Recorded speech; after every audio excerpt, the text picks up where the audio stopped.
What's up, guys? Welcome back to the stream. If you were in the first one, I totally screwed up and I just suck at this stuff. So anyway, hope you guys can see this. If you can, let me know in the chat. I'm trying to pull it up myself so I can see comments. Let's see some comments. Waiting for some people to come in, and we will find out if my live is playing, because I don't see it right now, but I went live. So let me know if you can hear me or see me. Maybe it's not live yet. I don't know why. Let's see. Am I live now? Can you see me? Can you see me? Can you see me? What, you want to come in? Sure, you're not live. I'm not live? No. It says I'm live for 1 minute and 12 seconds. You're not live. Oh, actually you are. Yeah, you're in. All right, you're good now. All right. I am so bad at StreamYard and all this stuff, man. All right, you're good. I'm trying to get it figured out. I just want to list some stuff on eBay. Maricela! What's up? What's up? Can you hear me this time? Please let me know. Joey was trying to help me get stuff working because apparently I suck at streaming. I don't even know what my thumbnail looks like. I just want to list, and I wanted to make this available if anybody else wanted to list tonight so that I wasn't home alone. Yeah, look at that thumbnail. What the heck? Oh my gosh, I suck at this so bad. Joey, go look at the thumbnail. It's so bad. It's like me like this. It's so bad. The thumbnail is so bad. Is there a way to change the thumbnail during the live? I don't know. That's why I told you just to get that figured out. But dude, you're fine. I don't know how to figure it out. I couldn't find an option to add the thumbnail. If they see that you're live, they're gonna jump on for sure. Look at everybody here already. What's up, guys? Southern Thrifter, Thrift Online, Maricela, Osborne to Thrift, Tim. Are you driving back, or are you still staying there for a couple more days? Carla, Thrift Reseller, Rescue and Resell. What's up, guys? Dogecoin is at 6 cents. Let's go. All right, Drew. I'm gonna jump off because I need to relax. So. All right, dude. Have a good night, man. Thanks for helping. Love you guys. Merry Christmas. List a bunch of stuff. I'll be watching. Bye. I love you guys. All right, guys. Let's get this figured out. Let's get some listings done. I don't know what was going on with my audio. I'm not very good at these live setups and streams. I just want to list, and I wanted to hang out. If anybody else is going to be up and awake, I don't care if it was one person or a bajillion people. I just got a list, and I didn't want to sit in my office by myself. So I figured I'd go live. And if anybody has any reseller questions, feel free to ask them in the chat. Obviously, I'm going to be looking down at my phone because I'm going to be doing some listings. So, Lisa, yes, it is. Thank you so much. Daryl, what's up? Ryan Jensen, let's go. Monica popping in to say congrats on the shoes. Hey, thank you so much. I appreciate that. I'm here. Yay. What's up?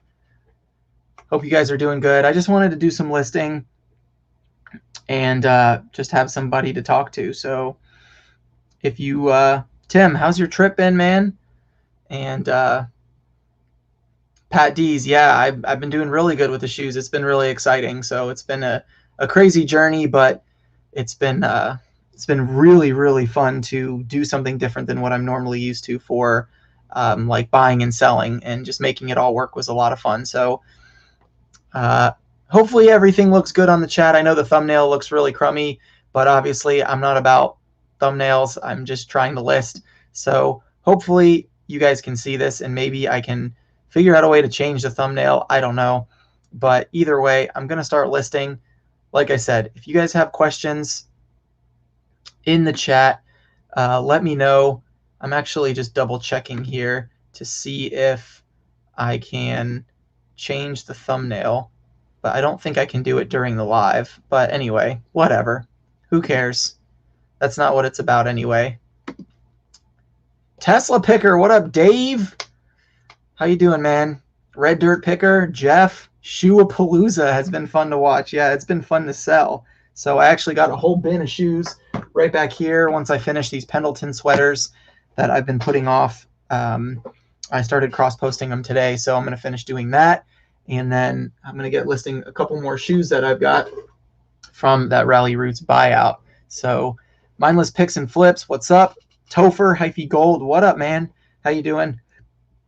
I am doing some listings. Some people on Instagram, shout out to you guys for helping me identify, the name of this Pendleton jacket. It's a wool and loop, apparently 49er wool jacket. So I'm going to be listing that one right now. But I just had to get some work done, and I just decided to go live.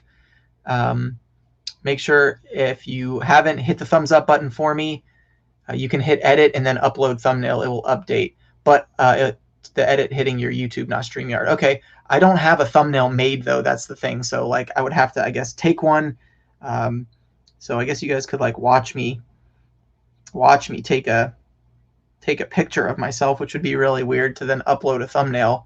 But yeah, Jay Wonders, what's up? Lori, what a great idea. A&D Reseller, sorry I'm late. You're not late. I just got started. I was having microphone issues, so it took me a little bit to get set up and going. Ken, what's up? Hope you and Eric are doing good. I've been loving seeing your guys' content, especially with all that shoe stuff that you guys just got. Man, I'm jealous of that. I love seeing deals like that happen. Jesse, what's up? Nice job on all the shoes. Those Penn sweaters, the Pendletons, yeah, those are really nice. So I'm listing those right now. Marcus, am I tired of shoes? Absolutely not. I love reselling. So Angry Mom Flips, loved that Rally Roots buy. Thank you. I appreciate that. It was a lot of fun. Meeting Ryan was great, and he's just awesome. I'm only here for the current thumbnail. Don't change it. Yeah. Do you find it confusing to cross list, or am I just worried? No. When you sell something, you have to just immediately right then and there go to the other platforms that you sell on and remove it. Because if you don't do it right then and there, you'll forget. So, but I like cross listing. I've made sales on this past weekend. I sold on Facebook Marketplace, eBay, Poshmark, Mercari, and Depop. So I sold on 5 different platforms. Hola from Tejas. Hope I'm saying that right. Promise Roads Works. What's up? That's a new name for me. Appreciate you stopping by. Andy Garza. Let's get listing, baby. So I'm talking about. David Dickerson. How many new subs did you get? About 800 so far. Somewhere between 800 to 1,000. It's still kind of updating because I'm still getting people commenting saying, hey, they came over from the Rally Roots video. The Flippin' Sports Guy. What's up, buddy? Since Joey's not here, I'll say it. Buddy. Tim said, what's your favorite platform to get a sale on? I like Facebook Marketplace sales because there's really no negotiating. You normally just get a notification that you made a sale, and then it's only 5% fees, so it's pretty awesome. When will you have a shirt? I need to complete my triple thrift collection. I don't know, not yet. I don't feel like I have the status to sell t-shirts yet. I'm not trying to monetize my audience in that way yet. I don't know. It's kind of a weird feeling for me. Like I'd rather people, like if they wanted to support, I don't know, buy something from my eBay store or something like that, I guess. I haven't really had a good idea for a shirt for myself yet either. So I got to figure out something. Joey already took the let's go. So Crypto Pope, how you doing? Let's go, baby. I'm doing some listings. I hope you're doing good too. I'm going to actually get started on this one right now. This is a women's chore jacket. I didn't realize that. Is it women's or men's? Are these blazers women's or men's? If I miss a comment, then make sure you guys just put it back in the chat. I promise I will try to check them all. Yeah, I guess it is a women's jacket. Okay, cool. The red and black should be able to sell pretty good. There's some sold for like 40 and then some sold for like 100. So I'm just going to list mine high and see what happens. Promise Roads Work. I'm a new subscriber from Harry Tornado. Thanks so much for hanging out. We're doing some listings. I'm going to be up late doing work tonight. So make a Profit Monster shoe. Where's Joey? He posted a Disney video today. I think Joey's listening, but he's watching Dogecoin right now because he's making money on that. So, yeah. I don't know much about that, but I bought a little bit of like the hype stuff that's going around right now, Nokia, GameStop, and AMC. I bought a little bit of that. So yeah, it's been crazy to watch. I want to see the institution of the big billionaires and hedge funds. I want to see them suffer. So I hope they lose all their money. Those liars and thieves. So I bought some to be part of the revolution. Free advertising and conversation starter. Yeah, I agree with that. Tim said I almost put 1K on Doge this morning. Sad I didn't. Oh man, it's gone up a bunch. Need some monster feet under a box of shoes for your logo, like the Wicked Witch. Yeah, Caleb or Caleb. I hope. Let me know how I'm saying that. What up, boss? What's going on, man? Thanks for stopping by. Doing some listings, getting some work done. Listing some Pendleton sweaters right now. Listed some earlier today, and now I'm just finishing the lot. And yeah, this one's really nice. So I think there's, let me double check that that's not stained. Oh, there's one tiny pinhole on the sleeve. That's why I took that picture. Okay.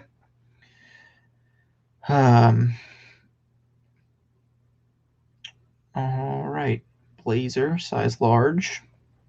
Got to change the details here. If you have any reseller related questions, I definitely don't claim to be an expert, but I will answer anything I can for you.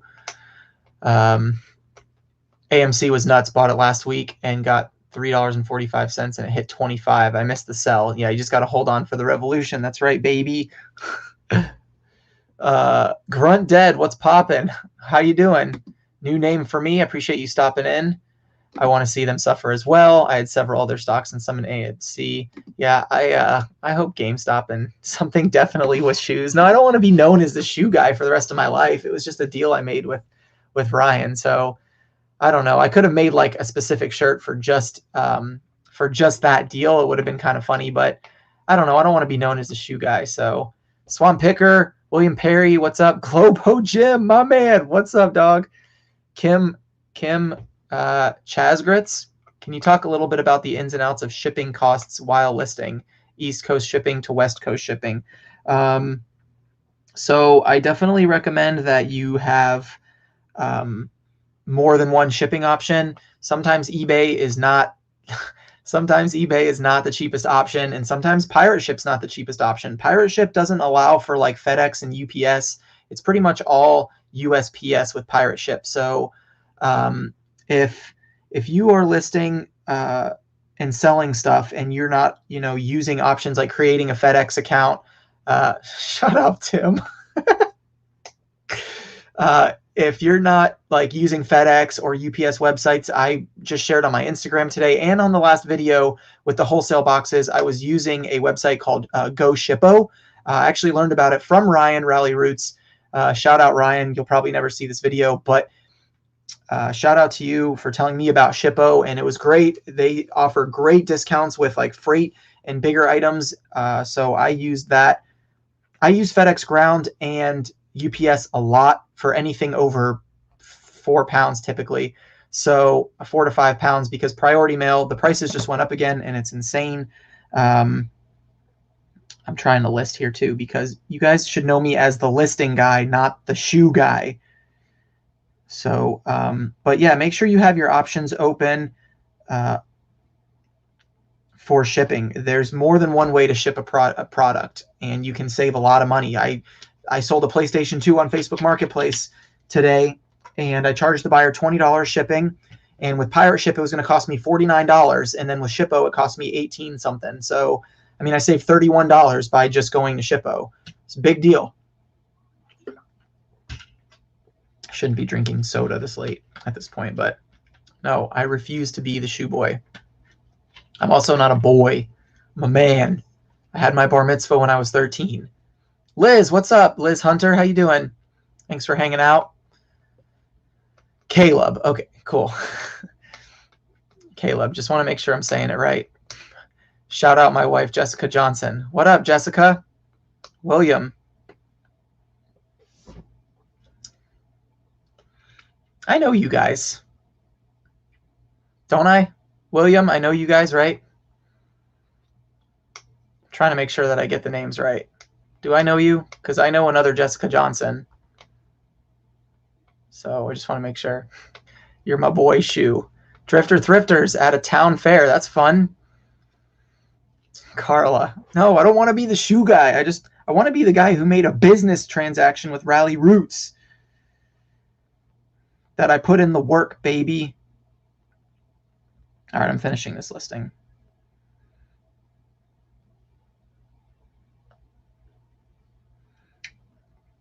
How you guys doing? Is anybody else out there listing? Obviously, Drifter Thrifters is not. Yeah, William, I thought so. Okay. Just wanted to make sure. I'm listing this one at $100, $100, because there's another one that sold around that price. So we will see. But I like listing my stuff high and then slowly lowering it if I don't get any hits. So, and then I'm going to cross-post it to Poshmark and Mercari and Depop. I'm putting all my Pendletons on Depop tonight too. I appreciate the videos on the shoe flip. Awesome to watch the process. Yeah, thank you. I enjoyed making those videos. It was definitely something new for me. So that's why I made it like multiple series. So yeah, I just wanted to kind of like document that process because it was something that I've never done before, like making a purchase that big. So it was something completely new for me. I didn't know how I was going to sell all the shoes.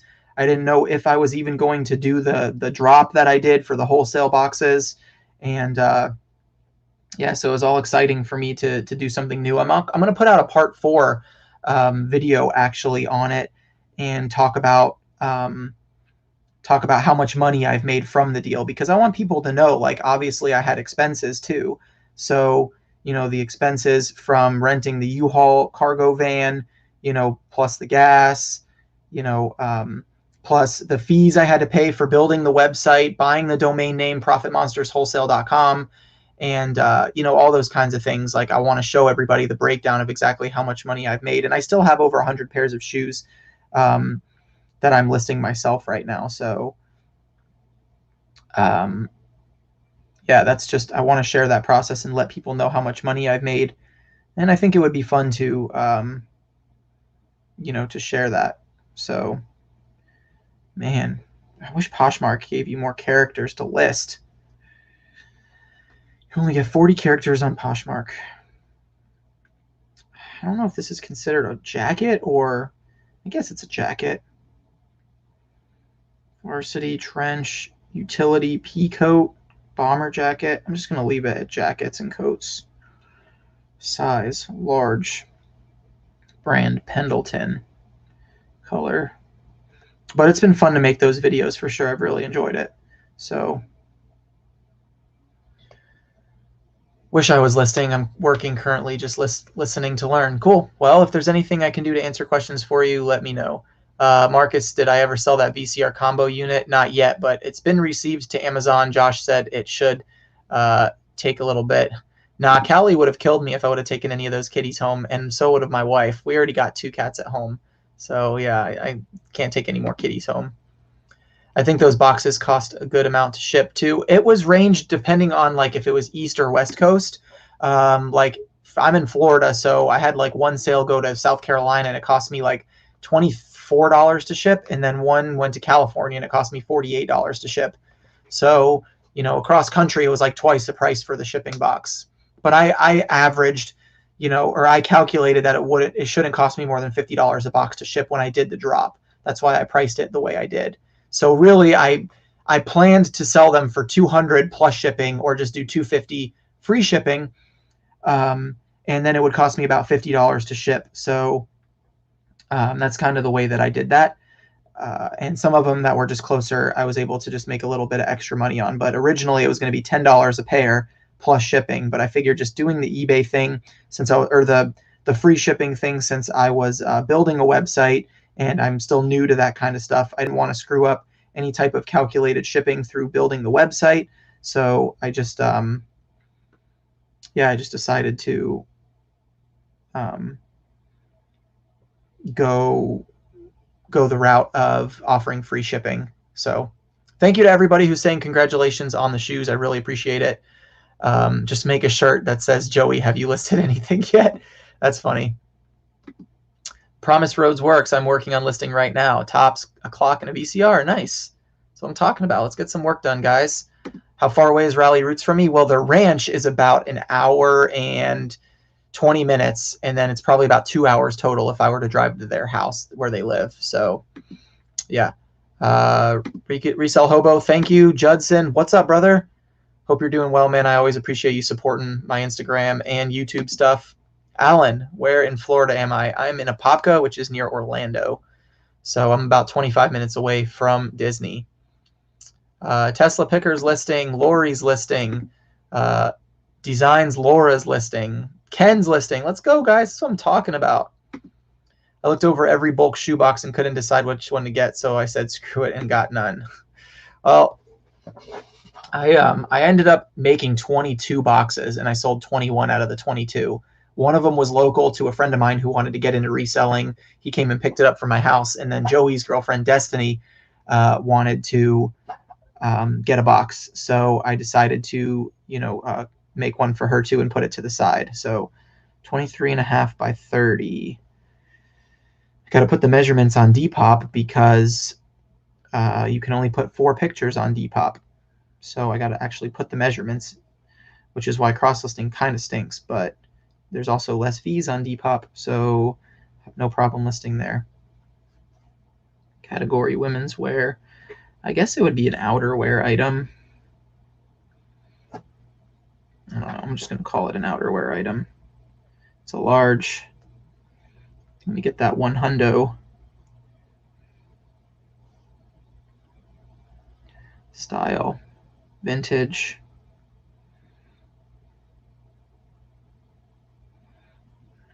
I don't know. Is Pendleton considered like Western? I don't know what that means, but they're giving you the option for that on Depop. So what the heck? Everybody listing. That's what I'm talking about. Reseller niche. What's up? Thanks for stopping by. I'm glad you guys are listing. 75 people in the chat. Let me pull up the YouTube stream. Make sure you hit that like button if you haven't.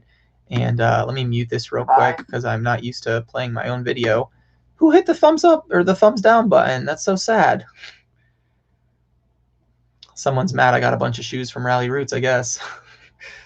1 thumbs down. Okay, 78 people. Make sure to hit the thumbs up button, guys. There's only 40 likes on this video so far, and there's almost 80 people in here. Can we get that up to at least 50? Fees on Depop are 10%. It's just a flat rate 10% for anything. So I really enjoy Depop for vintage clothing, and it's a pretty simple platform. Like, I don't have any problems with buyers on Depop. I've never had a return on Depop, and I have all 5 stars. So Tommy says he hit the thumbs up twice and it went away. You sure you didn't hit the thumbs up once and then hit the thumbs down? Because I got 1 thumbs down on this video. Resell Hobo, have a great live. West Coast live to go to. Okay, cool. Have a good night. Appreciate you stopping by. eBay is my only place to resell. What's your suggestion? First place to cross post. Depends on what kind of items you have. It really depends on what kind of items you have. So Mickey shirt behind me for sale. Which one? I got a lot of Mickey shirts. There's a lot.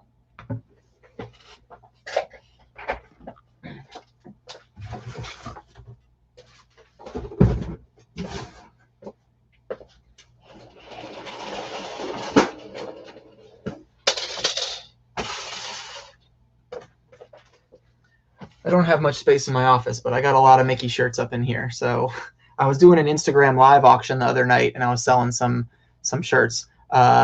This one or this one, Fantasia or Splash Mountain. I mean, for the right price, anything's for sale.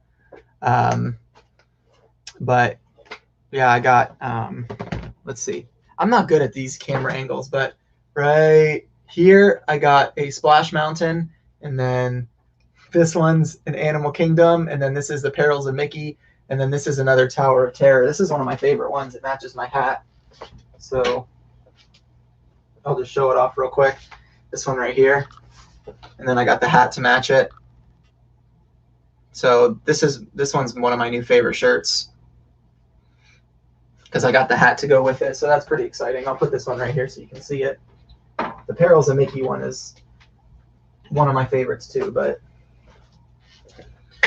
yeah. So, and then I just got some packing stuff because I was doing my sales earlier. But all right, let me get these Meggies, 23.5 by 30. Did I put that in there already? All right, we're good. On to the next listing. Let's go, baby. Let me see. Let me see. All right. 63 likes. Thank you, guys. Appreciate that. All right, let me see. You should do a video on your personal collection. I don't really feel like people. I don't really feel like people like that kind of stuff from me. I don't know. I've tried putting out videos like that before, and they've done really, really bad. So I just haven't really put in the effort to make those videos. But Heather, if you want the Fantasia, either send me a DM on Instagram or make me an offer in the live chat. The vintage Disney stuff is kind of more than typical eBay prices, like through Instagram and stuff. So like, and I really like my collection. I mean, I wear the stuff that you see on the wall. So, I mean, it'd have to be a really good price. Like someone recently on Instagram offered me $150 for my hat, and I turned him down just because like I really like this hat and I can't find another one like it. So this one is a large. I'm so bad at the camera angles. I forget everything's backwards. It's a large, but that one's not for sale. So if you have to hit 3 thumbs down button, hit it twice. You should do a video. Oh, I saw that already. Yeah, I actually screen recorded the live auction on Instagram on my phone. And I was thinking about making a video about that and how much money I made. Like, I'm not a grail hunter or a hype seller, so I didn't make as much money as some of the other guys. But like, there was a vintage Harry Potter shirt that sold for $1,000 on Instagram the other night.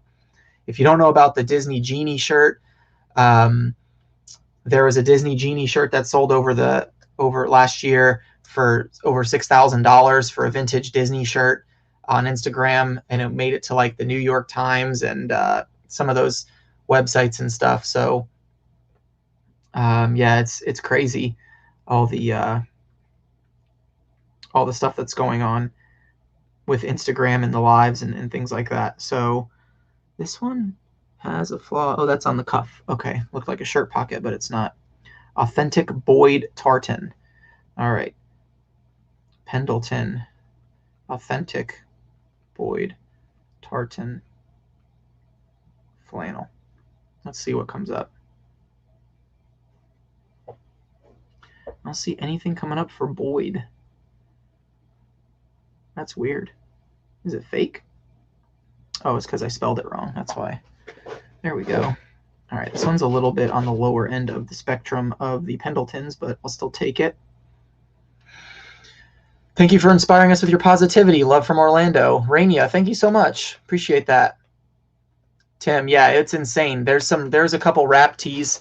There's a rap group called the Fugees or something like that. Fugees. I don't even know how to say it because that's how like non into the hype stuff I am. But Fugees or Fugees, something like that.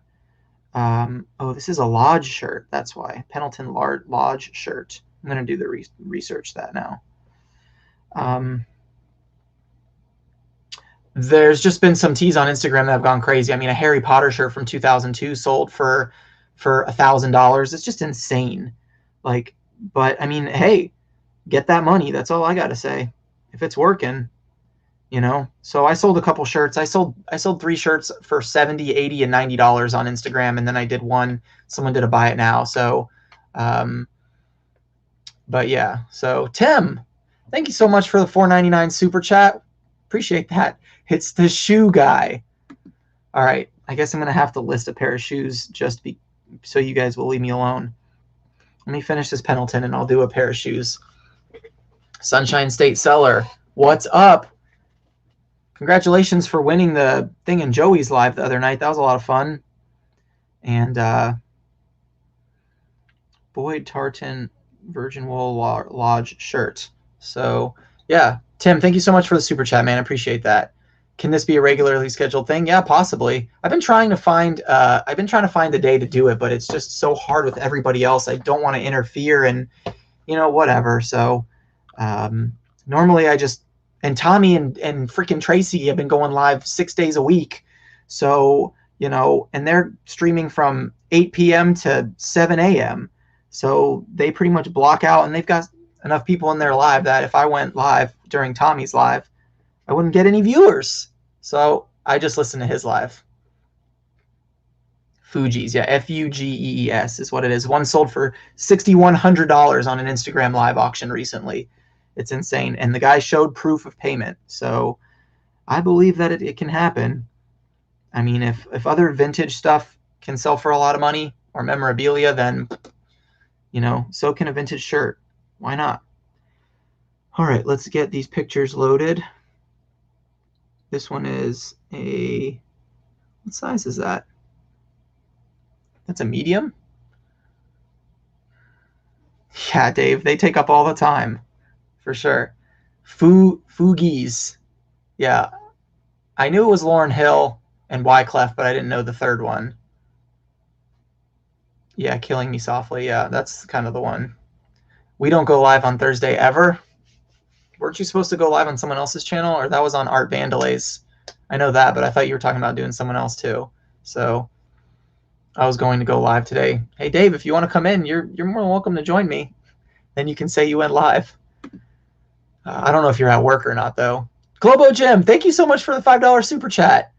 Buy you lunch tomorrow. Mushu pork. Is that how you spell it? Mushu pork? I mean, I will go to a Chinese restaurant and get mushu pork with that $5 super chat tomorrow. Tesla Picker is live 7 days a week. Globo Jim, thank you, my man. I appreciate that. You guys don't have to do that. I just want to list and talk to you guys. 83 people in here. I want to motivate you guys to list. That's really why I get on here, is to encourage you guys to get some work done, baby. It's sometimes hard to get motivated when you're like sitting by yourself, and no matter who's what kind of person you are, sometimes it's just hard when you don't have someone motivating you. Like, especially me, like I don't have a lot of friends that are my like close friends that understand what I do. So like to find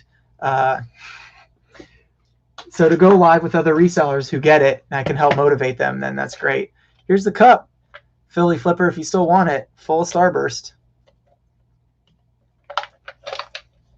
And a phone charger. Matter of fact, I'm gonna eat one right now. Get that ASMR, the wrapper. Can you guys hear that?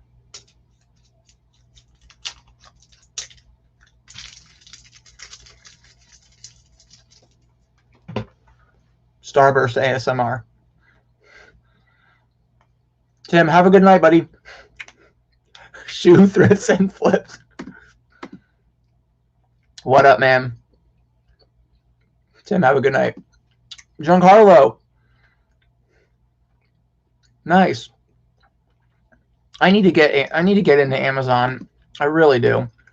Josh, what up, my man? You guys go follow Josh. This Starburst is so hard to talk and chew. So inappropriate. I shouldn't have eaten that. You guys go follow my guy, Brownie Sunday Vintage. If you guys want to see the heat, he's my boy. He also told me to buy GameStop stock. He encouraged me to do it. Josh is packing an Eagles jersey. What up, buddy? Globo Jim, you are my friend. I'll list if you go live next Thursday. All right, I'll plan on it. We'll plan on Thursdays as of right now, if you guys like that. So I love Starburst. Getting pumped to go to Dream Deals tomorrow. I have never been to a Dream Deals. I'm tempted to fly to Josh and just go to Dream Deals one day, but don't tell him I'm going. Just show up. Wouldn't that be crazy? Just show up while Josh is recording a video and be like, "Hey man, how's Dream Deals today?" And I'm standing right behind him. I think I can pull it off.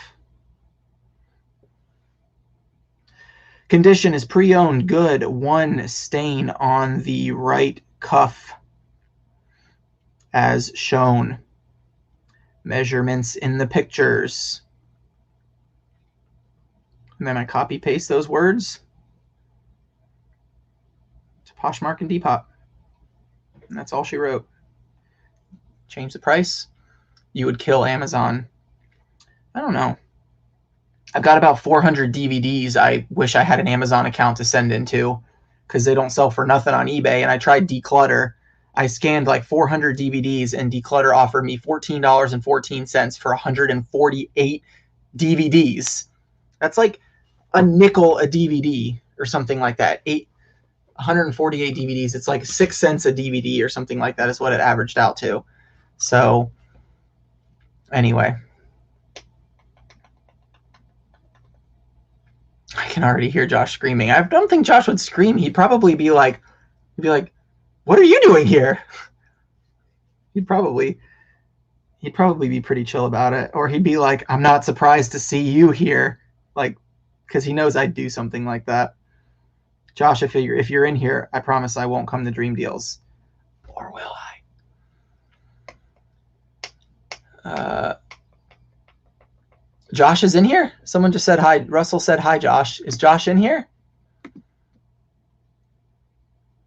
Or a different Josh? Oh, Flips finds fun. That Josh? Listing in the eBay shed. I need to get my shed finished. Like, I got to insulate it and I got to get the internet run to it. But I'm almost there. I got the flooring done. I got the power run, the electricity. So yeah, I'm almost there. All right. We're listed, baby. Moving over to Poshmark. So we have any Overstreet? I don't know what that means, Carla. Did I miss something? I struggle with finding bulk buys in my area. Listen, the bulk buy I made with Rally Roots was like one of the first bulk purchases I made. I mean, it depends on what your definition of bulk buy is. Are you talking 100 units? Are you talking 1,000 units? Are you talking 20 units? I mean, I get a lot of stuff from flea markets. You know, I rarely ever find anything in a Goodwill. Like, if you follow me on Instagram, you know that like the shoe prices in my Goodwills are overpriced, like $12.99 to $50 for a pair of used shoes. So, you know, like I rarely even ever buy stuff from my thrift stores anymore. It's just so annoying, but it's just the way it is. So you got to, you know, make deals when it happens. The deal with Rally Roots wasn't initially planned for me to buy everything. I just saw that Ryan posted on Instagram that he bought everything. Let me find the next item I'm going to list here. I saw that Ryan posted everything that he was buying for the shoes, and he just said that he was going to be doing some wholesale stuff. So I DM'd him and said, "Hey, if you decide to do any wholesale boxes, I'm definitely interested." And then like 10 minutes later, he called me on Instagram, and then from there, he was just like, "Hey, if you want to buy them all," he's like, "This is the deal. This is how many there are," which he was way undervaluing, but he just was like, "Hey, this is the deal. This is where they're at. I really don't have the space or the time to deal with this. If you want to come buy them all, I'll give you a price for $3,000. And I was like, "All right, I'll take it." And he's like, "Really?" I was like, "Yeah, I'll be there tomorrow. Just give me your address." And I figured it out because my Goodwill is just not good. So, you know, when the opportunity presented itself, I was 100% ready to just jump on an opportunity. And sometimes you just got to take risks in business. You know, like that. I didn't know what I was going to do with all the shoes when I first got them. But then I figured it out. Ryan suggested to wholesale some of it myself. And that's exactly what I did.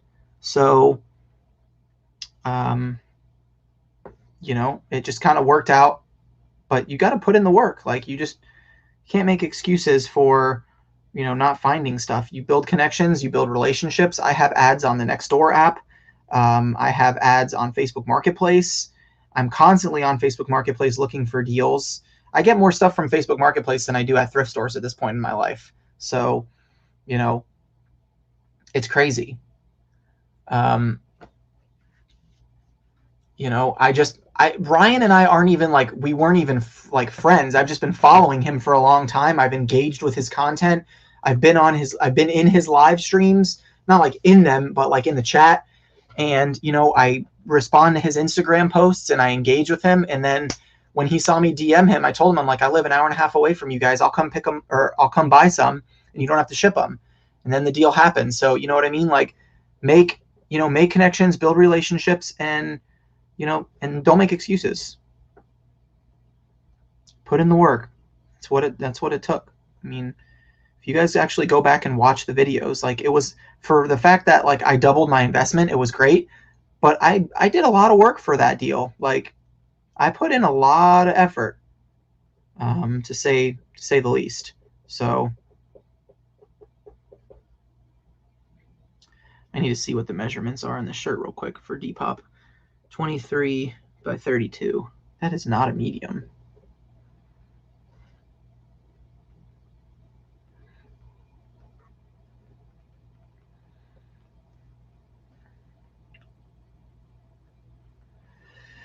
But it was an amazing experience, an amazing opportunity. I'm so thankful that Ryan gave me the opportunity. And yeah, I mean, I wouldn't change it. You got to put in the work, that's for sure. So I know I'm probably missing some people in the chat, so I apologize. I'm trying to list as well, guys. I definitely want to list. That's the whole reason I started this live stream. I did not expect there to be 92 people hanging out with me and listing. So hopefully you guys are getting some work done. My Goodwill has crazy prices lately. It's insane. Dream Deals has a store in Northern Florida. I might have to check that out. Thanks, Angry Mom Flips. Yeah, Goodwill's expensive these days. And their prices were a few dollars less than eBay prices. It's getting bad. Kent, I made bank on that deal. Not as much as if I would have put all that money into GameStop instead. GameStop stock and sold, but I made good money. I've spent $3,000 and I'm well over $6,000 in gross sales already. So I've doubled my link for sure. Or doubled my link. Sorry, Tesla Picker just sent me a message. He said, send me the link. I'm so dyslexic. I've made over $6,000 though, so it's been great for sure. In less than a week, I doubled my money, so I'm very thankful. Yeah, Ken, it was an awesome opportunity, and a lot of the shoes in there were good shoes. Yeah, I felt so uncool watching your T-shirt auction. I didn't understand half the lingo in the chat. Yeah, I don't. I think I'm gonna make a YouTube video about it again, just because a lot of people like don't really understand the power of Instagram right now. And if you have vintage T-shirts specifically, there's a lot going on Instagram right now, and people are making a lot of money. The best thing about shoes is you didn't have to clean them. Yeah, I mean, yeah, they were in good condition.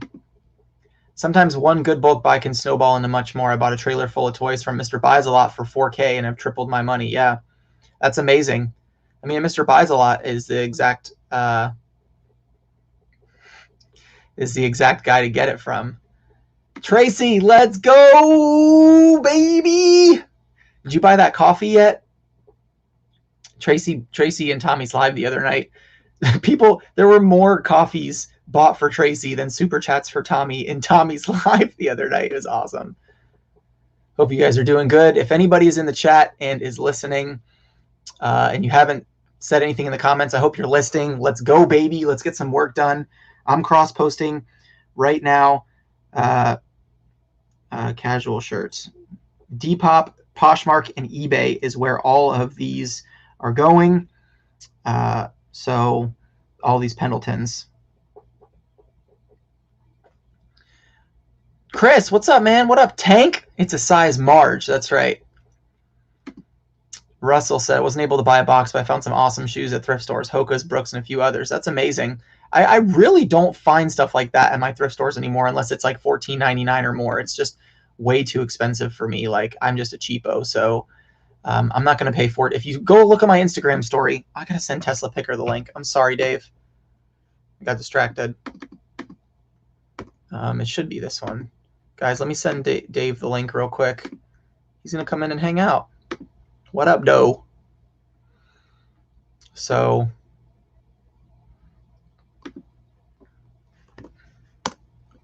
all right, Dave, hopefully that works. I'm not very good at this kind of stuff. So, Addo Bo, thank you so much. I really, really appreciate that. I just try to be able to motivate and encourage other people. That's really my goal, is, to show other people that you can do it too. 108 people in the chat. Let's go, guys. What's going on this Thursday night? Just here listing. Judson Smith. Veronica, thanks for the motivation. I'm glad you got some motivation. I promise I'm listing. Like, I'm literally in Depop right now doing a listing, just so you guys know. I'm actually listing. Tracy, 107 people in the chat. That's crazy. Thank you guys. Thank you guys for being here. Have you done a video on how to find vintage t-shirts? I personally have not, because I don't I don't specialize in them. But Rally Roots has made multiple videos on finding and identifying vintage shirts, and they're really good. So I suggest you go watch Ryan's. So Gucci Deadhead, what up, my man? It's the shoe guy. I thought we were over that. Tropical Flipper sold another Hawaiian shirt from the 80s for $180. Let's go, bro. He sold one in Joey's live for like $350. So it's crazy. Love her. Thank you. You're cute too. I bought, it was 700 shoes. Yeah, it was 700 pairs of shoes. Greg, what's up, buddy? Thanks for always being here, always supporting the channel. I always appreciate your feedback. Since the Mickey Tower Terror shirt's not for sale, what would it go for in today's world? Which one? The blue one? Are you asking about this one right here? They're selling for about $100 to $150 depending on the size. On Instagram auctions, probably about $120 is the average for that shirt, maybe a little more, because it's if you have it in black, it sells better. And extra large sells the best for sure. Everybody wants the extra large. Midwest Merchandiser, what's up? Thanks for stopping by. We're listing on eBay, getting some work done. I say you don't find vintage t-shirts. Vintage t-shirts find you. It's true. I don't find them very often. Very, very, very, very seldom do I find them. I get a lot of mine, like I snipe them on eBay auctions and stuff. Like this one, I'm so bad at this. This one I got from a guy on Instagram. This one I got from a guy on Depop. This one I got from Vintage JGB on Instagram. This one I got on Mercari. This one I got on, where did I get? I bought this one on an Instagram live auction. This one I got on Depop. This one I got on eBay. This one I got on Instagram. Dave, let me know if the link's working. I don't see you yet unless you're just getting set up. So if not, no problem. But yeah, so like I source a lot of these on different platforms and I get good prices for them. Like I try to pay a lot less than what they're worth. I don't pay full price for them. Shout out to Lisa for this one. She sold this to me on Instagram. What happened to that job you had with Goodwill Blue Box? I never had a job with Goodwill. Do you use cross-posting apps like Vendu? No, I use My Hand. It's a program called My Hand. I use My Hand to cross-list. Found 5 Hard Rock Cafe shirts unworn today, dead stock for $2.99 each. Very nice. That's awesome. All right, let's list another Pendleton, baby. See, this one has a flaw on it, so it's going to have to go cheaper. Vintage Pendleton. This one doesn't. This one's a 2X. It's going to be a biggie for sure. All right, let's list this one. It's hard to keep up with the chat and list, so you guys just have a little bit of patience with me. Tracy, Tesla, Dave said he's making some coffee. All right. Exactly. Drew fingers. My Hand is what I call it. Furlong Pole Treasures. Good evening from Canada. What's up? Thanks for stopping by. What's the weather like in Canada right now? It's like, let me tell you what the weather is in Florida because I'm such a sucker. I hate the cold. Let's see. It's like 45 degrees outside right now. And if I made a sale, I probably wouldn't even walk out there to go to my shed and get it because that's how cold I am or how much I hate the cold.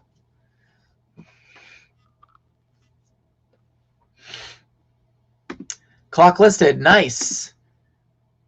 Callie T Favor. What's up? Hopefully I'm saying that right. I think it's Callie. Am I gay? No. I'm happily married with a wife and 2 kids. Keisha, that Florida flipper that worked at Goodwill pulling the t-shirts. Oh, yeah. Florida flipper. I think Dalton is his name. Not me. Very, very cold. Yeah. It's 45 degrees, and that's like freezing for me. That's why I'm wearing this thing. I'm normally wearing like a t-shirt or a tank top like this. 23, but feels like 9, 20 degrees. What are the knives for? What did I miss? Troll. No, that's okay. I don't mind. It's all good. 45 is spring weather. Not for me. Someone's working for Goodwill. The Florida Flipper, I guess, made a video about it or something. I don't know. Villa Rica Picker, what's up? What percentage ROI do you like to see on an item before buying it to resell? I've been stuck around 40%. It really depends. I mean, for example, like the shoes I bought from Rally Roots, you know, it depends on if you buy in bulk or if you're buying one-off items. I got an average of $4.36 into each of those shoes. And let me pull up another Pendleton shirt that I can list while I'm talking. I have an average of, what did I say? $4.36 into each pair of shoes. And when I wholesaled them, I doubled my money. But like I sold a pair of New Balance for $107. So, I mean, like the percentage is insane on something like that. So, you know, it just depends on what you're buying. Like the average item, if I walk into a Goodwill, it's hard to say because like I normally try to make minimum $25 net profit on anything I sell at this point. I'm not going to buy something for 99 cents to sell it for $9.99 free shipping. That's just not worth it to me. So, you know, it just depends on what your business model is. If I'm at a garage sale and I see a vintage shirt that I can pay 50 cents for and sell for $25, yeah, I'm going to pick it up. If I see a vintage shirt that I can sell for $10, at this point in my business, I'm probably going to leave it. But I'm also willing to pay up for stuff. Like I bought a Rock Band set on Facebook Marketplace for $120. And I just sold it over the weekend for $275. But I paid up for it because I knew it would sell fast. Now, if you're Tim Osborne the Thrift, you get them for $7 at the Sandy DI in Utah because they don't know what they have. But in Florida, you know, but I more than doubled my money. So, you know, that's kind of, you just got to figure out what your business model is. Let's go. Very cool to see y'all at Disney on Joey's channel. Yeah, we had a lot of fun hanging out. 23 in St. Louis. Ugh. Okay, one of the Florida resellers took a job with Goodwill putting together the blue boxes. He was doing the vintage shirts. I think that's Dalton, the Florida Flipper. Yeah. Good evening, Fire Dog Flips. What's up? How you doing, buddy? 26 degrees. I hate it. Yeah, I would hate it too. Did you keep some of the shoes to resell yourself? I did. I kept about a little over 100 pairs. I haven't fully counted them, but it's definitely over 100. Yeah, I kept over 100 pairs. I've already sold like 10 of the pairs I've listed. And I got like the box shoes that were in that buyout, a couple of them right here. And then some down there I've already listed. Some up on the shelf I still am going to list. But some of them I've already listed. So, but I've got about 100 pairs. I've got a whole tote right here of some of the shoes I kept that I'm getting ready to list. There's just all sorts of stuff. So some like Converse Gore-Tex, some Nike golf cleats, Air Max 98s, Air Max 95s. So yeah, make money. That's what Ken says. Yeah, Florida Flipper hasn't posted in about a year. I don't really follow him, unfortunately. Just listed a complete Rock Band 3 set I picked up for $20. Dude, steal! That's sick, baby. Baby, I love to hear it. Did you ever sell something you wish you would have kept? The 1985 Air Jordan 1s that I bought at the bins. If you go back to my YouTube channel, it's like the first video on the top. I found a pair of original 1985 Chicago Air Jordan 1s at the bins. And at the time, I didn't really understand the hype about vintage shoes and hype beasts and stuff like that. I listed them at the bins. I took a picture in a bin, like with a sheet at the bins. I listed them for $900 on eBay. Someone offered me $500 and I accepted it right away. And I sold them for $500. And now they'd probably be worth between $2,000 and $3,000. And even today, I probably wouldn't have sold them. I don't regret it. Like, because it was like a fast $500 and I hadn't even paid for the shoes yet. But looking back on it, like now, I wish I would have kept them just for the hype of being able to say, like, I still have something like that. I know that Dave could probably, Tesla Picker would understand because, man, those were some sweet shoes. Those were some sweet shoes for sure. All right, let's get this Pendleton listed. Which one is this? Vintage Pendleton.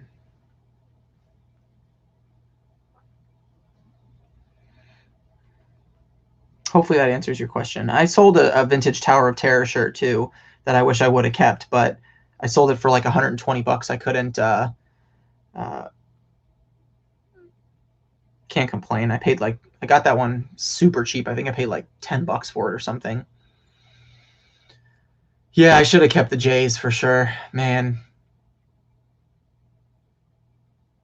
I definitely should have kept the J's, but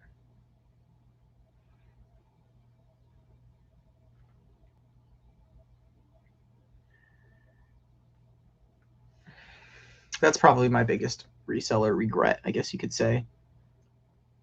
I'm all about flipping though. Like I really don't collect anything. As of recently, I started collecting vintage Disney shirts because I just found them really cool. But I haven't ever been a collector. My motto is everything is for sale. So, Dave, what up, though? Hold up. Let me pause that. There we go. Hey, what's up, man? How are you, man? Hey, man, I'm living off today. You know, I'm really off my real job, I guess you can call that. Yeah. So I'm off today and decided to come in and holler at you, man. I just got back from my sons. They play basketball, so I just got out of their practice. And okay. Man, your sons be balling out there. I see your Instagram. Like your kids breaking ankles out there and like man, they love the game. It's crazy, man. They just like, you know, with the pandemic and stuff going on, you know, I mean, sports is kind of high. It's not full capacity, but they just want to get out the house, man. They want to play, you know. I would really have him sitting at home, if, you know, but I'm like, man, I can't just leave him in here like that. So they set it up to where it's nice and safe. So I let them go and they do their thing.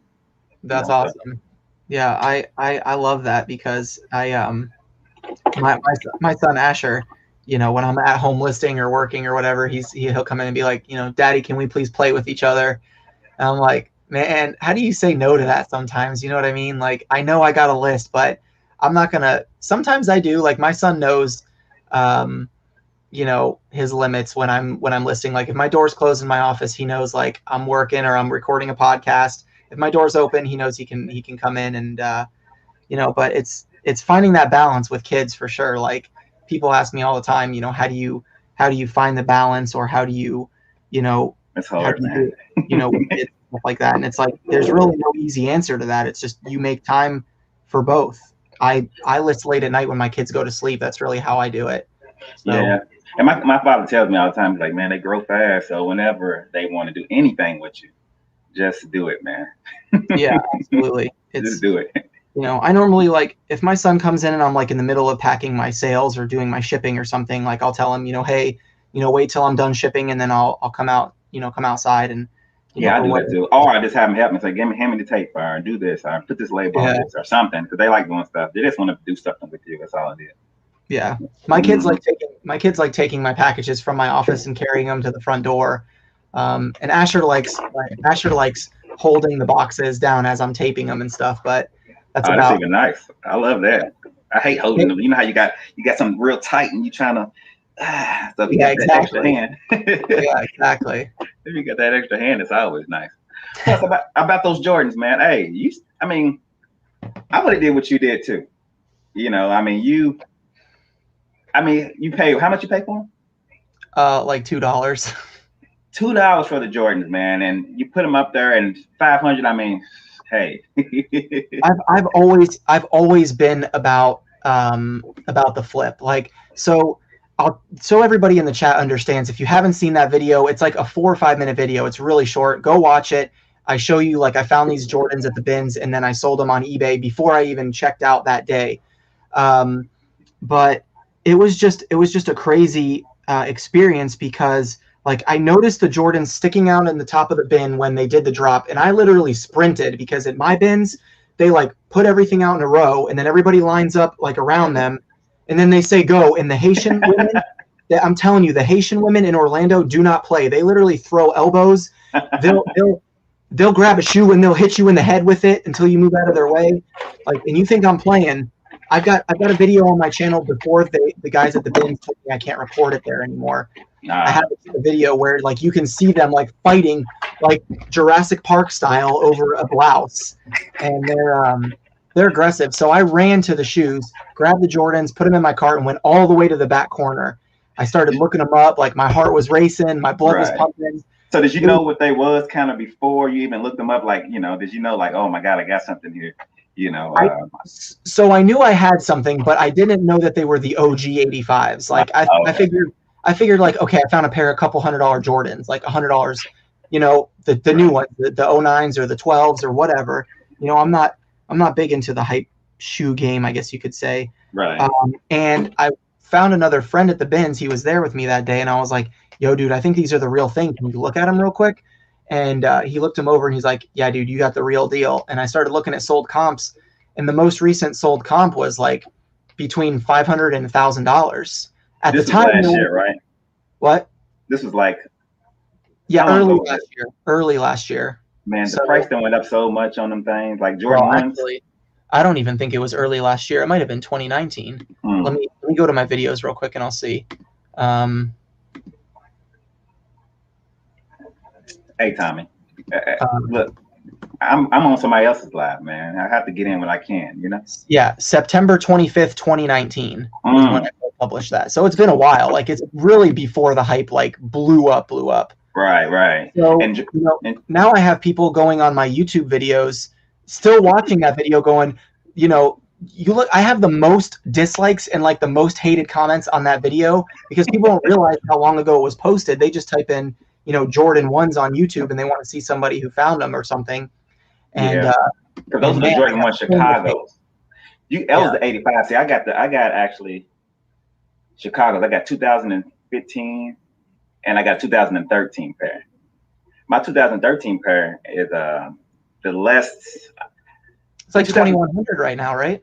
Not the 2015 pair is. The 2013 pair is at like 600 or 700 because it's used. But I got one that's DS ain't never wore, and it's worth about $2,000. Yeah, and I'm about to let those things go. I'm about to do something on Instagram. I'm about to post them and be like, "Hey, what's up?" But I got a bunch of Jordans. I got 60 pair of Jordan 1s, man. They all worth it. You know, at least $300 to $400 and up. You know. Yeah. And I'm about to let a lot of them go. Yeah, I've never really ever been a collector. Like my whole life, my motto, like I said earlier, is anything's for sale. I mean, the right price. If someone was like, Drew, how much for this shirt right here? I mean, if someone threw me the right price right now, I'd sell it. You know, but yeah, I was like a hype beast back in the day. I've been collecting. I got a pair of dead stock shoes from 2001, Jordan 1s. I haven't looked those up in a while, but they worth some money too. But I'll probably never. No, I can't say that because somebody give me some money, I will. That's like a piece that I have above my bar, and they just, you know, I said I never wear them because somebody put them on, they'll fall apart. You know, they 20-year-old shoes. So yeah. I mean, and what's crazy is the condition of the 85s when I found them at the bins were like, they look. I thought they were bad condition, and then when I sent some pictures to friends, they're like, "Dude, that condition is insane." Right. Like I thought they were rough. I thought they were beaters, and people were like, "Dude, there's like no heel drag on the bottom. The checks aren't falling apart." And you know, then everybody in the comments now is like, you know, "Oh, you should have sold them for $2,500. I would have paid you $1,500 right now." I'm like, "Yeah, go back to September 2019 and offer me $2,500 for those shoes. You wouldn't have done it." Let me see. I got my 2001 pair for it. Let me see. So, but it's been like I said, I don't regret it. What I do regret about it is the main reason that I sold them so fast. I knew I could have held out for probably 900 if I would have been really patient at the time. The reason that I sold them for 500 was because I thought that if I would have done that and made a video about it, like it would have helped blow up my channel a little bit. You know, I thought my channel would have blown up by showing I found a pair of Jordans and sold them for $500. I thought resellers would have like actually found that valuable, but really I just had a bunch of hype beasts go in and tell me that I sold them for too low. So my phone. I didn't realize you walked away. My bad. Nah, here's my 2001 pair, man. I've never wore. I mean, these. I mean, of course they look brand new because they never touched the ground. Yeah, those are clean. Yeah, these are 2001. So where did you get those? Did you buy them online or did you do one of like the sneaker raffle things? I've been having these since 2001. Oh, that okay. I actually bought these myself back in 2001. Oh, all right. And just never did wear them. And then the one that's worth $2,000 right now is these 2015. Yeah. They never wore. So Yeah, that's like what mine looked like, the 85s, that colorway. Yeah. I've seen And this cameras. is 13, the same thing, except this one got the Yeah. Jumpman and this one doesn't. That's Yeah, the only see, difference. I couldn't tell you the difference. Like I know nothing about those. All I could tell you is that they're Jordan 1s. Yeah. So I would But yeah, just man. sell that hat though. I would for the right offer, but That's what I was gonna say. So your hat, like you were just talking about earlier, you love it. You probably never sell it, but if somebody came with the right amount, you'd be like, "Here you go." Right? Of course, I'm sure. yeah. I mean, if some, in the vintage community, people say you got to come correct.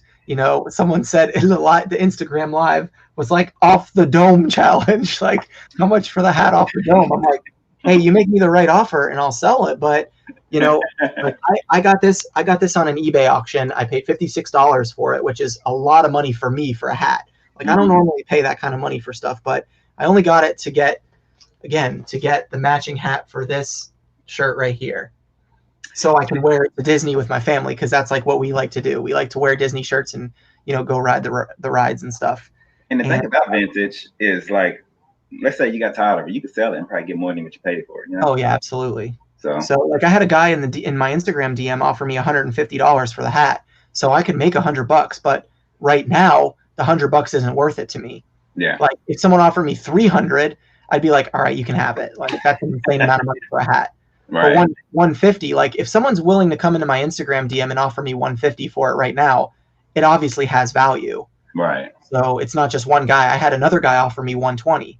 So like I have multiple people offering me like decent money for it, but it's just not enough to make me sell it. But for the right price, anything is for sale. And it's crazy. You talking about the vintage shirts. I was actually in one on Instagram. What's that? It's like, what's the 80 something Instagram name? I think 1980 something co. Yeah. I was in their little live today, and when they were doing their little raffles. And it's crazy, man. Some of them shirts, I think a shirt went for like $600 and something today on there. Oh, that's crazy. That's nothing. It is. My God. For 6,000. It's crazy, man. You look at the shirt, it's 80s and it's faded black, but people like, my God. Yeah, I mean, it's just like those patches that you were selling. Like you would never think like a patch That's crazy would sell for $200 or whatever, but like people like live, eat, sleep, and breathe and live certain things. Yeah, I know. I'm setting up now. I got a bunch of patches here. Yeah, there you go. I did that on a whim too, Drew. I mean, I was on Facebook Marketplace. I seen them. They've been on it for like 2 hours. I was like, hey, you still got these? Like, yes. And I didn't get to look nothing up for real. He was like, I said, okay. And then he wrote me back and said, somebody said they wanted them, but if you want to come and get them now, come and get them. So it's one of those things like, well, dang, I don't know if they really worth anything. He want 450. He said it was 700. Ended up being 1,200 of them, but he said it was like 700 of them. Wow. And I sold 4 of them and made my money back, man. I've sold, I think 5 of them for over $100. 5 of them was worth over $100 a piece, yeah. So I still got a bunch. And I sold like 350 of them and got my money back on, for those. So that's so cool. I love stuff like that. Like, yeah. One of my first I'm trying to edit these, or not edit, but remove these pictures. One of my first deals I ever got was when it's like the very first video on my YouTube channel that has to do with reselling was I bought a box of cameras at a garage sale. And I only bought them because I looked up one camera and I saw that it was worth like $250 and the guy wanted $100 for all the cameras. And so I was like, all right, well, I can make my money back on one camera. And then it turns out one of the other cameras in the lot was a Raleigh Flex, like 2.5, 2.6J or F, I don't remember, but Raleigh Flex, I don't know, it's a major bolo for cameras. And I sold that camera overnight for $975. And wow.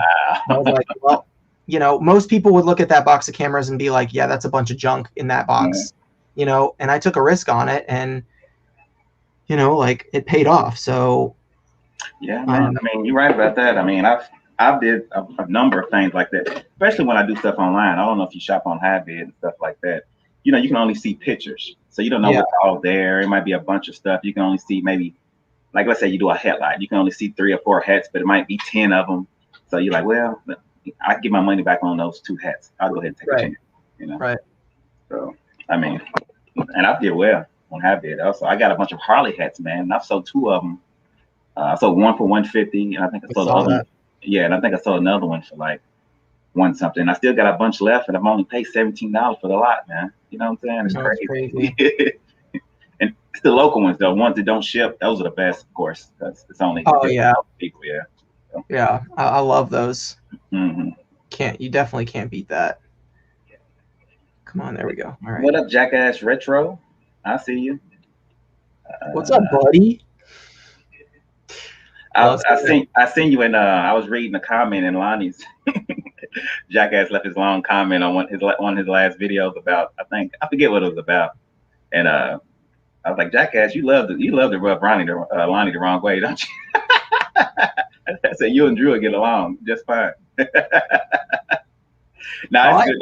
Lonnie loves that though. I could tell he likes when people he don't like yes man. Hey, I love you. Thanks, blah blah blah blah. He wants somebody to kind of give him that back and forth. Yeah. And when I was in Tommy's live, I mean, I think everybody knows. Obviously, we don't really have to kind of retrace all those steps. But when I was in Tommy's live, like everybody should know, like that I was just legit genuine with my questions. Like at the time, I didn't realize, of course, that they made 2 channels because it's 2 different audiences. It's the garage sale finds, and then it's the packing and shipping, like the daily ins and outs of garage flips. My initial thought is, well, the only reason someone would be doing that with that big of an audience is to double their money because now they've got 2 channels. Right. Why would you want to separate your audience other than to double your money? And it turns out is that the intention is really because not everybody wants to watch the garage sale on the GoPro videos for 40 minutes. They just want to see what you're selling for 10 minutes. So I think everybody thinks like that though, because I didn't know until I started. Like Tommy them got me into watching some of these YouTubers as far as like niching down and people only like this type video and that type of video. So it made me understand a lot better why people do certain things on YouTube. I didn't know at first either. And then I was like, well, I mean, they can only make one video at a time. They can only make so much on it. I mean, because just think, like if he put both of those together, he'd have double the videos, I guess, on one channel. So I would think that, it wouldn't matter if he had it on 2 or 1. So I was like, well, why he got to be doing this for a reason? And because some people like watching picking and some people like watching what sold, so it kind of makes sense after that.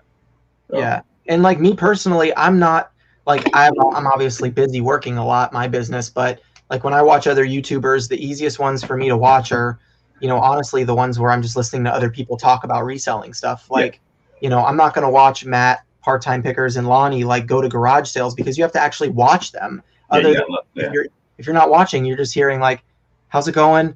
Will you take $5 for this? And I'm like, then I stop what I'm doing and I go try to click on the video to watch what they're offering $5 for. And I'm like, I just can't focus when I'm trying to work. Like I'm even trying to list now, but I'm trying to keep up with the chat. And I didn't expect there to be 116. Well, that's why I mean, I like when somebody else is in there. That's why when I said, let me jump in here because I know he's going to be in the list. And it's hard to list and look at the chat and figure out what's going on. When you got somebody else in here, you can list and I can talk and everybody ain't just looking at you while you just sitting there not saying anything. But you do a good job at it, man. You multitask great. Joey's in here. What up, Joey? Joey, what up, buddy? But yeah, and that's why I mean it's something out there for everybody, Like their podcasts, like I'm sure you can sit there and just listen to their podcast. Of course, you don't have to look at them if you want. Yeah, exactly. Yeah, so, I'd much rather that's why I love podcasts, like listening to all y'all's podcast because I mean it's especially at work. I'm at work and I can just, of course, like you said, I don't have to look at the screen. So yeah, and that's why we don't really do the podcast where we like show our faces and stuff because we do StreamYard so we can see each other's faces, but most of the people are like either on the road, driving to thrift stores, doing their shipping. Like I think the best method for podcasting is for things where people can just put it in their iPad or their AirPods, or their headphones and just listen while they work. Like that's how I'd want to do it. So I feel like that's the best way to go about it. But that's what you should do with these too, man. Maybe record the audio on these and put this on podcast. That's not a bad idea. Somebody will listen to it because, like you said, some people just want to listen to things. So yeah, it's kind of hard. Joey's freaking out because he's made a couple $100 on Dogecoin. And what? You into cryptocurrency? I'm a little bit in it, but Joey's like me too. I got 2.5. Well, not quite 2.5 Bitcoin, but I got 2 and some change Bitcoin. Wow, yeah, that's like Yeah, 65, 70K. yeah, and I got some Cardano. I don't know if you're familiar with that, but it's ADA Cardano. I got a couple of different type of cryptocurrency. It's Okay, cool.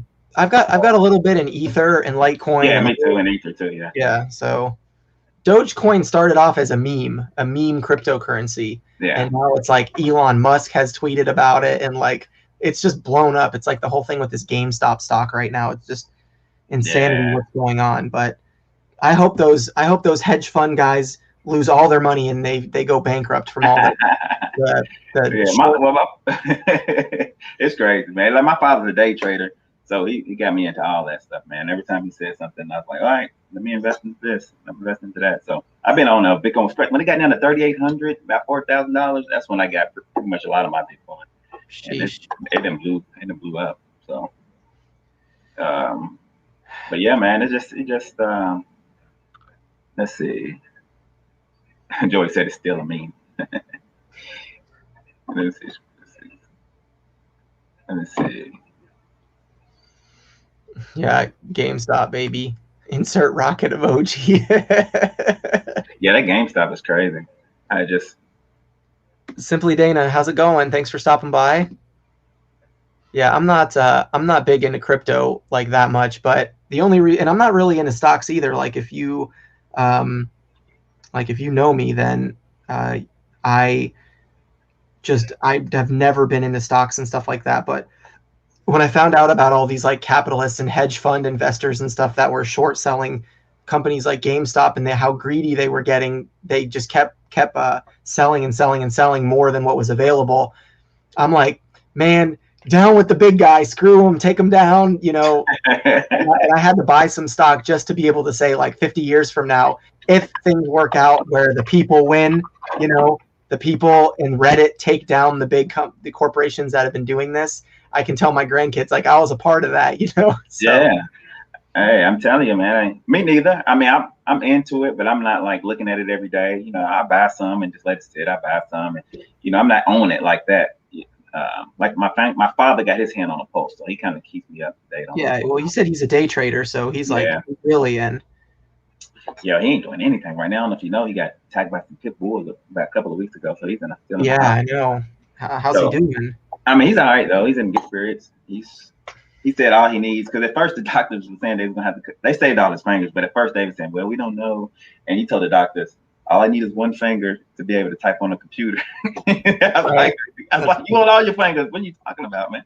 You That's talking awesome. over there?" Yeah, so he's doing all right. He just waiting for it to heal up because they got to do a skin graft, take some skin. Okay. So, all right. Well, I'm glad to hear that he's doing better. That's for sure. yeah. That kind of stuff is scary, man. Like, Yeah. I think when you were either in Tommy and Tracy's live or you were in someone's live and you were talking about it, and like it just reminded me of my mother-in-law got. Oh yeah, I remember you telling me that. Yeah, when H1N1, or whatever it's called. I don't even remember what it was called. The swine. Is that the swine? Yeah. Swine flu. Yeah, swine flu. She got one of the vaccinations for it, and it put her in a coma for like 6 months. Oh, and wow. like we didn't know what was going to happen, and then she had to get physical therapy to like recover. And this was years ago. Obviously, you know how long ago that was. Yeah. But it was very, very scary because my wife's father had already passed away. So like we were really praying, like like this can't happen right now. So. But it was definitely like a ride to go through that and to see her like go through the physical therapy and to recover That's crazy. and come out of it. Yeah, it was scary. And she just got her settlement. She just settled with the hospital. Like she's been in a lawsuit claim. That's them getting it from back then. Oh yeah, she settled at mediation. That's how long it took. They didn't even go to trial because she just was so tired of dealing with it. She just settled for, I don't know how much. They agreed to wipe all her medical bills, and I don't remember how much they gave her. We didn't see any of the money, so I don't know how much it was, but I think it was over 100,000. But I mean, if she would have waited, she could have, if she would have fought the whole thing, she probably could have got like between 3 and 5 million. But it would have been another 5 to 10 years before she would have seen, because they file motions and prolong it and put it out and whatever. So I've been through that before, man. That's crazy. JD, that's awesome. Thank you so much for letting me know. I really appreciate that. I'm really glad that people are liking the boxes. So Yeah, that was big, man. I would have hopped on that too, man. That was great, great deal. yeah, it was an experience for sure. But I'm glad you like the shoes, man. I appreciate that. Definitely. I didn't know you was that close. I mean, to him, but to them. Well, yeah, I'm about an hour and 45 minutes away, and then he gave me his address to his warehouse, and it's only about an hour and 20 minutes from me. So I was like, yeah, I can be there tomorrow. Yeah. So yeah, worked out. Did you have to take a couple of trips? Yeah, so in the first video, I drove my SUV, and then That's right, Ryan, you did. I did. yeah, and then Ryan was like, "Yeah, not a chance. It's not all gonna fit." And we both underestimated the amount of shoes. He was like, "Yeah, we're probably looking at about 400 shoes," and I was like, "All right, I'll just throw everything in my SUV." And he's like, "Yeah, you'll be lucky to get like a fourth of what we got here." And so then the next day, I rented the cargo van, and the second video of that series, I share like how I loaded it all. I didn't watch the first one. I need to go back. I'm bad, Drew. Yeah, no, you're good, man. We're all busy. Like I don't expect other resellers and YouTubers to like watch my content as soon as it comes out or even watch it at all because everyone's busy. Like even Harry Tornado, like we've talked about that in the podcast and stuff. It's like it's so hard to keep up with everybody's content. And then if you miss somebody, like someone gets offended that they didn't watch you didn't watch their video or something, like I just you know what I just don't have any it's hard. Like you said, I mean, just think, everybody's videos on average 15 to 20 minutes, or at least, or 10 to 15 minutes, let's say. And imagine trying to watch everybody's video every day or every other day. I mean, it wouldn't happen. You wouldn't get nothing done. Yeah. So I watch a lot because I work and I can actually watch videos at work. So that's how I catch up on everything. Usually at work. But I appreciate you stopping by. Kat? Kat, I see where you just hit me on Instagram, but hey, I haven't checked it yet. I'm sorry. Joey, you better be listing, buddy. Joey ain't doing nothing. He probably wants you to drop him the link. I'm not letting him in. I'm not letting him in. Joey, he's too active in the chat to be listening. He's too hyped about Dogecoin right now because he's made like, Joey, how much money are you up right now? He said thousands in the chat, but he didn't say specific. Thousands with an S or 1,000 plural? He put an S on that, plural, thousands, and then he said he's about to retire and become a full-time eBayer. Kat said, "It's okay, Dave. I won't call you out like you do me." Nah, okay. Well, you just did. I think that was a call out. But yeah, Kat, I was talking to her about because she sold some big dresser table type thing that looked like it weighs 100,000 pounds, and I was like, man, I don't know if I can go there. I'm not ready for that. She's like, well, all you gotta do is get on UShip and they ship it out. So yeah, I've seen a couple of those, but I haven't had to do any like big pallet shipments yet or anything like that. But I've sold some big stuff, but mostly locally. Oh, okay. Yeah, that's what I told her. I mean, usually when I get bigger stuff, and I do have a couple things, I usually sell it locally. I've never shipped anything big like that. Camden, yes, sir. GameStop to the moon, baby. I love how everybody is just going crazy about it, like with GameStop and just taking down the yeah, everybody just said forget it, because we control that, like everybody. So there's been a lot of mad people behind the scenes. You know what I love most about this is that you have people like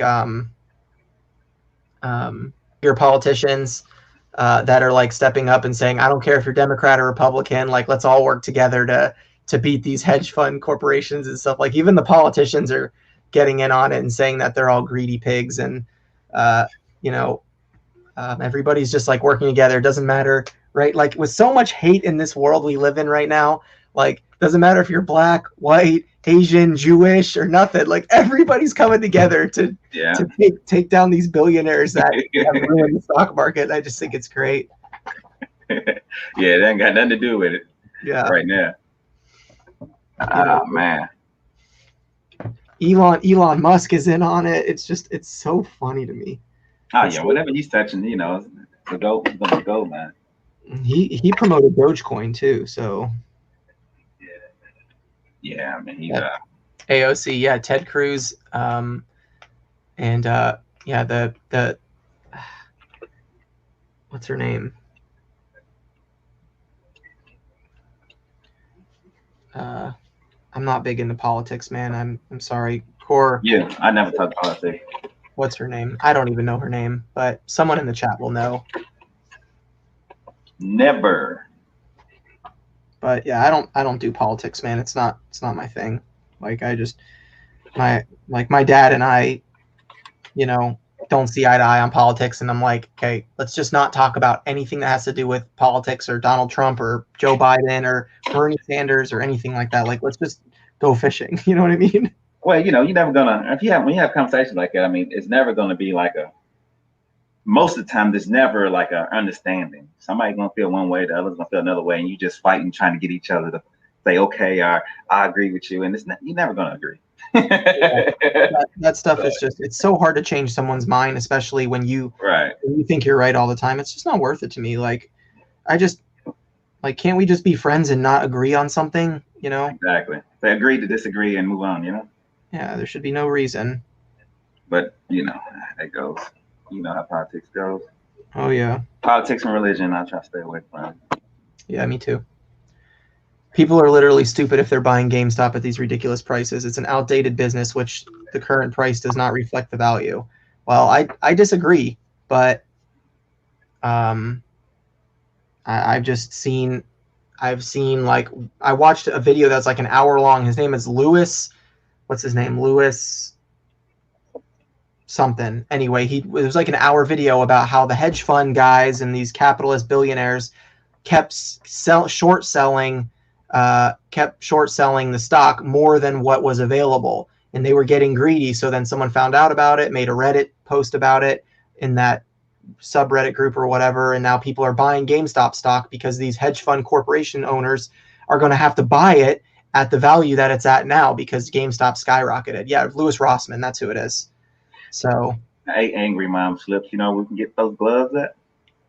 Yo, I saw another reseller post on Instagram that they made Bernie Sanders mittens, like sweaters and T-shirts, and they sold out like almost instantly on their website. I figured somebody was gonna do it. You should put them on some socks.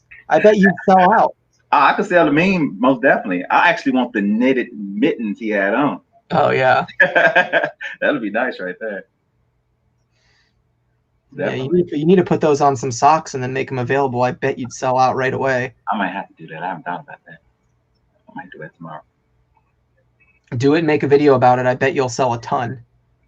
I might do a little short about it. Of me making them anyway. 23 by, what is that size? I found some vintage in my thrift store today. I went and ran in there for work. Oh yeah?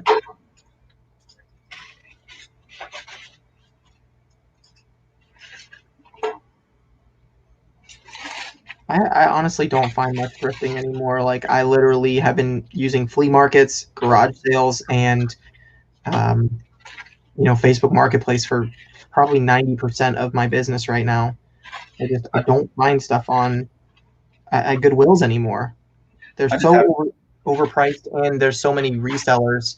But what's funny to me is, like, people want to complain and say, "Oh, there's no good stuff at my Goodwill," and I'm like, listen, I'm in Orlando, Florida, like one of the most heavily populated areas in the country, and you're telling me that there's no money to be made, yet I can still make money, and I don't even hardly thrift. I'm gonna go commercial here in a few, Philly. Then you better buy the stock. I'll let you know. Now I found some vintage T-shirts, single stitch, 3-pack. Oh, nice. Yeah, you're doing the part-time pickers special right there. And some underwear. Look. Yeah. I remember wearing these when I was a kid. The real part-time picker special. It's already dropped for 7,200. Short sellers have lost their money if they haven't already exited. We'll see. I mean, I only have a little bit into it, so I'm not worried. It's just fun to watch. Yeah, something like that's good to play with. You just throw a little bit in, don't throw your bill money in, and just see what happens. It's just like Bitcoin. I mean, I'm not throwing my savings in there and getting stupid. I'm just playing a little bit. I mean, whenever you mess with the stock market or any type of investing, you don't know what's going to really happen, really. I mean, yeah, it's all speculation. Yeah. So I mean, you have everybody giving you advice on certain things, but I mean, who do you believe? I mean, how do you know? You know, don't nobody really know. I know I don't. If I see it start to come down, I'm like, oh shoot, Philly, get up out of there. Philly Flipper said, "Where can I buy some Tesla picker stock?" I was going to say I'm going commercial soon. I'll let you know. Oh, that's who you were answering earlier. Okay. Yeah. I wonder. Oh, for sure, the Mittens dongle is creating unity. I don't know what that I think it was just that whole post. I don't, you know, the way he was, you know, like, when can I get up out of here? Let me go home. You know, the whole. Dude, I know, Chris. The stuff that you find blows my mind, man. You find amazing stuff. He's like he finds all kinds of crazy stuff. Yeah, it's just amazing what he finds. Like I swear, like I can't even make like thrift with me or thrift haul videos anymore because I just don't find anything. Like I'm lucky if I can go into a Goodwill and walk out with one item. I'm talking one item that I can flip. I can only imagine, like you said, Orlando, close to Indy, like major city like that, man. You got to be right that morning, looking at what's in the store, and like you said, like when you found those shoes, they just borrowed those shoes out. You just happen to get lucky. So you just got to be lucky.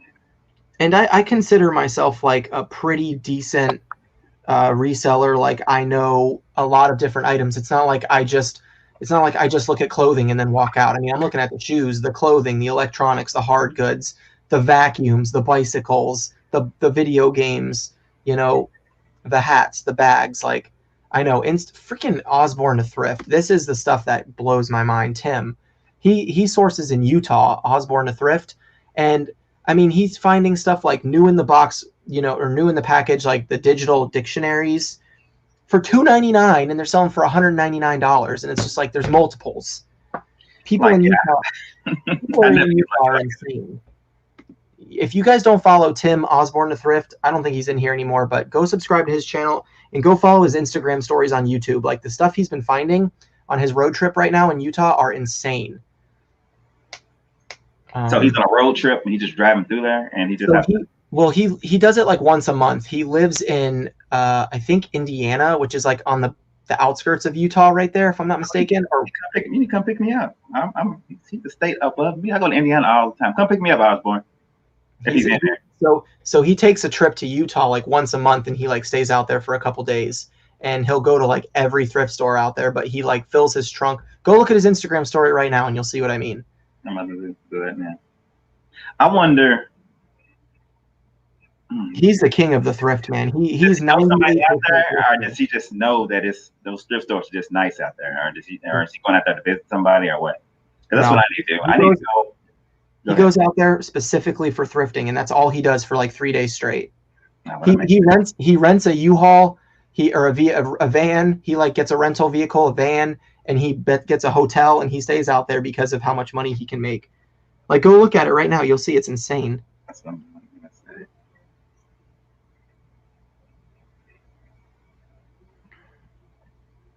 Come on now. These Nintendo 64s right here?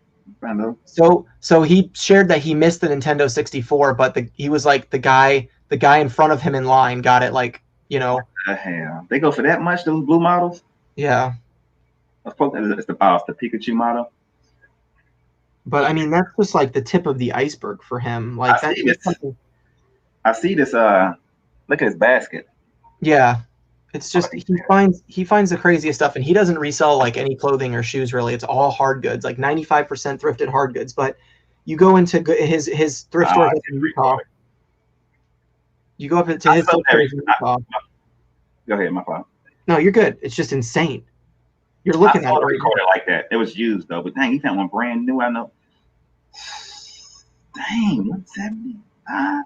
I know, and he shares the comps right after he shows that he found it. It's just crazy. Hey man, I'll be traveling too, man. I ain't never heard of that. Dirt. What's that called? He knows his stuff, man. His eBay 90-day total is like somewhere over 50K, and he does it all by himself. All thrifted hard goods. No garage sales, no online auctions. It's 95% thrifted hard goods from thrift stores like that. And he's like 90-day totals over 50K. It's insane. We need to find a sweet spot, man. I need to start trying to think about that now. Maybe it's just a sweet spot, maybe about a couple hours away from me that I don't know about. I know. I told my wife, like, I'm ready to sell my house and move to Utah, start over. Or maybe just take a road trip for a couple of days. Say, look, we're gonna go here. Let's go here and let's just stop at every thrift store, and then you can kind of figure out like, okay, I know where the sweet spot is, and just go there every year, once a year, something like that. Yeah. Keisha's right. It's all the Sandy DIs, Desert Industries thrift stores, which are run by the Mormon churches, so they're super cheap. Okay, yeah, they go out kind of stuff. Yeah, they just sell stuff. Flippin' Nostalgia, hey, thanks for stopping by. Annie, what's up? How are you? Just to clarify, I didn't mean to call you guys stupid. Oh no, you're good, man. I don't take it that way. I promise. No. I mean, we know what you're talking about. What's up, Rhea? You guys go check out Rhea, Coach Hustle, killing it out there. eBay, Amazon, cross listing. Has she has some manuals, like not manuals. What are they called? Like ebooks on how to resell. Pretty cool. Butterfly Hustles, what's up? Thanks for stopping by. If I missed anybody, sorry. Yeah, Idaho, not Indiana. Idaho is where Tim is. Okay. Yeah, I would say. I know Utah's kind of far away from Indiana. Not far. No, it ain't far. But all right, I'm almost done listing these Pendletons. I think I got one more. I was a vintage shirt on Facebook Marketplace. I haven't been on there. I hear everybody talking about it. I hear you talking about it. I sell on there, but just local stuff. I got my first, couple shipping things the other day.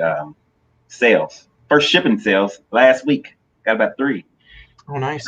And it was crazy, man. I mean, it's only 5%, easy. 5%. I mean, straightforward. Yeah.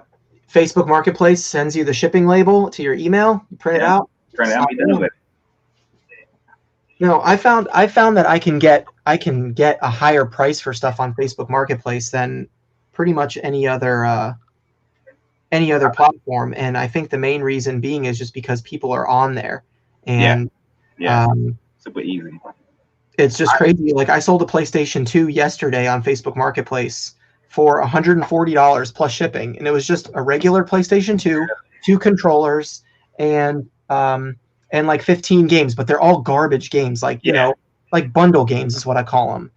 And I sold it for $140 plus $20 shipping. And it's funny because I saw like John Cincinnati Picker, like he posted on one of his videos recently, I sold this Nintendo Wii bundle, picked it up at a garage sale for $30, and I sold it for $69.99 plus shipping. And I commented on it, and I'm like, John, you're missing out, buddy. Like, I sell Wii's for $120 to $140 on eBay and Facebook Marketplace. Like, raise your prices, you'll make a lot more money. And like, people will pay, but I think he's just all about the quick flip, the quick sale. So, yeah, that's right. But it's like you said, you gotta venture off into it. Like I said, I haven't been on it either until a couple of weeks ago. I said, let me put a couple things on there, and they sold like these patches. I got so many of them. I said, let me put a couple of these on there, and I'm telling you, they sold. And like, I agree, I put them on there for a little bit more, and I didn't have. Well, I put them on there for what I usually put them on eBay for, but I didn't have to hassle with the offers and all that because I get offers. They just went on and bought it straight up, and it was easy ship. Yeah, I don't ever really have people making me offers on Facebook. I normally just get people. I get people saying like, is this item still available? But if you're like, I picked up a Rock Band set a couple weeks ago for $120. It was the drum set, 4 guitars, all the dongles, a bunch of games, like everything. It was way more. And I sold a drum set and a guitar with the dongle in the original box for $275. Plus shipping. That was on Facebook. That was a Facebook pickup. So like, people would say I'd never pay $120 for that. Pickup, and you sold it on Facebook? Well, I sold that one on Mercari, but I sold another set on Facebook for $200. So if you're not picking up Nintendo Wii's, for example, or PlayStation 2s for $30 or $40, like, you're missing out on fast sales. It may be, it's not thrift store prices per se, but you can still double, triple your money. Like, especially on Facebook with 5% fees. You buy a PlayStation 2 bundle for $40, you can sell for $100 all day. It's crazy. I sold a PlayStation 2 on eBay for like $70 too, but it was kind of broke. It worked, but the casing coming out has some broke stuff, so I sold it for a little bit less. But it had like 3 games. I got another one too, and yes, I still have that asked me about that? Let me scroll up. Marcus, I do have a bunch. Let me see. What, the Nintendo stuff?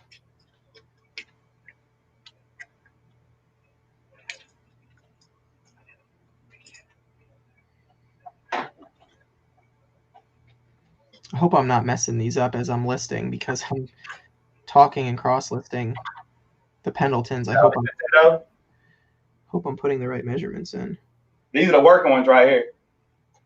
Oh yeah, yeah. I saw that on your Instagram. That's awesome.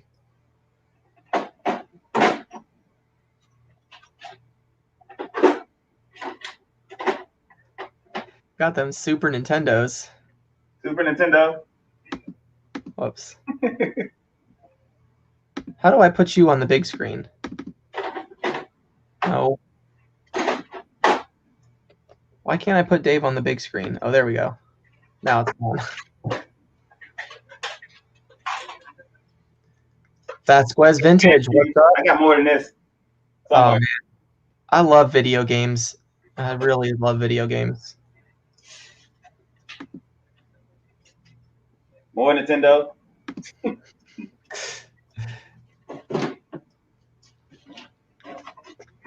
Picked up a week today with Resident Evil and Zelda for GameCube, $25. That's a score.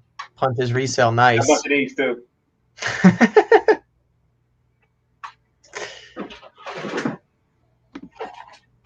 Anyway, to answer your question, yes, I still got a bunch, but I'm selling. Dude, the video games is like my favorite thing to sell, just because they sell so quick. Like, yeah. I mean, Flippin' Nostalgia said I just sold a Wii system with Wii Sports and Wii Sports Resort with no controller for $100. I just sold one over the weekend on Facebook Marketplace. I paid $7.50 for it at a flea market, and I sold it for $120 plus shipping on Facebook Marketplace with Nintendo Wii with Wii Sports. Like, people pay for that stuff. Those Wii's, I go. I mean, all the stuff flies off the shelf, but I can't never keep a Wii longer than a couple of days. Butterfly Hustle said, I never realized how long your dreads are. Awesome. Yeah, they're too long. They're below my butt now. It's time to get another cut. I usually cut them like once a year, every year and a half. Back to my middle of my back, but they grow too fast. How long has it been? Like, I've been having since 2004. Oh, wow. Yeah, that's a long time. But I can usually cut them to the middle of my back like once every year and a half. But it's time. I'm about to cut like in about maybe the winter. I'm cutting them all off. I'm gonna have a Caesar. You gotta go. Yeah. Gotta go like Dante, Prison of Prophets. Yeah, I'm receding, man. I'm getting old, man. Oh man, me too. That's probably what I'm gonna look just like that when I cut these dreads off. And I can't be looking like no Stevie Wonder with just dreads in the back, you know. So I got to do something, man. I mean, I'm not in MC. I guess I got a little bit left. I'm just kind of going back here. Everybody says to me like, maybe I can go another couple years. I'll be 40 this year, man. In November. Yeah, that's funny. So you kind of look when you take your hat off, you kind of look like Richard Sherman. Well, you know what? Say it again. I said you kind of look like Richard Sherman when you take your hat off. He had dreads. I've heard that before, man. A whole lot. Richard Sherman? You look like a short Richard Sherman. Michael Crabtree. Michael Crabtree ain't got nothing on me. Crabtree ain't got nothing on a real cornerback. Give me a real wide receiver. Crabtree. I'm gonna keep it for a little longer. Butterfly hustles. Hey, but believe it, it's heavy. When I go swimming, and like swing my hair and hit somebody, man. I hit my kids all the time. They be like, your hair is all over the place.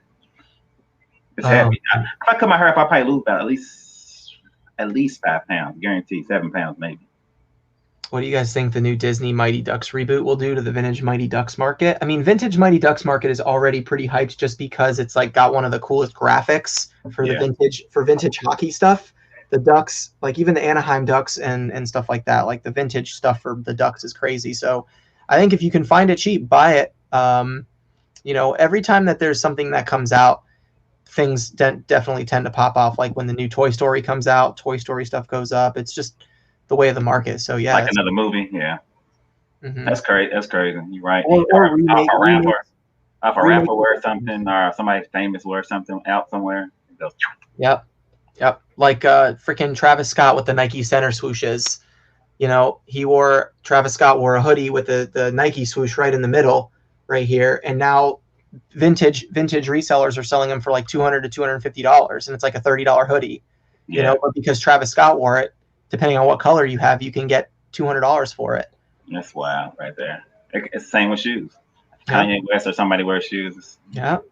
How long do you keep things in your eBay store before you relist them or lower the price? Depends on what it is. Like I have some stuff that I just let it ride, and then I have some stuff if it's more like I have a lot of watchers on it, I'll send out. You ever do any sales? You ever set any sales up in your store, eBay store? I do, yeah. Like I run like 25% off clothing sales every once in a while because I try to move clothing. Obviously, it doesn't sell as fast as hard goods, but I do that too. Especially stuff over 60 days. I run stuff on sales on that stuff all the time. Yeah. And, actually, I did that the other day, and I think at the end of the sale, because I did like a 7-day sale, and like the last day, on a Wednesday, I got like 27, 28 sales. It was crazy. I was like, I guess people were just really watching it. They didn't want to lose out on that sale. But it can work sometimes, depending on how you set it up. Jeez, picked up an Apple Watch 6 at bin 5 for $5, sold for $450. That's what I'm talking about. I picked up like a little bike. I guess it was carbon fiber bike piece. It was brand new, still on the card at a Goodwill a while back for like $4.99, and it sold for like $3.75. It's like a little bitty thing for a handlebar that goes on, them road bikes, those expensive road bikes. Lance Armstrong on them was the ride. Yeah. And it was for like $3.75. Man, it was crazy. Just sitting right there, waiting for me. It's crazy. It depends. You can get some good stuff. Like I got some cars one time I put on auction that went for like $500 that I got from a guy on the clean out. And those little race cars, what they call them? Them old little things used to be on the track. They got what kind of cars they call them? Slot cars? Hot Wheels? Slot cars. That's what they were. I had a bunch of those. Wow. Liquidation Pros said, run a sale for 10% off and then send offers for 10%. You won't believe how many items will sell. Have to give that a try. How am I doing with the Rally Root shoe pickup? I've more than doubled my money as far as profits are concerned. I kept about a little over 100 shoes, about 125 shoes for myself to list. And so, yeah, I'm doing those ones. You keep some of those ones that was like in a box and stuff like that? Yeah, I kept all the new in-box shoes myself. I've already sold like 5 or 6 pairs of those. Okay.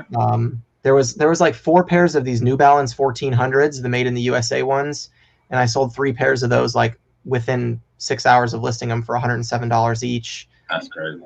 I sold a pair of was it Jordans or I can't remember, another pair of shoes for like $100 flat, and then I sold 2 pairs of Ultra Boosts that I got from Rally Roots. Like I've already made probably close to like $800 and maybe even more in sales just from the ones that I've listed, and I haven't even listed that many yet. So. Did you make a box with all those size 14, those big shoes that he had? I remember seeing those.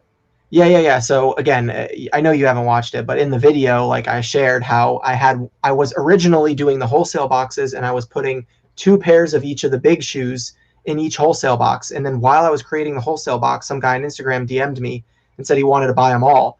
And so we came to an agreement, and I sold him all of the big size shoes. Like the smallest size from the big ones was like 13.5, and then there was 1 pair of shoes that was size 21. So damn. Yeah, it was a big shoe. I know. So if we came to the agreement at $10 a pair, and he bought 90 pairs of shoes, so that was $900 right there. Before I even did the wholesale boxes, so I already had about a third of my investment back just from that one guy, and he paid for shipping. He literally, I took measurements of the boxes, got weights, and sent him the measurements. And he used UPS.com or whatever and got his own shipping labels and sent them to me. So I didn't even have to spend money on shipping. That's why we agreed to it. So yeah, it was a sweet deal there. And then I did the wholesale boxes, the rest of them without it. So it's just been a great opportunity, man. I know I've said it a million times, but I'm just so thankful to Ryan for the opportunity. Like he could have easily wholesaled them himself and made more money, but he's just really a friendly guy. And he's like, hey, if you make money, I make money. You get them out of my warehouse, like I'm happy. So I was like, it makes sense. And then the way you did it makes sense because the next person that gonna make money as well. So yeah, I mean everybody's making money. I mean, but those are the biggest, man. When you get those type of deals where you can get a bunch like that, I mean, my God, that can turn your business around. You know, I tell people who just starting sometimes, a lot of times when you get deals like that, I mean, Yeah. that can change everything. Well, and honestly, one of the only reasons that I wholesaled any of them to begin with was because, you know, one of the reasons I did it, you know, and everybody knows it because I was honest about it, is because I was able to do a collaboration with Rally Roots. Like, Yeah, that's almost priceless right there. So of course I'm going to jump on the opportunity, you know, to be it able all to makes meet. sense. Yeah. So, you know, I jumped on that opportunity, and it was way more shoes than I could handle for my shed in my house. Like, my house is about 1,000 square feet. We have a very small house. So, you know, it was just like when Ryan presented the opportunity, I was like, all right, I'll figure this out. I'll make it work. Like, I'll work, you know, 82 hours straight if I have to organize this stuff and stack it in my shed to make it fit so that I can get this video with Ryan and make some money in the process. So, Jakob, what's up, buddy? Wendy, how's it going? I'm surprised you got them done that quick. I'm surprised you sold that many this quick, man. It's crazy. You said what, 20 boxes or something? That's Yeah, crazy. I worked my tail off, man. Like, I'm not trying to, you know, toot my own horn, but like, if that's why I really made the videos. But if anybody realized actually how much work I did, you know, to basically double my money after shipping on each of the wholesale boxes, like, if I had the space, I would have gladly done it, you know, to double my money. But since I didn't have the space, like, I literally laid it. If you watch the second video or the third video, I lay a white sheet out on my yard in my backyard, and I'm taking pictures of these wholesale boxes because I don't even have the space, you know what I mean, to do it in my house or um, my Yeah. shed, really, because I had all the shoes in my shed so that it didn't get rained on or whatever. I'm like literally taking pictures, and then it gets dark at 6 o'clock, so I moved everything out of my shed like to the far corner, and I did it the rest of them in my shed. And anyway, I took the pictures, I built the website. I stayed up from like 11 p.m. to like 4 in the morning that night building the website, getting the site drop ready. Like, it was just crazy. So but yeah, it was an amazing opportunity, and I wouldn't change it for anything. Like, I love working, like, I love hustling. So it's not like, you know what I mean? Um, Did you get anything else? I mean, I watched that video. Did you get? I just watched the first one though. Did you get that? Well, you know how you seen some of the other stuff that was bad shoes, like he got a rock band right there, and he has a couple other things. Did you purchase anything else as well from him? so I didn't buy anything else from him other than what was included in the deal, but Okay. the deal came with other stuff that I haven't even made a video about yet. Okay. I got a brand new in the box electric lawnmower that sells for about $150. I got a Rock Band drum set and 4 Guitar Hero guitars. I got like a whole box of vintage clothing and jackets, Mm-hmm. um, like some sports stuff like Miami Dolphins jacket, and there was some like not Carhartt but like Tyndale, like one of those brands, like the fire resistant, like coveralls, like the workwear and stuff like that. So So um, this right here might be like an opportunity to get more stuff in the future. I'm guessing, like, 'cause you like, that's what he does, wholesale for the most part. yeah. So Well, and Ryan, and another reason why I, you know, kind of did it so fast was a couple of reasons. Like, the first one is because Ryan said that he was going to put his YouTube video up that Thursday. I had bought everything on Tuesday, or on Tuesday. He said he was going to put it up on Thursday, and he released his video on Wednesday. So I was like, man, now I really got to hustle to get my video out, you yeah, know, so that I don't miss that gap of people, you there you know, from Ryan saying to go from his channel to mine. So, go. Right, you know, I really had to hustle there, and then, you did it uh, right. I yeah, mean, everything made sense, man. Like you said, meeting them. I mean, I bet you that was great, and just getting a boost as far as videos. I mean, just everything. Getting money off of it. I mean, just it all makes sense, man. I would have did it as well. They was yeah, close. You didn't have to travel that far. I mean, it was nice.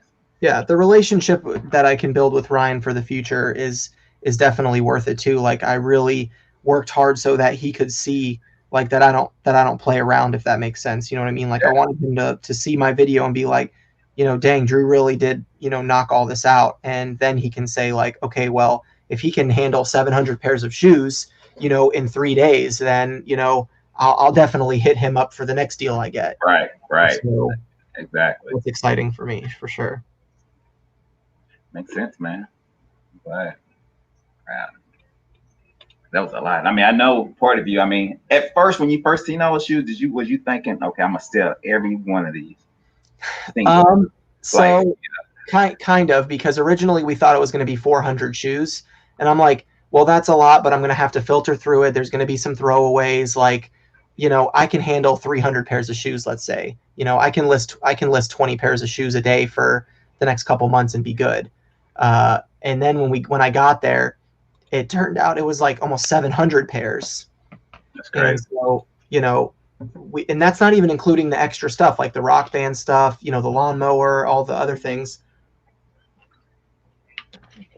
So it was just like unexpected, I guess you could say. Like I showed up in my SUV, like I said, I showed up in the SUV and was expecting to fit it all in there, and I didn't. So, but I did think that, like, I'm like, all right, I'll just spread this out. I'll list 10 to 20 pairs of shoes a day, and I'll have inventory for the next couple months, and then I can just, casually thrift and still make videos, but I'll always have inventory, Right. And now I'm just, when I got that many shoes, and then Ryan had mentioned while we were recording together, he had mentioned in his YouTube video, he's like, Drew, would you be interested? If you go watch Ryan's, he like caught me kind of off guard and was like, Drew, would you be interested in wholesaling some of this? And I'm like, heck yeah, sure. If any of your subscribers want something, DM me on Instagram. Let's make a deal. Like, I'm all about, the flip. So Heck yeah. And that's the thing, knowing when to do that, knowing when to wholesale and when not to, especially, because you in the business, of course, to make as much as you can. So it's like, well, should I wholesale, make a little less, or should I get it out the way and move on to something else? I mean, it's just one of those things. Yeah, for sure. It was kind of a tough thing to decide, because I am like a lister in nature. Like that's me, is I list all the time. And Dalton, get out of here. At the beginning of the stream, everybody was calling me the shoe guy. So yeah, I was there. I think I was one of the ones that you always get the shoe guy. He's trolling me. So, but yeah, man, it's just I had so much fun just just meeting him and getting to talk to him. And there's been some stuff on YouTube, people saying like about Rally Roots are scammers and they're all this kind of stuff. And I'm like, I was there face to face with Ryan, and he's the most genuine, nice, kind-hearted, like he's like, if you're making money, like I personally, like every time I shared something on my Instagram about the wholesale deal with Rally Roots and stuff, I put his name like in my Instagram story, but I didn't tag him on purpose, so he didn't think I was like trying to use his name. And he was going on my stories like going, dude, I'm so happy for you. Congratulations on the sales. You deserve it. You worked so hard. Like, and I wasn't tagging him for him to like for me to get his attention. I didn't even use his @ and that's the thing about getting big like that, man. I mean, you get those people, man. It's, at the end of the day, we all in this to make some money, and he's kind of, and the reason why, because there's a lot of people out there to do stuff and don't tell you, you just kind of figure it out. But with him, he'll let you know, YouTube was part of my business. I do this, blah, blah, blah. I do this, blah, blah, blah. We in it, we thrifting because we like doing it. It's not, he lets you know exactly what it is. And I mean, when people are straight with you like that, I mean, how can you argue with that? How can you be mad at that? Like, okay, we know what it is. It's all good. Yeah. That's one of the things I really like about his channel, is that he's very chill. So like in his videos, he clearly explains everything. He clearly explains like, listen, we're going thrifting today, but this is a, whatever brand, I can't think of it. Yeah, he's like, this is an NFL jersey. Goodwill wants $7.99 for it. We could sell it for $25, but for our business model, this doesn't work. So we're leaving it. And then people in the comments are going, I can't believe you left that jersey at Goodwill. You guys think you're better than everybody else. And it's like, no, it's just that they don't, their business model isn't to net profit $12 on a shirt or a jersey anymore. It's all about time, man. Why spend that time on that when you're making bigger deals you can spend the time on? So it's levels, man. It's levels to it. We doing this right now, and as you move up, you understand, Yeah. Hey Justin, what's up, brother? Who's Joshua? Am I missing something in the chat? Hey David, what's up, man? What up, David? I like that name, David. Let me see. Yeah, man. David, he bought one of my shoe boxes from me, and he's got a YouTube channel, so he's going to do an unboxing and probably share about it. So, you know, as I had one person leave a comment on my video going, like, Drew, this box is trash. Yeah. Yeah. People are like, these boxes are trash. All these guys are scammers. Like, you know, whatever. I'm like, well, go watch the guy's unboxing video and you'll see. Like, there was one, as I was boxing them up, like, I literally went through every box and double checked everything I did because I wanted to make sure when I lettered them, like box A, box B, box C, I wanted to make sure that the person I was shipping it to was actually getting that box. That there was no mistakes, no two left shoes, no nothing. So, you know, I really I wrote handwritten notes on every box to thank them, like just really trying to go out of my way for people, you know, to know that like I care about them making money. I wasn't just trying to do this to unload garbage shoes on other people. You know, I mean, I've got an Instagram and a YouTube reputation to uphold, so why would I risk that for a couple dollars? You know, I'm gonna tell you what. When it comes to the shoe community, because I follow, like, there's a bunch of people I watch, like, on the shoe community that does unboxings, and most of the people are into hype shoes. So when somebody I got a mystery box, or I bought 20 pair of shoes, they thinking hype shoes. So when they see these shoes, they don't know that we resellers or whatever. They be like, oh, you know, this is trash. This is not, you know, the Yeezy or the Jordan or blah, blah, blah. Like, nah, man, this is something totally different, man. You're on the wrong video. Yeah, that's a good point. That's a good point. Yeah, so that's all that is. Because there's a guy, his name is Cam's Kick. Yeah, Cam Kick. You know what I'm talking about? Yeah, he has a store, and, you know, he takes, you know, he basically buys used shoes and new shoes and flips them. Basically, that's what he does. And people give him. I mean, I don't know if you read the comments, but my God, you lowballing him. But he's in the business to make money, and if they agreeing with it, you know, then what can you say? I can't stand that stuff. So someone comes in with like a pair of whatever Jordan 1s, like, you know, the UNC, the blue and whites, and he's like, yeah, they're worth about $1,600. I'll give you $900 for them. And then people in the comment section are flipping out. They're like, dude, you're trying to make $500 off a guy? Well, one, yes, because he has bills to pay. He's got a store. Exactly. Two, these people are just randomly walking off the street into his business.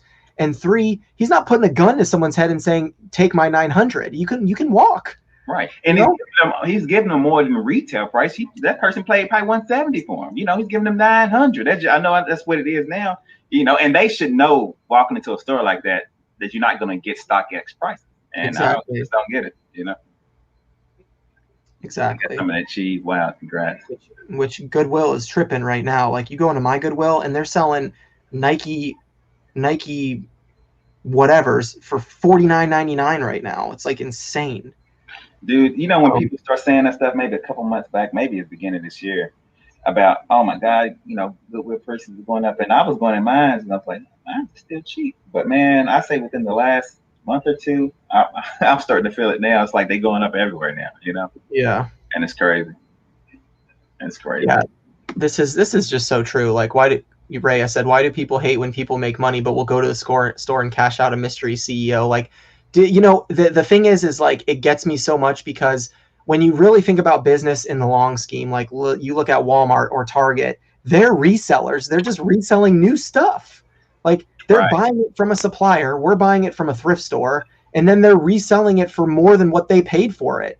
Exactly. So why is it such a problem that people like us do it, and then they say, oh, well, you're you know, buying something for $1 at a garage sale and selling it for $100? You're scamming people on eBay. Like, no, I'm not forcing anybody to pay for it. They're offering me their money because it's what they want.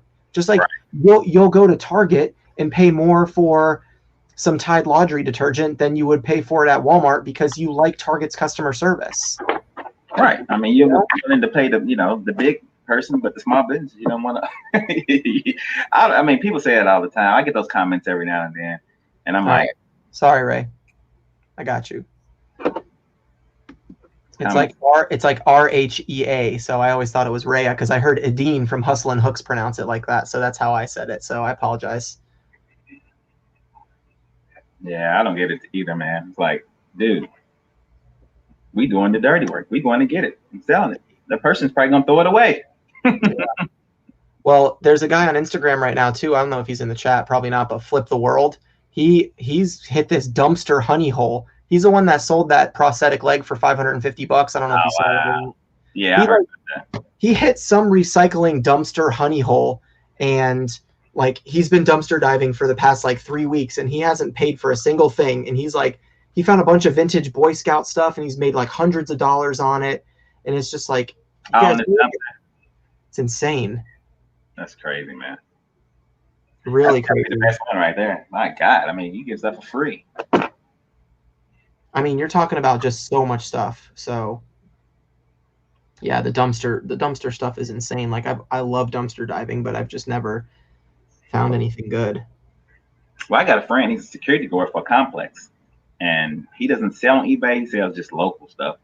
But he makes. I mean, there's a Nike over there. There's all kinds of stores over there, man. And he basically, they got one dumpster and it's right next to his office, and he has a field day in that thing. I always ask him, "Hey, man, can I come over? Can I see something?"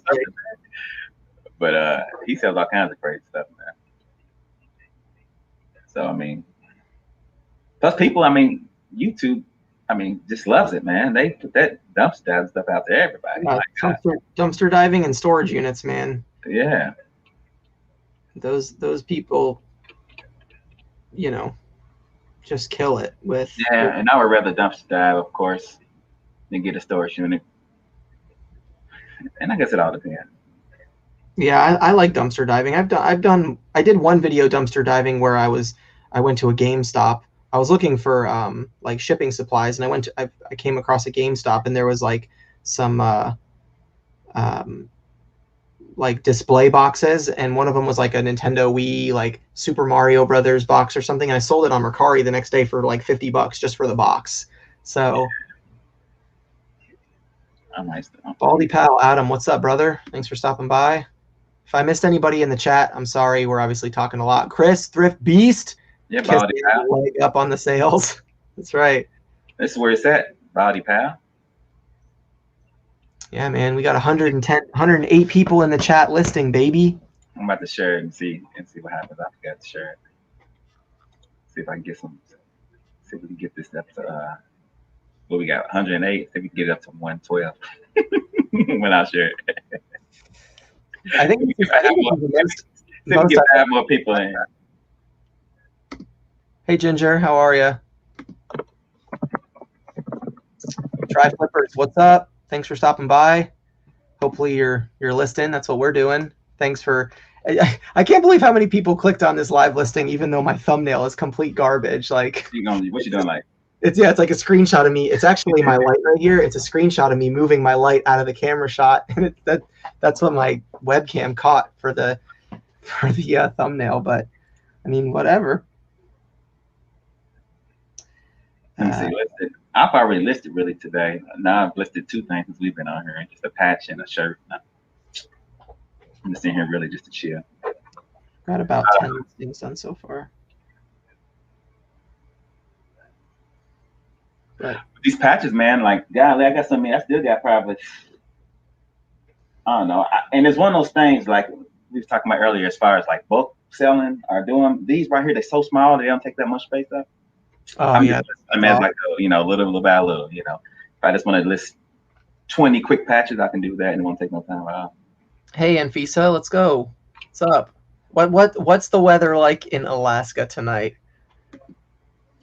Tommy shared it as well. Thank you so much. 113.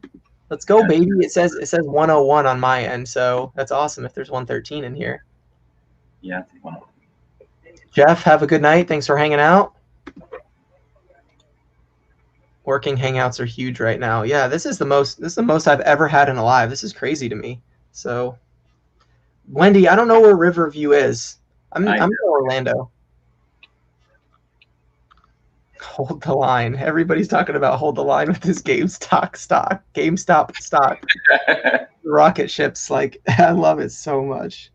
I love everything that's going on with this right now. You bet on Robinhood? I did, yeah. But I have my crypto is in Coinbase. Oh, okay, yeah. I have that. Mine's Binance USA. Let me see. Well, and Robinhood, there's something going on sketchy with all that too, because I bought my stock last night, and Robinhood this morning said they're not allowing any more sales for GameStop stock and everything. And it's like, well, Somebody talk to them. somebody in the higher ups is not happy. That's crazy. Look at my Tesla stock. It's down today, but I mean, Tesla's going crazy right now too. yeah. Elon Musk is a freaking genius, man. Oh, he is. I got my down payment on my truck whenever that comes down. So I can fulfill my name, you know? Let's go. Yeah, Robin Hood goes up. If every single person with a community tab shared YouTube would send it to oblivion. Yeah, I remember you talking about that, Tommy, man. That'd be nice if you can just like have everybody share it and then boom, just to see what happens, you know? Whoo, 17 degrees, a bit toasty. Yeah, it's not like that here too, man. It's cold. Oh my gosh. I want to share, but I don't have 10K. I thought it was 10K too. I don't can you do the community? You have to have 10K for the community tab, or is it 1K? No, yeah, just 1K. I got the community tab. I only got I don't know how many I got. What happens after you get the Tesla? Then you're going to be Lamborghini picker. I probably was gonna say change my name to some other car. Hedge funds can still buy and sell. I can actually get it now. I was gonna get it back in December, last year December. Well, 2019 December is when I was gonna get it, but I decided to use my little eBay thing to get it and spend mostly cash on it. So. Oh man.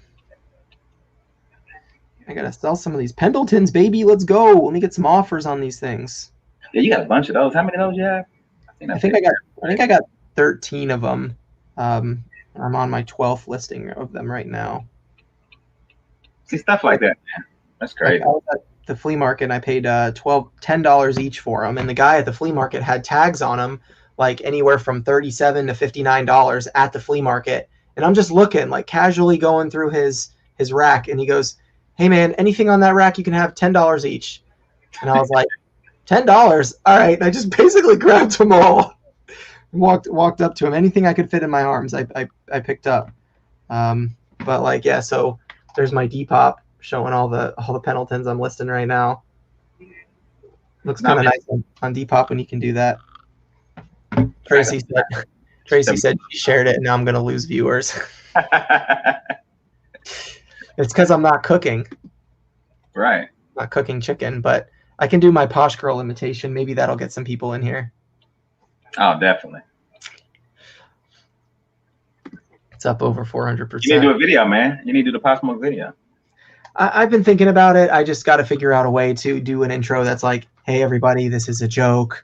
Please don't take this seriously." You need to do it at the end. You know, you need people complaining because people don't watch it to the end. You're like, "Look, I put it at the end of the video. What are you talking about?" There you go. Yeah. Oh, it's Tracy's fault. We're down to 99 viewers. We went under 100 after she said that. Now I'm 97. Tracy, come on. Messing me up here. Carter, what's up? Well, there goes my live. Yes, Lucky Charm. I'm trying to get that Tesla. You have one specifically that you want? Well, I'm waiting for I'm probably just gonna wait for the truck to come out now. And I was gonna go for the Model S. See, that one's a little bit more than the 3. First, I was gonna get the 3, but I think my wife wants to get going. So, but I did put a down payment on the truck, so I'm one of those people. Are you gonna try to throw a rock through your window when you get it? Oh yeah, I definitely gotta do that. That'd be a good short. Yeah, definitely. I'm gonna record the whole process.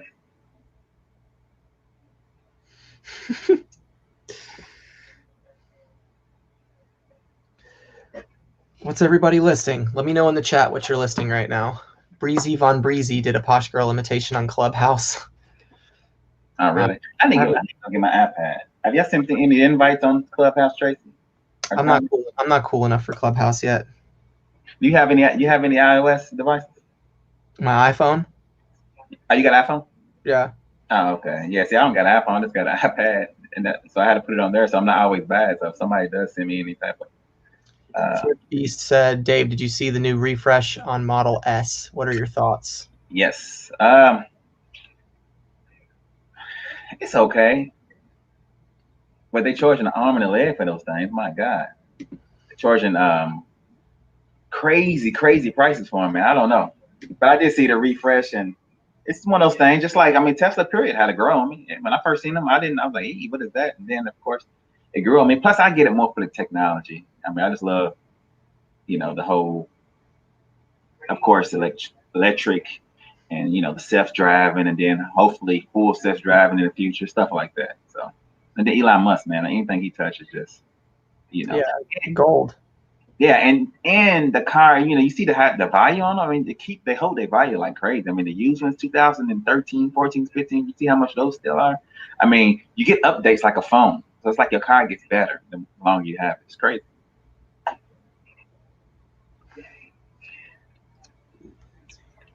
But there's a lot of other ones. Rivian, electric Hummer's about to come out. There's a lot of other ones, catching up. So, only thing about him is he wasn't into the car market before he got in the car market. So he had like a lot of body panel stuff issues, a lot of cosmetic issues in the beginning. And still to this day, he has, those issues. Ford and all them, they've been in it for a while. So all that stuff's going to be. Oh, yeah, my thumbnail changed. All right, it's me and you now. It is. Oh, that's what I'm talking about. Hey, thanks, Dave, Tommy, and Tracy for sharing my video. I appreciate that, you guys. That's all good in the hood. Everybody sleep though. Probably. I just find that I'm literally most productive when everybody else is asleep. Me too. I really like this amount, 100 or so. I think is pretty nice as far as reading the chat and stuff like that. I've seen like, I don't know if you was in Craigslist Hunter's chat earlier. He went live, and he had like 500 people in that chat. Was going crazy, man. Super crazy. That's so much to keep up with. I can't even fathom that. Yeah, if you want to engage with the chat, there's no way you'll be able to do it. Now if it was just me and you talking and we didn't care about the chat, then okay, I can kind of see it. But like, that's a wrap. What up, Philly Picker? You back?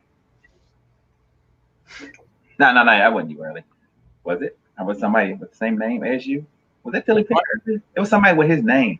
Oh no, there was another one that was What was his name? Yeah, it was something similar. It's not Philly Picker though. Almost like it. That's what I thought it was. Philly Flipper, I think. Yeah, okay, but it was spelled with a P, the flipper, right? Yeah. Okay. Okay, Tommy, we get it. Yeah, 700. My God. It's crazy. I was trying to promote it every time. You hear me? I said, hey, Craigslist Hunter, you got some Tesla Picker socks? Yeah. I'm trying to get Tommy to block me. All right, I'm going to do a couple pairs of shoes. Yeah, go ahead. Yeah, man, he was just going through a shop, and everybody was like, hey, do you have this? Do you have Nintendos? Do you have any of this? Do you have any of this? So he pretty much could have sold out his shop during their live. You listed 2 items so far, Tommy. Is that it? You always talking about Joey. Only 2? I know. I was going to say, Tommy's pulling a Joey. Only 2, Tommy? Oh, yeah, Tommy, I agree. He goes on random lives. I mean, if he had it scheduled a day or 2 before, man, yeah, definitely. He have thousands, of course. Who, Pete? Yeah. Yeah. Oh, yeah, for sure. That's how I am, though. Like, I wasn't planning on going live, and then I got home from I had a meeting with a buddy of mine from church to talk about some stuff, and then my wife and kids went to Epcot today with her sister while I was working. So I was like, nice. They got home right around the time I did, and then they all were, kids were sleeping already in the car, so took care of them, and then just came straight in here and was like, well, I'm gonna list if everybody else went to bed at 9 o'clock. And then I was like, you know what? I'll just go live. I don't see anybody else live. And Yakov was live, but I noticed that after I had already clicked, and I was like, all right, well, people will come over after he's done. So, Tracy, I do it on Ken Master. They got a video. They got Ken Master.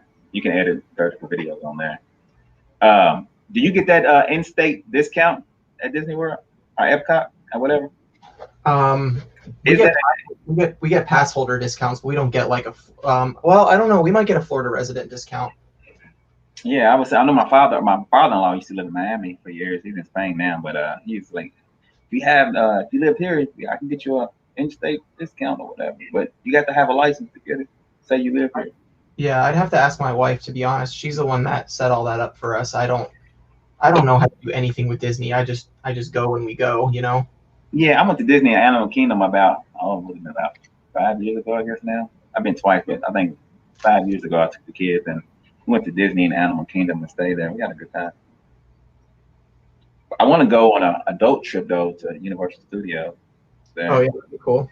Well, if you ever do, let me know. I'll meet you out there. Definitely, that's gonna be here soon. Suppose I got a trip that I'm probably gonna have to cancel to Dominican Republic at the end of March, but that thing's probably gonna be canceled. I'd let you Airbnb it at my house, but my house can barely fit my family, so if I can get a Florida resident discount on a hotel, though, I can help you with that.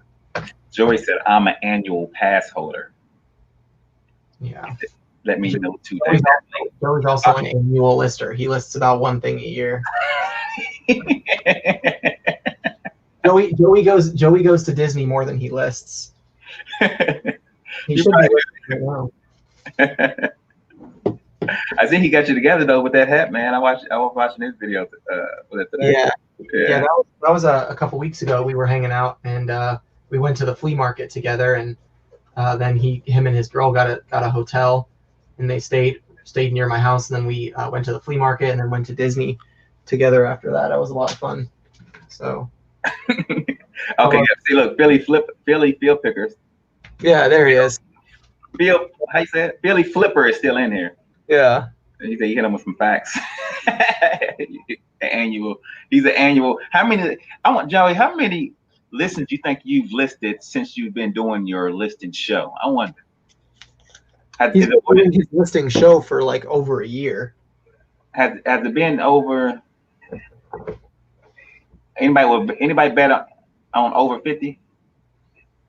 Oh, well, I think it's over 50. Think it's over 50? Yeah. He Okay, yeah, I say over 50. I got a bit. He listed last Monday when we were live. He listed like 10 GameCube games. So okay. You get them games in, he can do it. That's right. Yeah. That's right. He said it has to be at least 50. Yeah, I guess. Hey, tell everybody stop talking about you, Joey. No, I can rag on Joey because he can't come in the live and defend himself. I won't let him in. Oh, okay. My fault, Tommy. I'm sorry. 2 for 300 plus ship. Hey, you killing it, Tommy. You get the pass. What was it? He sold something? No, he listed 2 things, but they was like over 300 plus ship for the listing. Oh, nice. So, yeah, Tommy, you only did with that big stuff. I'm sorry. Joey said, I actually have the link, Drew. Doesn't mean I'll let you in. You can try to get in all you want. Do they have the Splendid China amusement park? Yeah, it's been closed for years, though. But back in high school, a bunch of my friends would go to Splendid China like late at night on the weekends. They'd like climb the fence and like walk around the abandoned amusement park. I was too much of a goody. I was afraid I'd get caught and go to jail, so I never went with them. But they used to take pictures and stuff. It was crazy. Like they'd climb on the big Buddha statues and like the roller coaster thing or the ride, whatever it was. So yeah. Golly, Josh, you killing it. Almost 300 listed this month, 17 to go. Wow, that's great, man. Pretty good for me, anyway. That was defeating. Yeah, I don't keep track of how many items I list. I'm just more focused on just being consistent with it, because it's always going down. Like Lonnie and John, they keep track by like how much they've listed gross. So they'll say like I listed $600 worth of items today, but that could be 40 items or that could be 4 items. So yeah. I gotta go let my cat in. He's like clawing at my window because it's cold outside. So yeah, go ahead. put you on the full screen. Grab the cat. I'll be right back. Big facts, Joey. Listing is huge for a YouTuber. Facts. Let me see. He said he's at 210. Me, I don't keep up either, man. I just list. I don't know what's going on. You try to list 20 a day. I try to list something every day. And I have like a fallback. I got a bunch of patches. So if I get placing, I just list those patches. They quick listens. Just like if you got video games and stuff like that. You feel me? You say you do 300 listens a year, Joey, but you could do that. See, that's the thing. You know, you got a full-time job. You know, you living nice, riding in a Tesla.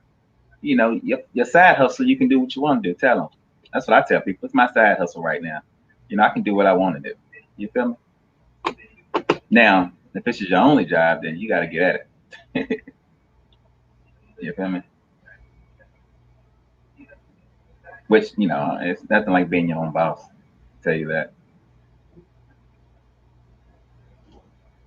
You got a girl that works for you. She does all your clothes, and then she does all the small things. I find in store. Hey, that's the way to go, Philly Flipper. You got somebody that can list for you. My God, now all you had to do is find stuff, and then you can list too when you want to. That's the way to do it if you can. It's just about finding somebody consistent that knows how to do what you want them to do. You understand? I'm trying to get my kids into it. Matter of fact, shout out to my son. I got my oldest son. He just turned 18, so I have an adult son now. He turned 18 January 25th. I've been trying to get him on, but he'd be leaving I mean, he's in high school right now. He graduates this year. He'd be on to college, but he would rather, listen to this, he's working at Walmart right now. He would rather go to Walmart instead of, I said, look, man, I can give you that little, I think he's working, he might be making 10, 15. That's good for him because he ain't got no bills. Under the time, I can give you straight cash, homie. That's what I keep telling him, but he's like, you know, I guess working for his father is, I don't know. And that's good. He's independent. He got his car. He want to do his own thing. So how can I blame him? So I had to go down from him to my 11-year-old. My 11 and my 7-year-old helped me out a whole lot. Oh, thanks, Promise Rose Works. Yeah, I'm an old cat, man. What up, Josh? You see that Josh Reaver right there? Shout out to him. That's my uncle. He's only 1 year. He's only 1 year older than me though, but it's my uncle. What up, Josh? He said you need to get back into the groove. He's been slacking lately. Yeah, he's in the eBay now, man, and he's been slowly getting into it. And he used to go to that bin store just like what's that, Josh? Dream Deals, but ours is called Gimme 5. Yeah. I don't have any of those near me.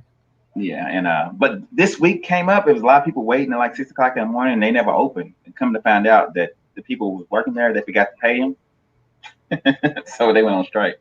Let's see. Yo, 113 people in the chat. Let's go, baby. It's awesome to see so many people in here listing and working. I love seeing that. It's so much easier to list and stay motivated when you know other people are doing it too. So yeah, Philly Flipper, I agree. If you're gonna do it, I would do it on commission, because if you do it hourly, they're gonna drag the fee. So you pay her $2 to $3 a listing, so it's like a commission based. Works out for both of us. Yeah, I mean, if you're doing stuff on commission, I definitely agree. And that's what I tell my kids. Or my oldest son, sometimes he does help me. I give him a stack, and I'd be like, when you get done with that stack, you get this, not an hourly type deal, because he won't do nothing.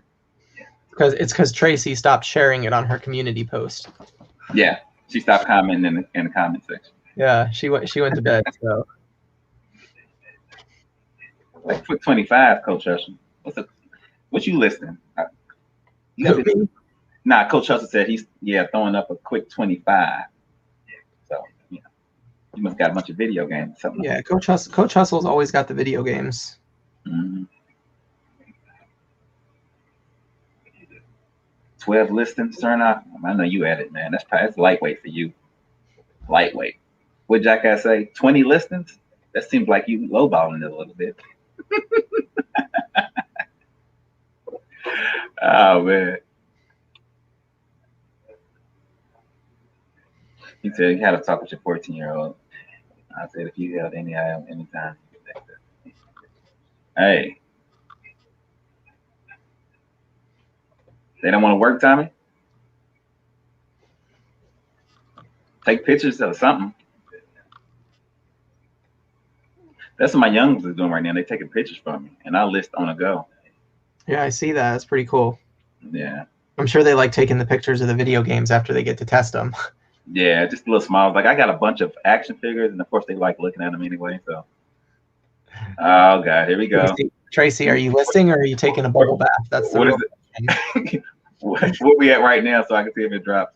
Well, it's a 105, right? As Tracy commented.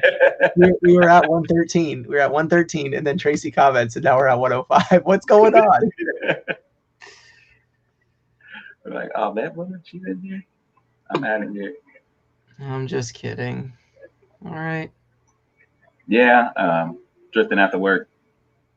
I mean, like the action figures, that's something that they like, so they do stuff like that. But if I handed them like, I don't know, an old mechanic magazine or a book or VCR or something, they not great. Touch that.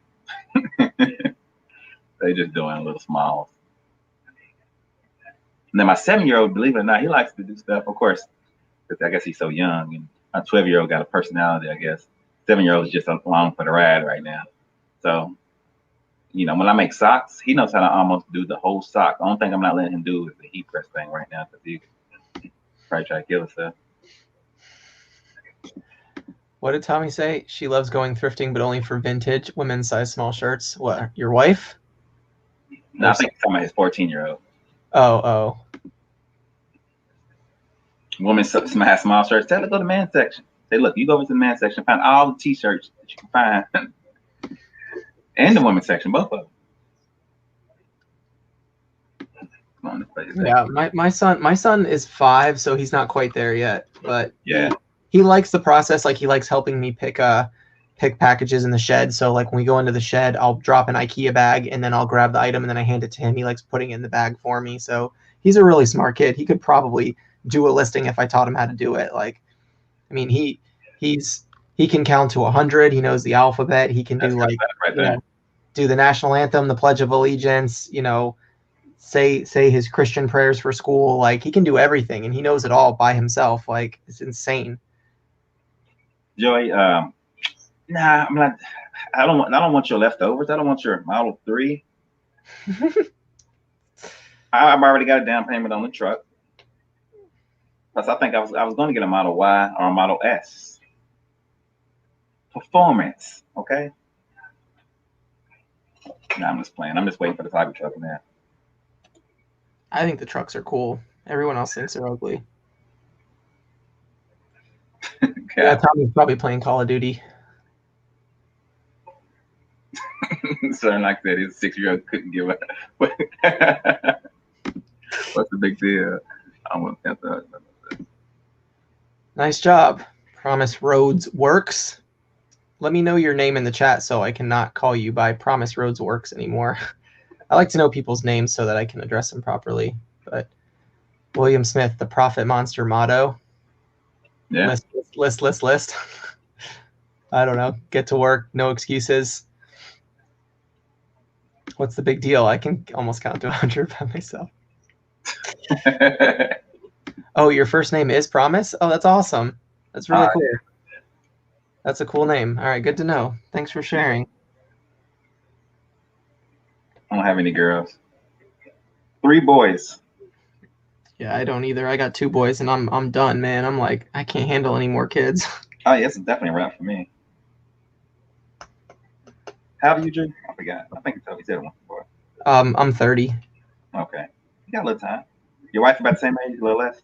Yeah, we're 2 weeks apart actually, so we'll both be 31 next month. Nice. That's nice. Yeah, she might get the fever again.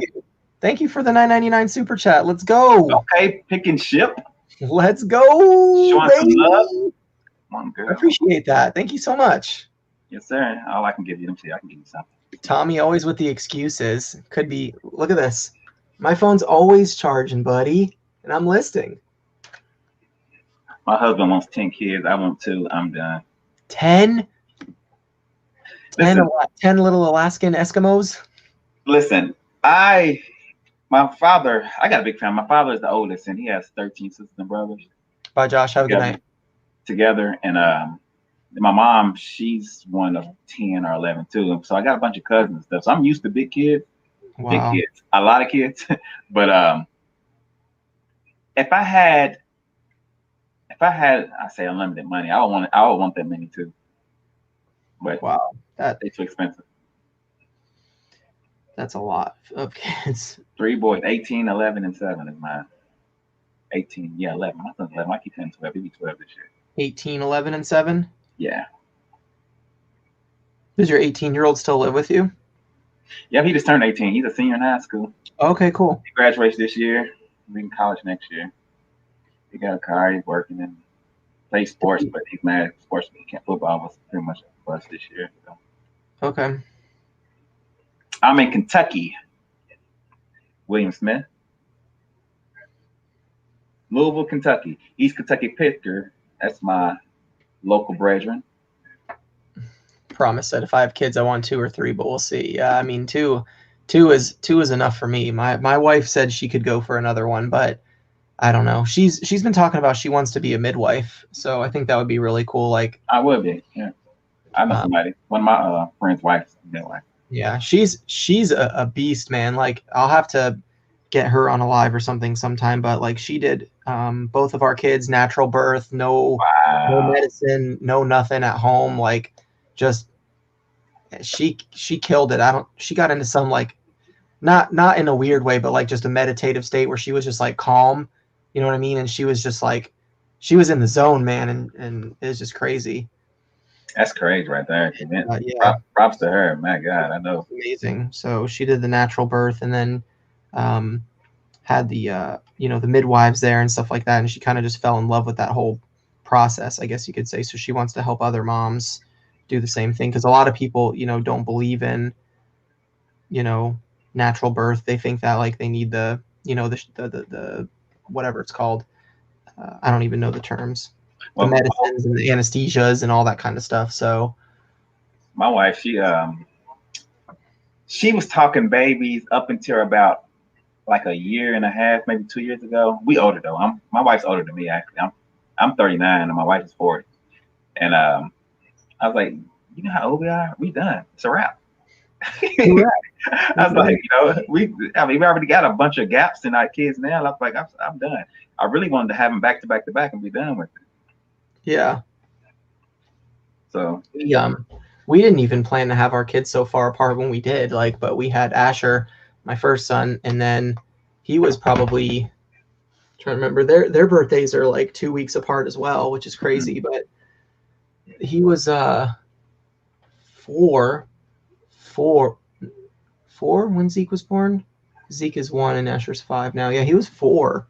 So like we didn't plan on waiting that long, but it's just kind of like what happened. We were just enjoying the process of having one kid, and yeah, that's nice. We didn't even plan to have Zeke, and then it was just kind of like not necessarily like a surprise. Like we weren't trying, but we weren't not trying, if that makes sense.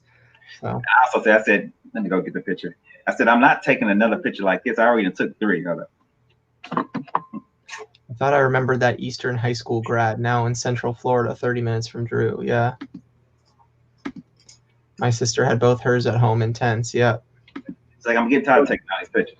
Yeah, my wife did the well, she used the birthing pool. Oh yeah, that's awesome. I said I'm getting tired of taking pictures like this of your pregnant self. Yeah. That's my oldest son right there. Of course, let me put you on the big screen here. I said, I'm not taking no pictures like that no more. Yeah. Yeah, we have some of those like in our living room too. Like those are in my living room. Like you can see them if you watch my my flea market haul video that I put out a couple weeks ago. Mm-hmm. Like I'm sitting on the couch and you can see the pictures in the back of like we kind of did the pregnancy photo shoot stuff too. And, when the baby was born and all that. So I got one of my shirt off and hers. No, I'm not gonna show you that, but we got all kinds of crazy pictures like that. Yeah, it's a great photo though. Yeah, everybody's come over here. They talk about them too. Like, man, you still got that up? Take that there. I don't want to see your chest. Like, man, it's my house. You're not supposed to be over there. East Kentucky Picker said the folks that have babies in water is kind of freaky to me. My wife used a birthing pool, but she ended up my son Asher, she ended up like in the bedroom. We had like obviously like special sheets and stuff. I don't know like what all the terminology is, but like, you know, tarps or sheets, whatever they call them, you know, in the birthing centers and stuff. And both of my wife, both of our kids were born like in the middle of the night. So, but it's just a really cool process to see, and she loved it. So not bad for her to do it twice. I mean, I commend her on yeah. that. Nate Jobs said straight up. Oh yeah, I gave him a. Let me see. Dave, do you have a date as a goal to get your Tesla? Nah, because I can get it any time. I was just I already pre-ordered the truck, and I was gonna get a Tesla now, and it's like the truck, you know, truck's coming out next year, and I'm like, you know, my cars are paid off. Yeah, us too. Yeah, I'm just kind of just chilling, man. You know, I mean, my thing was to pay most of it cash, but we'll see. Yeah, that's like Flipper's showing a lot of love, man. A lot of love. Oh, Philly Flipper. Thank you so much for the $4.99 super chat. Thanks for keeping me entertained while listening. Doing my first YouTube live tomorrow. Wish me luck. GameStop to the moon, baby. Let's go. I need to follow you, man. Are you doing a listing? Or you got something planned as far as live, Philly Flipper, if you're still on there? Yeah, let me make sure I'm following you as well. I'm gonna do that right now. Everybody go subscribe to the Philly Flipper and Philly Picker. We all know Philly Picker. Oh yeah. Philly Picker, he's a shoehead like me. Yeah, we got Philly Flipper's got 514 subscribers. We've got 107 people in the chat. Can we get him up to 600 subscribers tonight? That'd be crazy. Can we get Philly Flipper up to 600 subscribers tonight? Let's support the community, guys. That's what we're here for. We got 107 people listening. Take a second, go to Philly Flipper, PHLIPPER. Go to his channel and subscribe real quick. Let's see how many we can get it to. That'd be nuts. Actually, yeah, I can put it in the link or in the chat. Let me do that. Probably be easier. I'm not used to doing this kind of stuff. So let me do that for everybody. Let's get him up to 600, guys. Let me put it in the StreamYard. We can do it. I know we can. There's plenty of people in here. You see what Tommy put? You doing your first live tomorrow night as well? What time you doing yours, Philly Flipper? Gonna do a storage opening, like an unboxing. Oh, cool. Oh, that'd be nice. Also, he's in the storages. I like Wi-Fi stuff like that. Tommy's gonna do his first live tomorrow night without Tracy. I'm already subscribed to you anyway, Philly. So I'm not gonna be an extra one. Wendy's going live on Cajun Roots Reseller. Well, today, technically, you're right, because it's like almost 1 in the morning here. And Braid, have a good night, brother. Appreciate you. Philly Flipper's Art's gonna be on tomorrow though, right? Tommy, or Sunday? What's that? He said we always do 10, but I thought he was doing it a little earlier because he had somebody coming on the show, but maybe I was tripping. All right, you guys, come on. Let's get him up at least to 650 or 550. We should be 541 already. He was at 514. He's already at 541. 550 minimum. We see that oral we bring, Philly? What? A night off? Yes. Yeah, Tracy, we're giving you the night off. Dave and I are officially giving you the night off from Tommy's channel. Right. Tommy doesn't have a say in this anymore. We're taking over. Tommy Bernard show to the moon. I'm near Orlando. Donatella, how's it going? Appreciate you stopping by. 542 so far. That's right. Hey, Philly Flipper, I'm gonna send you the Eagles Cup for free. That's my gift. Friday. That's what I did. You have to do Friday. Send me a DM on Instagram, Drew_thrifts and flips, and I'll send this out to you for free. I appreciate you hanging out in my lives. You've been here the whole night, so I'll send that out to you for free. That's probably better on your body, Tommy.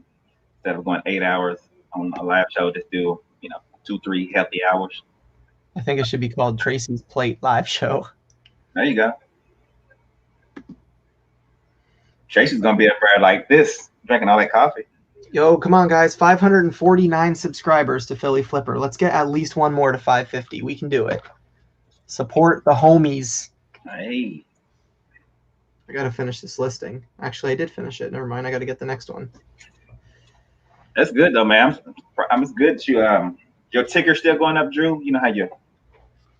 I remember when I got a shout out in mine. You know how you just those subscribers just keep like they come in. You mean since Rally Roots shouted me out? Yeah, I just being on there. I haven't really looked at the analytics much. I've gained since he put out his video. I've gained about 1,000 subscribers. Oh, wow.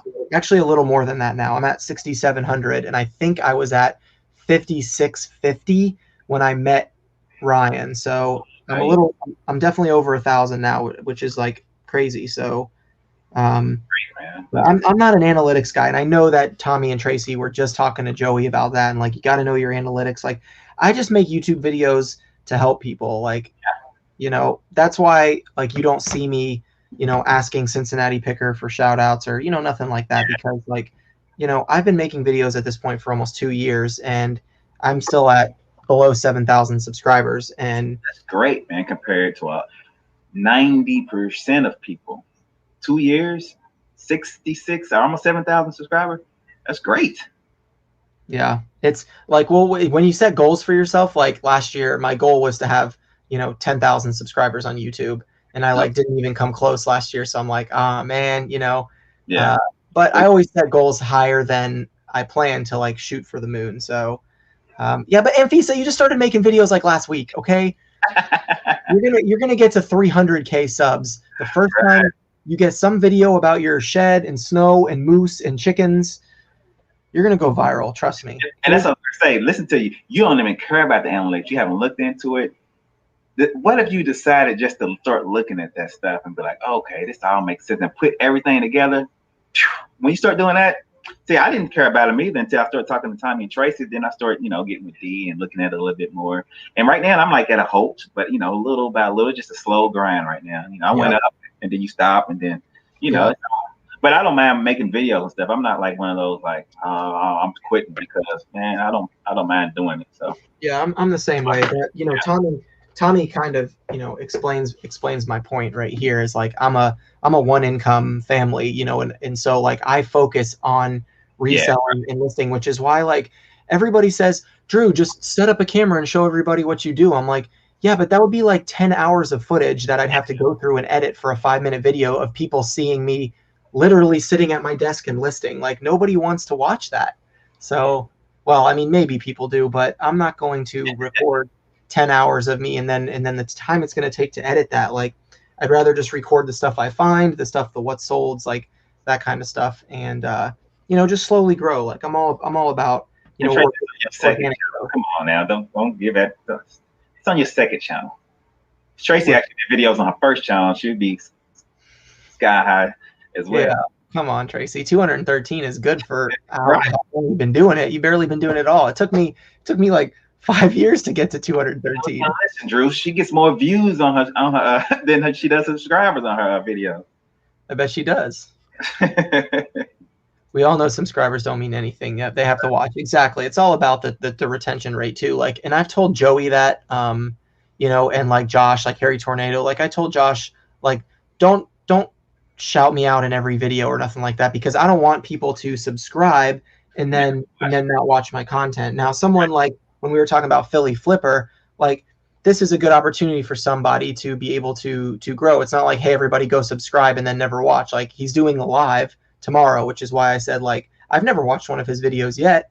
Yeah. But now tomorrow I'm going to check out his live of doing the unboxing. So like hopefully that helps him and not just people doing it for numbers sake. Right. And all the people in here love lives. I mean, it's usually the same, it's always new people in, but really it's the same amount of people. And we all like watching live. So when somebody new do something, I love watching.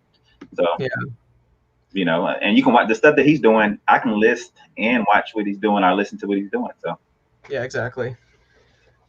But yeah.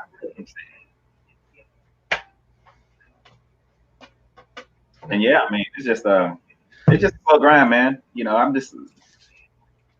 I'm patient with it. I mean, I'm very patient with YouTube. It's not like I've been doing it long enough at this point without making any money, like up until I got monetized and I make a couple bucks a month or whatever. But I mean, I don't make hardly anything compared to the amount of work that you put into it. But you And know. that's what I was gonna say, man. All the stuff you got going on, like you said, you can pretty much, take care of everything. It's hard to put out like videos like some of these people do. I mean, it's Yeah.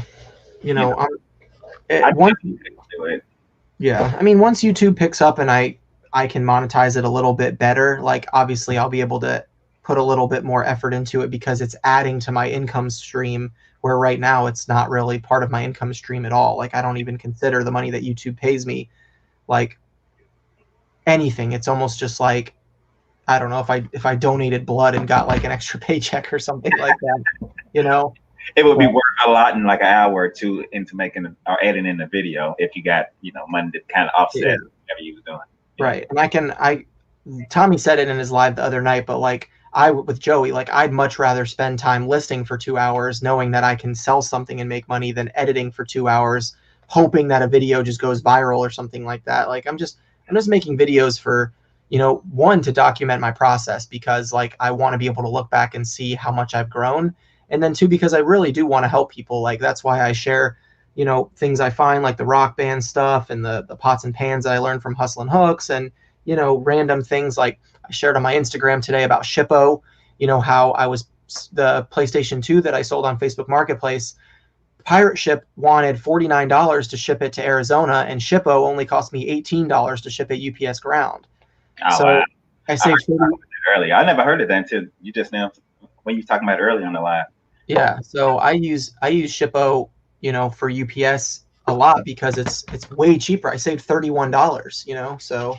So that's based with UPS Shippo is, and then PowerShip's Well, UPS. Shippo's more like freight for like bigger items and stuff. Gotcha. Like you can use DHL and some of those bigger companies too, but like for a box for Pirate Ship, it's insane. Pirate Ship is really good for certain things, but then for other things, like an 11-pound box that's 12 by 12 by 8, Pirate Ship, it will wreck you just like. And this was a Facebook Marketplace sale. On Facebook Marketplace, anything over 10 pounds, you have to ship on your own if you want to offer shipping for it. Right. So, Dylan, no, I haven't did it. that would be a good video. Yeah, but like you were saying earlier, I mean, I don't know if people. I know some people will, but I don't think it'd be good on this channel. Maybe another one on my channel. I might do something like that on and tell you. I feel like if you titled the video something like "My Air Jordan collection is worth $15,000," then people will watch it. But if you say "sharing my shoe collection," like people probably won't click that. But I showed some of them in a video. I showed some when I did a video on the new I can say it, authenticization system that eBay has, and I showed some of them because I was talking about shoes, so I was able to show them, but not really the whole collection because I got old stuff, man. I haven't. Well, I take that back. I just bought some shoes not too long ago, but I haven't bought no shoes in a while. I was an avid buyer. I say 5 years ago. I was, but I don't really buy no more because I wear steel toes at work and I don't ever wear none of them, man. I wear around the house. So I've been selling a lot of them here lately. A&D Resellers, thanks for stopping by. Have a good night. Thank you so much.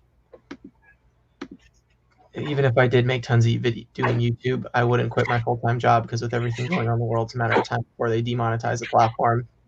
I mean, I guess it's possible. Anything's possible. Yeah, Facebook shipping is crazy cheap on Facebook. Yeah, shipping is amazing on Facebook for anything under 10 pounds. Like, Facebook is awesome for that. But once you get over 10 pounds, they don't have a shipping supplier for that yet. So, but still 97 people in the chat. Currently 1 a.m. I'm listing an Indo board roller. If you guys don't know these, I shared about it in one of my recent videos. But this is a roller for a company called Indo Board, and it's for people who have surfboards that want to practice their balance while they're not at the beach. So they put their surfboard on this roller and they practice their surfing balance. These are paid $5 for this at a flea market, and there's one listed right now for $89.99 free shipping with 16 watchers on it. So it's a nice little bolo for you. Dylan, I said I haven't bought no shoes, but the last couple of weeks I just bought these Yeezys right here. But I've never been a fan of the Yeezys, but I know that there's hype around them, that's for sure. Yeah, I got these, and then I bought these other Jordan ones. I'm a Jordan 1 fanatic. So you get all your Jordans now, like through StockX and Goat and those kind of apps. no, those right there on sneakers on Nike app when they come out at 10 o'clock. You gotta be quick to get them. I don't buy anything off those. I buy everything at retail price. See, these shoes right here, if I want to, I can sell them for more than I paid for them. So that's how I look at stuff now. It's almost like a resale thing, but it's not quite as profitable. Yeah, as you do, of course. So yeah. these are my size, and I'll probably wear them, but I don't know, man. It's crazy.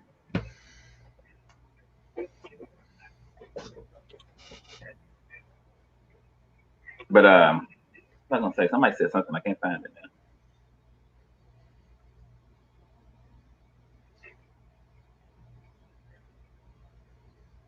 Oh yeah, Tommy. Do you think lives would change? I mean, if lives is like pre-recorded, man, I do a live all the time. But I get on here and show you what sold or what I got from the thrift store live. And I think it would be a whole lot better. But like you said, I mean, if you're trying to grow, I mean, YouTube just don't push that stuff out, which I don't care really. But Yeah. You know, I'd rather get on here and be able to interact with the chat than do a pre-recorded and having to read a comment. You know? Yeah, I need to turn my fan up a little bit. Maybe it's a sweater, but getting a little stuffy up in here. I just try to keep my fan off because you'll start seeing the fan in the back, but hopefully it doesn't bother the shot too much. You good, man. Flipping every now and then in Nike Outlet, you might find something, but you gotta be there because I've been in Nike Outlet and I've seen somebody buy like 25 pair of shoes. I mean, they there at 10 o'clock. They know what's gonna be there. You know, like, usually they can do stuff like that. Nah, I didn't blow them off. I have respect for people who like Jordans, but I just don't want to say. I don't want to say something wrong like, "Oh, dang, those Lightning Jordans are clean," and then someone's like, "Those aren't Lightnings, those are mellow yellows or something." I don't think nobody. Well, I don't. Some people. You're right. The shoe community is crazy about that. It was a video that somebody was doing. Cam sells these mystery boxes, and of course, all the mystery boxes he's been selling, people have been doing reviews on them. That's the thing about having a business now, man. You sell somebody something, and they get it, and they do make a YouTube video about it, and they can kill your whole business sometimes. But anyway, he was messing up the names on a lot of the shoes that he got from Cam's Kicks, and people was eating him up, man. Like, dude, you know, he's like, these are Jordan 1s, and he was kind of making up names, and I was like, dude, just look at the shoes, man. Don't worry about the names. You know what it is. I mean, he's cool. And he said it too. I'm not a sneakerhead. I just, you know, I'm just trying to resell these. So I don't know what these is called. He said it, you know. Yeah, that's exactly what I put on my website when I did the shoe wholesale boxes. Is like I put in the description. I'm like, for everybody reading this, these are not Grail boxes. These are bread and butter shoes from Adidas, New Balance, you know, Calvin Klein, Nike, whatever, you know, Converse, Vans. I'm like, you will make money on these, but do not expect any like Grail shoes because I didn't get Grail shoes.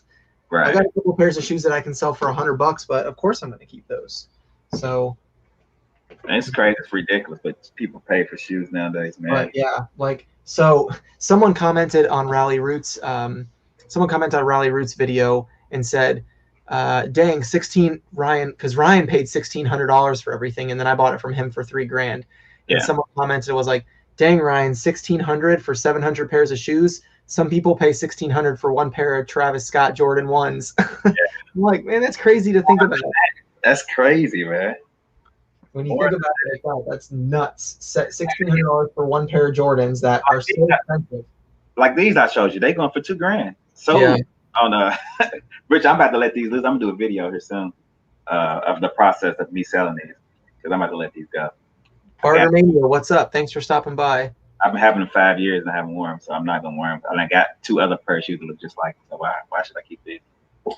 Manic to Mindful. Just, hey, from Australia, your channel just popped up on my homepage recommendations. It's awesome. What? Yeah, that's so cool. I've never had anybody say that before. Yeah, ain't it? Australia, and it popped up. I love hearing when people tell me how they got in here. Is anybody here for the first time besides Manic to Mindful? Yeah, let me know where you're from, guys, in the chat. Let us know. 98 people here. Let us know where you're from. That's so cool. 1 a.m., 98 people. Thanks for stopping by, Manic to Mindful. I really appreciate it. And someone said, Dave, I like your beer sign. Oh, Manic to Mindful said that. It lights up and everything. I don't get the lights on. Dave, don't you need gloves for touching those? Now that your finger oils are all over them, the price is going down. You're right. You should be wearing a mask while you're talking around them too. I don't know if you was here for these. These are the 2001s right here. I still got the receipt from when I bought these in 2001. Crazy. Well, I got Gore-Tex Converses. Hey, what those go for? Those look like they go for pretty good money. Yeah, I got the receipt tag on them. Yeah, these are brand new. This was one of the pairs I got from Rally Roots. The picker guy, you right up the highway from me. I'm Louisville, Kentucky. New Hampshire, Texas. Nice. North Carolina, Hawaii. Hola from Hawaii. Hey, that's awesome. That is so cool that like we're just like hanging out right now, doing listings, and there are people all over the world really hanging out with us just doing listings. That's so crazy to think about. I mean, like I would never know about, you or, Tommy or, someone in Australia if it wasn't just for like YouTube and this platform. Well, just think about it, man. With everything going on right now and not being able to go places, think about how your life would be without the internet. Oh my gosh. I don't even want to think about that. I mean, we selling on the internet, we conversating, we doing everything pretty much right now on the internet. And my God, man, it might be, I'm not even gonna say it. It'll be a lot of craziness. Dallas, Atlanta, Georgia, Oklahoma, Houston, East Texas. Greece? Someone said Greece? What? Really? Did they say Greece? Yeah, Greece. Whoa, that is so cool. SP12, that is so cool. And Thesis in the North Pole. Houston, Oklahoma, Atlanta, Dallas, baby, St. Louis, East Texas. Sell me the shoes for retail. Don't worry, I'll pay for shipping. Is he talking to you? What you talking about? Oh, the shoes. No. What's happening, my Greek brother? Australia, Brisbane. Theo the Thrifter, what's up, man? I haven't seen that name.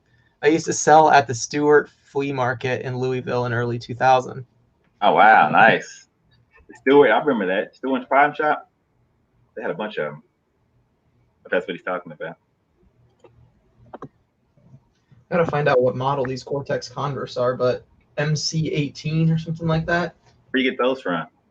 These were from my buyout with Ryan. Oh, okay. I got two pairs of them. I got one pair in the black, and then I got one pair in the all white. Nice. So yeah, pretty clean. It says, I don't know, like double laced, something like that. But and they kind of look like, with the lettering, they kind of remind me of like the off-white type look, But like it says Gore-Tex layer upper, keep closed or something. I don't even know what that means, but kind of just reminds me of like the off-white look. But they're selling for between like 80 to 100. Oh, nice. Can't beat that. So. Can't beat that. Let me go back in the chat. Let's see. Chat down. Let me get those Jordan ones for retail. How much did you pay? Oh, I think I paid like $80. Yeah, $80. $80 for these Jordan ones back in 2000. Wow. They up to what? Two. When's the last? How much I paid? I think I paid $170 for these Jordan ones. Wow. They didn't like double in the price in 2001. That's awesome. Let's see. It's not letting me do sell similars on these of other people's listings. That's weird. Unsupported item. Tommy said he sold those Converse for $110 plus ship last year, he believed. The Gore-Tex. Yeah, I think they've gone down a little bit since obviously they made their way to Ross and all that kind of stuff. Yeah, CT MC18, that's what they are. Yep. Danny's goal. Please read description. What do you like? Have the same pair listed or something? Maybe he Weekend Hustle. What's up, Julian? Theo the Thrifter said, "How are you guys doing? Love the hustle. Keep going." Thanks, man. Hopefully you're listening too. Getting some work done. 60 degrees currently in Phoenix, Arizona. Wow. Must be nice. I would love to be there at this time. But what about when it's like 1 o'clock in the afternoon? Have to go to school 8 in the morning here in Greece. Wow. Theo from Australia. I'll copy and paste it from the listing. Chicken fried steak. What's up, brother? How's it going, man? Thanks for stopping by. Yeah, I haven't had any luck on the sneakers app either, but I've only tried like once or twice. I try every time they come like these. I just showed you. I got all on the sneakers app, and you just get lucky every now and then, man. You just never know when they're gonna pick you. And I try every hype release. I try, because if you get a shoe for 200 and then it goes for 700, I mean, I'm confident. Yeah, for sure. My problem is I always get my size and I never sell it. For real. I need to start getting other sizes. Greece. That's really cool just to see people like all over the world. Yeah, I know, it's wild. Someone in Greece and then someone in Australia. That's so cool. So cool, man. 9:09 in Alaska. 1:10 a.m. here. I'm a night owl though. Like, I'm so used to this. And Fisa, you definitely need a vlog, man. In Alaska, I'm just curious. I'll be curious. I'll watch those. I mean, I know she kind of does. Lightweight. Yeah. Anfisa's kind of like me. Like, she just focuses so much on listing and working that, yeah, you know, the YouTube comes second. What do I think the long-term value is on the video I made from the shoes? The value, well, meeting Ryan was like priceless, because hopefully I can make some business with him in the future. As far as financially, I have to look at the numbers, but I think I'm close to like around, including the shoes I've already sold, like somewhere between $6,500 and $6,700 in gross sales, between the wholesale stuff that I've done and the shoes I've sold myself. And I have probably over 100 pairs of shoes I need to list that I kept. So probably close to 9 to 10K at least. I mean, I should be able to sell a lot of these shoes for, you know, like these are being listed for $89.99 right now. So, I mean, you know, let's just say I have 100 pairs of shoes and we'll play the low game of $50 a pair. That's $5,000. So, you know, at least right there. What do you think that value is? Yeah. I should hit over 10K probably. You talking about the video he made, or just the whole process of everything? I wonder what you think of that. YouTube comes third for Anfisa. Clubhouse is second. Hey, Tommy, has anybody set up the well, I know some people have, but the resale room, or I don't know, what would you call it? Somebody, one of y'all, Tommy, go ahead and set that up, man. We need a room there where we can go in there and shoot the stuff. I saw a couple people on Instagram share some stuff. I think Anfisa shared one too that was like reseller mamas or something, like for women moms, and she was like, "I'm bawling my eyes out in this Clubhouse chat." That's not for us. We need to do something. We need to get one for the guys, I guess. That's too many hard ankles. We need to make it mixed. We'd be fighting in there after a while. We need somebody to calm us down.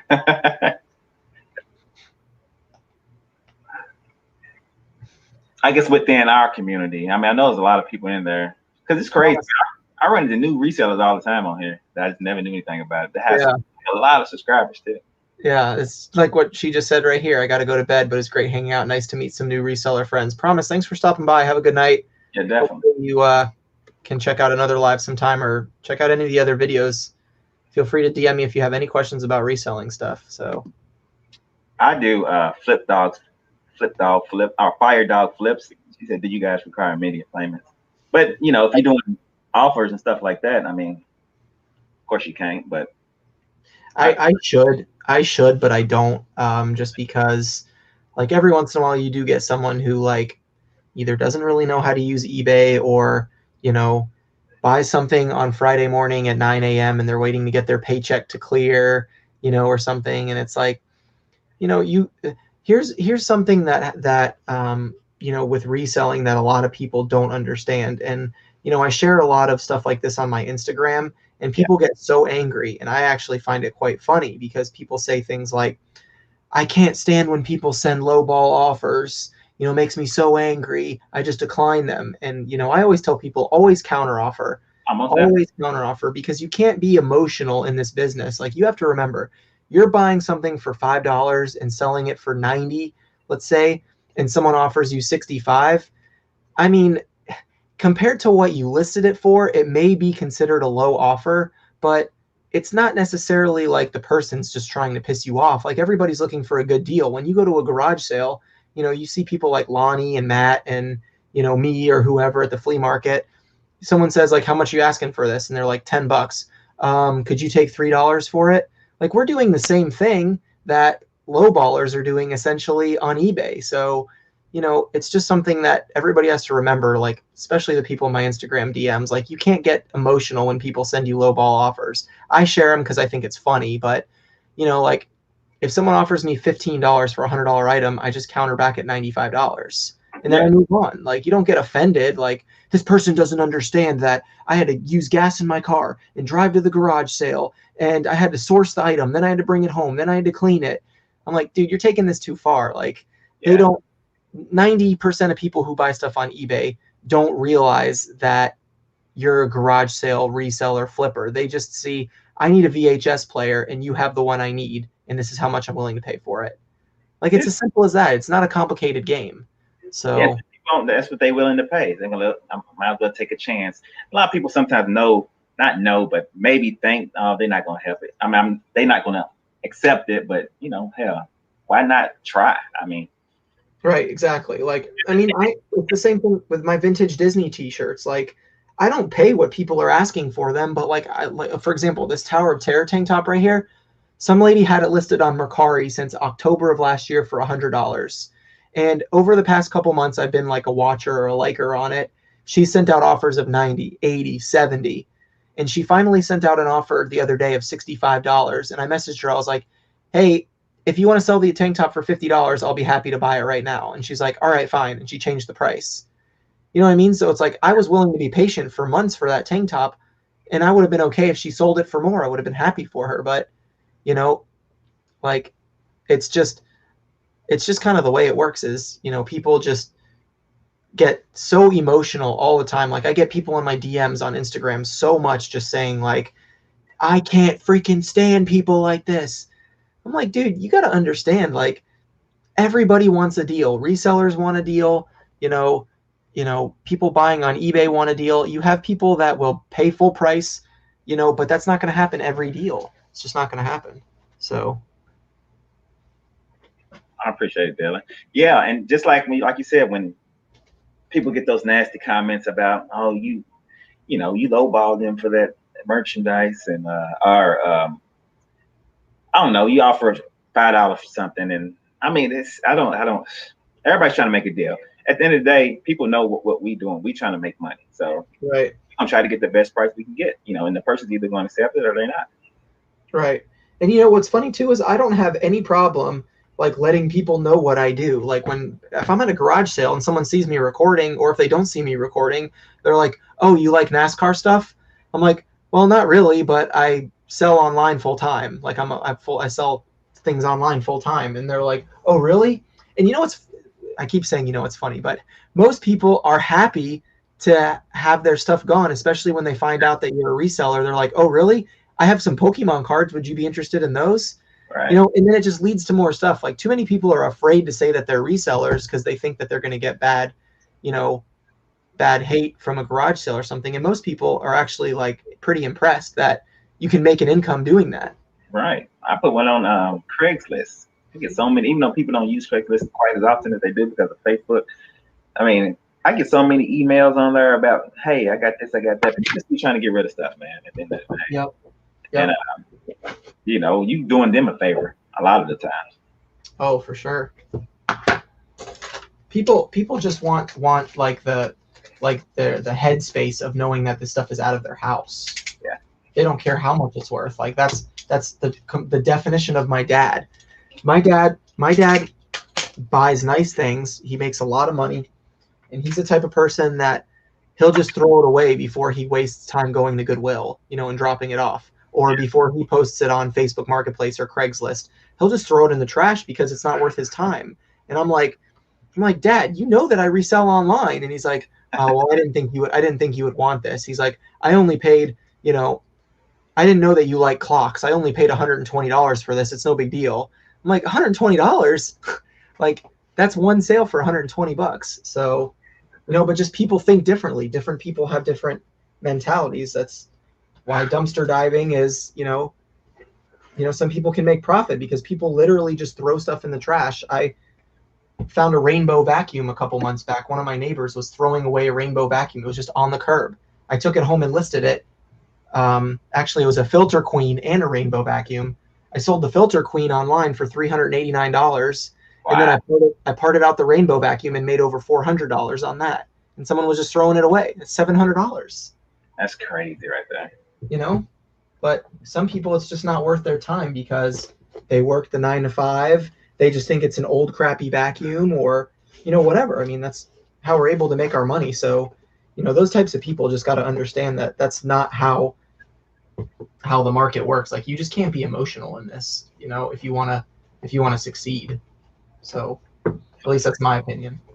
Hey, the flipping account, that's a green screen behind me. None of those liquor bottles are real.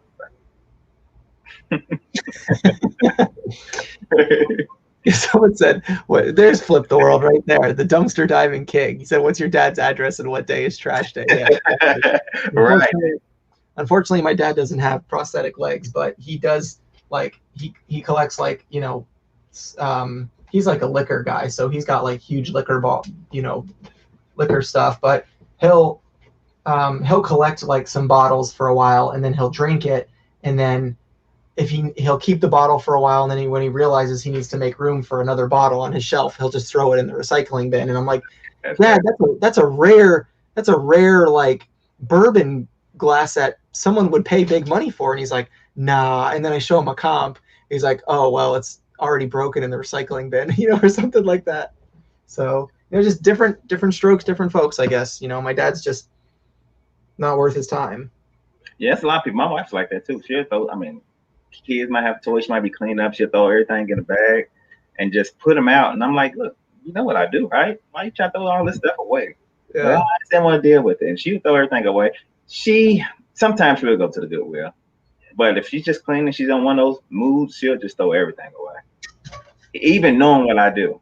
And we live in the same house, for crying out loud, Like, what do you do? I try to like, my wife knows that I'm like naturally, cheap, I guess you could say, or just very frugal with my money. And like, I see stuff all the time that people are throwing out, and I'm like, yep, that's a $20 bill right there. And like, I'll stop on the way home and pick it up, put it on Facebook Marketplace, sell for $20. You know what I mean? That's gas money for the week. That's crazy. But some people, and then you have the people who, the 9 to 5ers who like are always complaining that they're not making enough money at their job. And then, they throw things away that they could easily resell online, but they don't even realize there's a market for it. So yeah, that's it's wild. We have a certain mindset when we see stuff like that. They don't. I can't believe there's still 107 people in the chat, guys. Thank you so much for being here. Appreciate you hanging out. Dave, thanks for hanging out with me too. I appreciate you, man. So, I know how it is, man, especially when you listen. It's not hard, but it's different when you listen by yourself and trying to kind of engage with the chat. Yeah. I figured I was gonna be in the chat. I might as well. It's a lot more motivating for me to like work on listings when I know that like other people are holding me accountable right now versus sitting in my office. Like, I'd probably be listing, but not as well. I don't know. I'm normally pretty disciplined with listing, but I'd probably be looking for some YouTube video to play, taking my time, but when I do the lives or when I go live with Joey and stuff, like, I love to just like really hammer it out. Look, I'm being your joy and not listing right now. You get joy being in my live, but not listing. Is that what you said? Well, I'm being joy right now because I'm not listing. I'm not doing anything. Oh. No, I've been off today. I've listened earlier and I'm chilling. And right now I'm just chilling. I have my coffee and I'm David. Today, so. I'm a 9 to 5er who wants to make extra money. That's cool, man. I mean, some people like love their 9 to 5. Some people hate it. Some people are trying to transition. Like you have Joey, who is, trying to transition from full-time mailman to full-time YouTuber and reseller. But Yeah, David, I'm the same too. I got 9 to 5 as well. I don't know how you do it all, man. Like I've said it before, like in multiple lives, but like you of all people having multiple kids and, kids sports practices and, having a 9 to 5 and then doing the YouTube stuff and then, doing YouTube videos and what sold and, going through all that is packing up your sales. It's mad impressive. Like it makes me feel like I'm not doing enough. And you're killing it. You're doing the thing. I mean, hell, like you tell everybody. I mean, of course, it's just you. You make money for the family. You got 2 kids. You got a wife. You're doing the same exact thing. I mean, you just got to be smart with your time. I mean, I used to edit all my videos on my computer. I got Sony Vegas. I used to do everything on there. I decided to buy KinMaster. So now I do, now when I'm at my son's practice, I'm editing the videos. I'm at work and I got time. I'm editing my videos there. You just got to kind of put stuff together and figure it out, man. I mean, make it. I mean, I don't know. It's you just got to figure it out. And I got like a little sweet spot to where I make sure I always have time for my kids, my wife, and then everything's secondary after that. Yeah. I think the freedom of being a reseller is like just the best feeling for me is, for example, like I met with a buddy of mine at church tonight, and then our conversation ended up going longer. We were talking about some like ministry stuff, and we ended up like going out to eat together. And I'm like, this is the joy of what I do is like I don't have to worry about showing up to work late or, losing hours at work or whatever. I'm just like, yeah, man, I'm good to go. Like whenever you're ready, let's go. And we went out to eat and we had a good time. And, then my wife came home, I helped put the kids to sleep, and, then I went live. So, that's what it's all about. And then Danny's goal, that's awesome, man. That is, that's great. The bartender who got furloughed and then listed your first few items today. Congratulations. That's awesome. I'm glad you found the YouTube channels. There's so many reselling channels out there for content you can consume. So yeah, definitely consume as much as you can and learn as much as you can. Actually, and time management is key. It's with anything. Yeah. Just know how to use your time. And work, I mean, Mike, I agree with you on that, man. Just having the freedom to do and go and choose to do what you want to do. And that's my problem, man. I work a swing shift, man. I don't know if I told you. I work 7 days in a row, and then I'm off 2, and then I work another 7, and I'm off 5. And that's like every shift. Like I was on 3rd shift this week.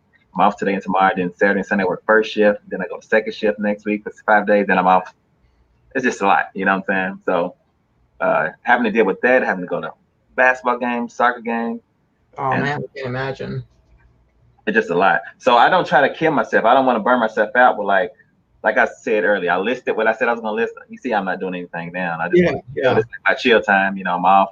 I said I get there and hang with y'all, have some fun, and not just try to kill myself all the time. So yeah, for sure. I mean, I got like last night I was watching Tommy and Tracy, and I was listening to their live, and I listed like 1 or 2 things, and I was just like, man, I've been going so much, especially with all the work that I put in with the Raleigh Root stuff. I was like, man, I'm just gonna chill tonight. I'm gonna listen to Tommy and Tracy. I'm gonna do some. Was doing some research on stocks. My buddy Dalton, he was in the chat earlier. I don't know if he's still here or not, but he was talking to me about stocks and everything. And so, I was looking at that with my Robinhood account, and I was like, I got a couple listings done.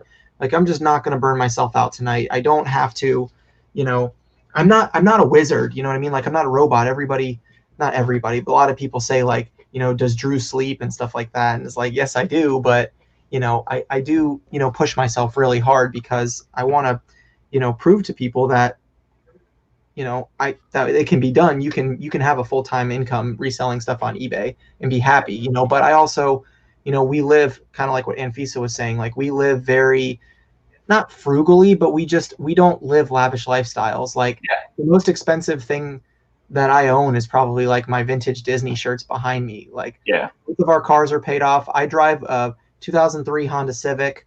I paid cash for my shed, our house. I should have my mortgage paid off on my house by the end of this year. Yeah, that's great. Like we're just very like basic people. We just, we have a healthy family. I'm thankful to be alive every day. I'm thankful to do what I want. I don't need to make, I would love to make millions of dollars, you know what I mean? But I don't need that to be happy. Like I'm happy Just enough to get my by. happiest right now, talking to you, meeting new people. There's Right. the fact that there's 107 freaking people that, enjoy my content enough to be up at 1 a.m. and listing on eBay. Like that stuff just is so cool to me.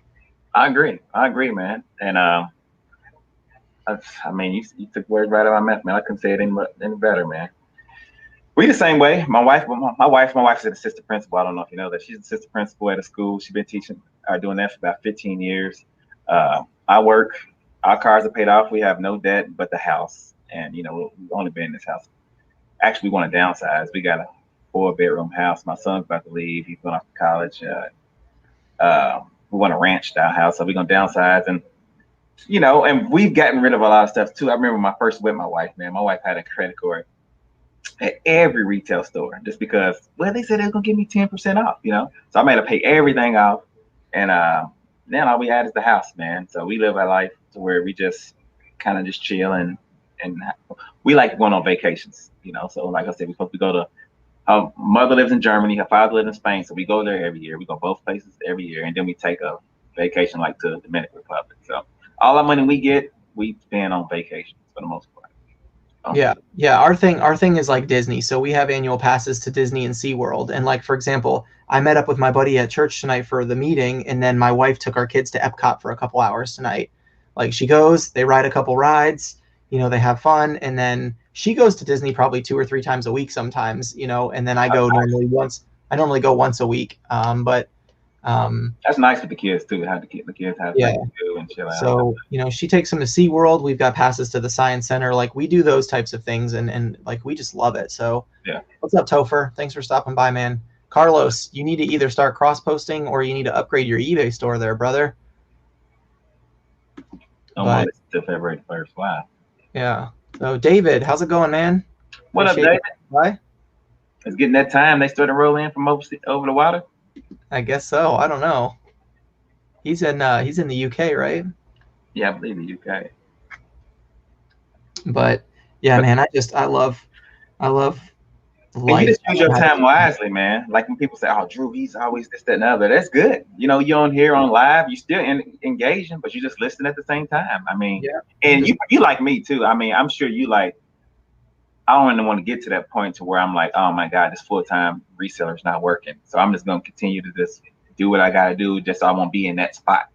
Like I know that's how I would be if I was full-time. I know I'd be own it, just to stay in my sweet spot, not list more and not list less, but just do what I'm doing just to make sure everything's okay, and I won't get that spot. Yeah, Justin, thank you so much for the $4.99 super chat, man. Great discussion. Man. Thanks for the hangout. Really appreciate it, man. I'm glad you found some good stuff at Walmart tonight. So, yeah, man. Thanks for hanging out. Thanks for the super chat. That means a lot, man. Thank you so much. I can't be screaming "Let's go" like in Joey's lives because my whole family's asleep. But, let's go, baby! I can give you a. It's lit. Straight up. I got straight up. Oh, that's too loud. That's awesome. I got a bra. Julian, I think we pay like $22 a month for our Disney passes or something. It's mad cheap. Oh, wow, that's nice. Yeah, you pay that. I mean, if you pay that, you pay what I paid to go. I think it was $100 a piece. My family. I paid. Yeah, it was $400. It was $800 for Animal Kingdom and Disney. That's how much I had to pay for. Wow. It was me. Oh, my son was young at the time, so I had to pay for him. Yeah, so it was $800. I had to pay for 4 tickets to Disney and 4 tickets to Animal Kingdom, and they was all $100 a piece. Oh my gosh. Mm-hmm. That's crazy. Yeah, we're pretty spoiled with the whole Disney thing, but with being the Florida residents and stuff, I know we do get some kind of discount, but I don't know exactly what it is. My wife takes care of all that, but I know it's cheap enough that I'm like, okay, we can afford $26 a month per pass or whatever it is. Yeah, we got Six Flags here, and that's what we got season passes for the kids, so they do the water park and all the roller coasters. Yeah.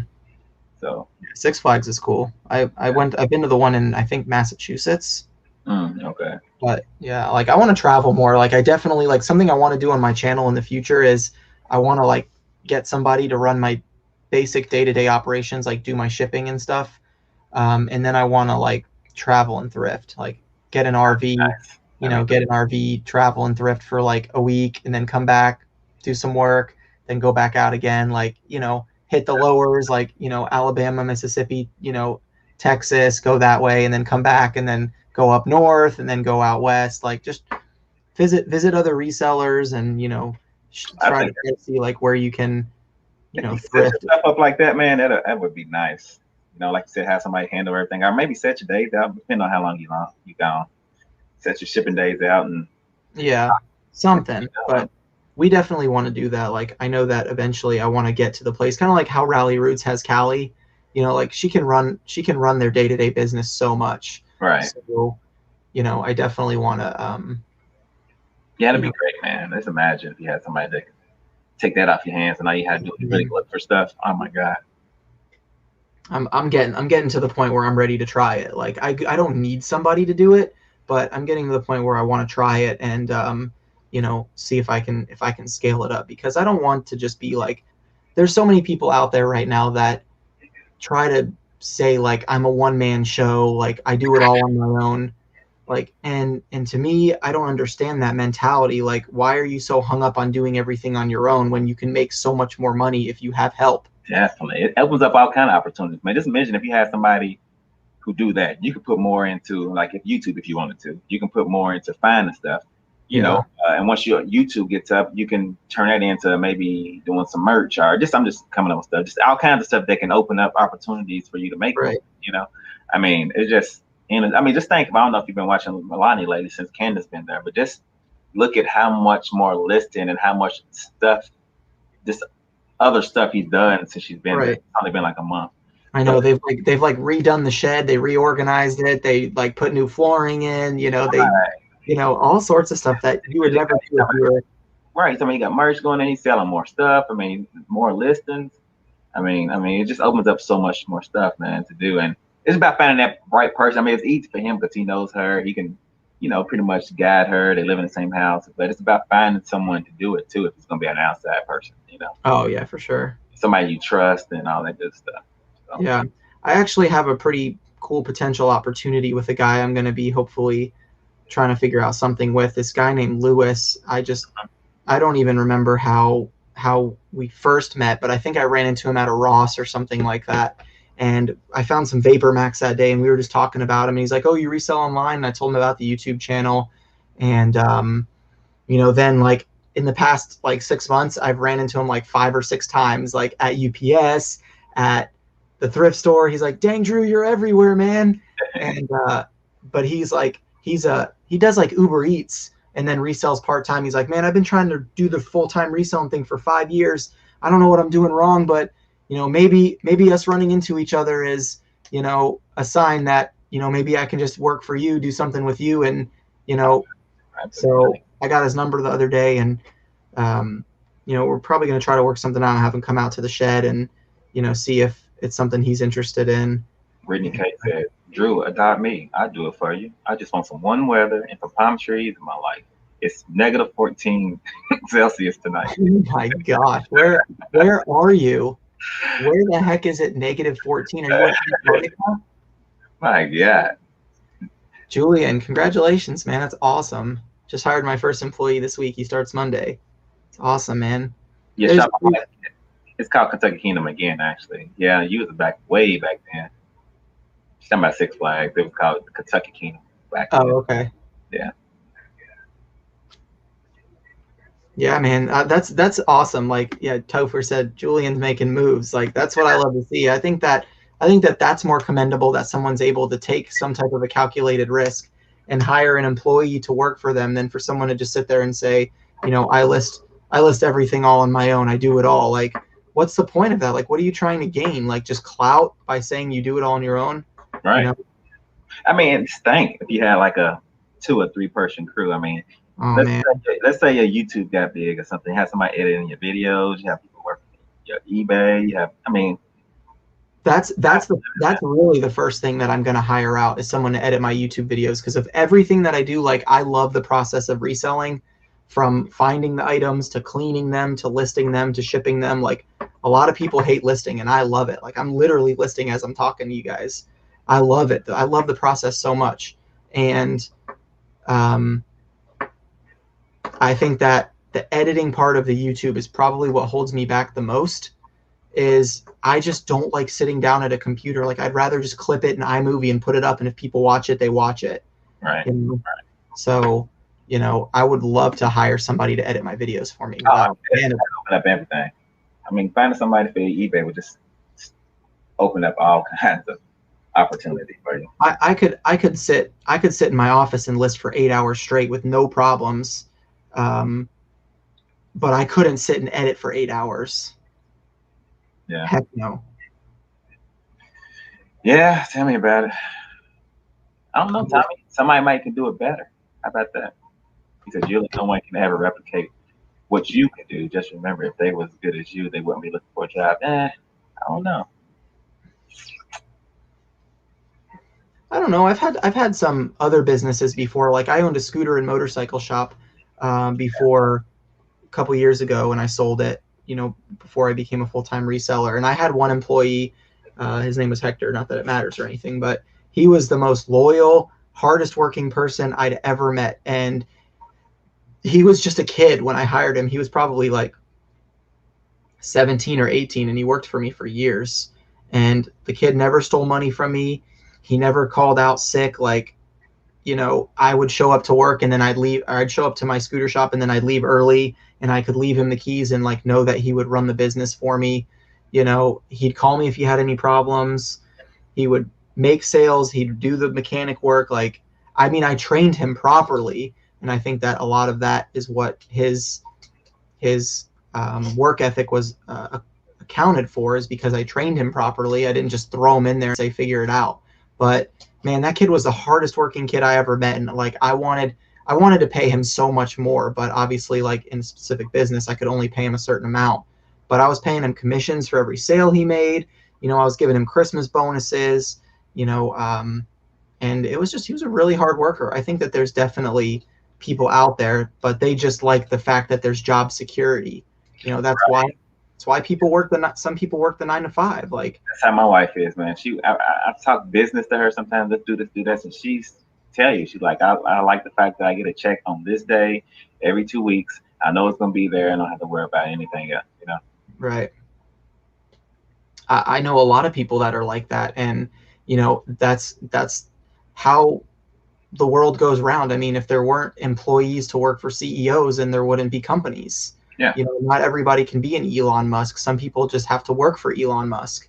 Right. You know, not everybody can be a Jeff Bezos, or not everybody can be a Dave Tesla picker, you know, or a Drew Profit Monsters. There's got to be people that are willing to do, you know, the smaller stuff like at grocery stores. I mean, if there weren't stock clerks to stock the shelves because they just needed, you know, some people it's a transition job, and some people they just want that check. Like, my bills are $2,000 a month and I make $3,200 a month. I have extra money to go to the club, to do what I want, you know, to have fun with my friends, you know, to play poker or whatever. And they're happy with that life. Right. I get it. As long as they're happy, there's nothing wrong with that. Yeah, and I definitely get it. And some people are just good at certain things, you know, like first the editing the video stuff. Some people might not be people person. They might not be able to sit in front of a camera, but maybe love to edit, you know? Right. Exactly. Just I'm not the editing type. Like, that's the one part of the business. Like, Harry Tornado and I are the complete opposite. Like, I would go list Harry Tornado's death pile if he would edit, you know, 8 videos for me. You know, I'd trade him. You know, we're just the complete opposite that way, you know. But, you know, you ever get any emails? Like, I get a couple emails every now and then. People trying or asking, hey, I can edit your videos for this, that, I do one for free to let you, you know, blah blah blah.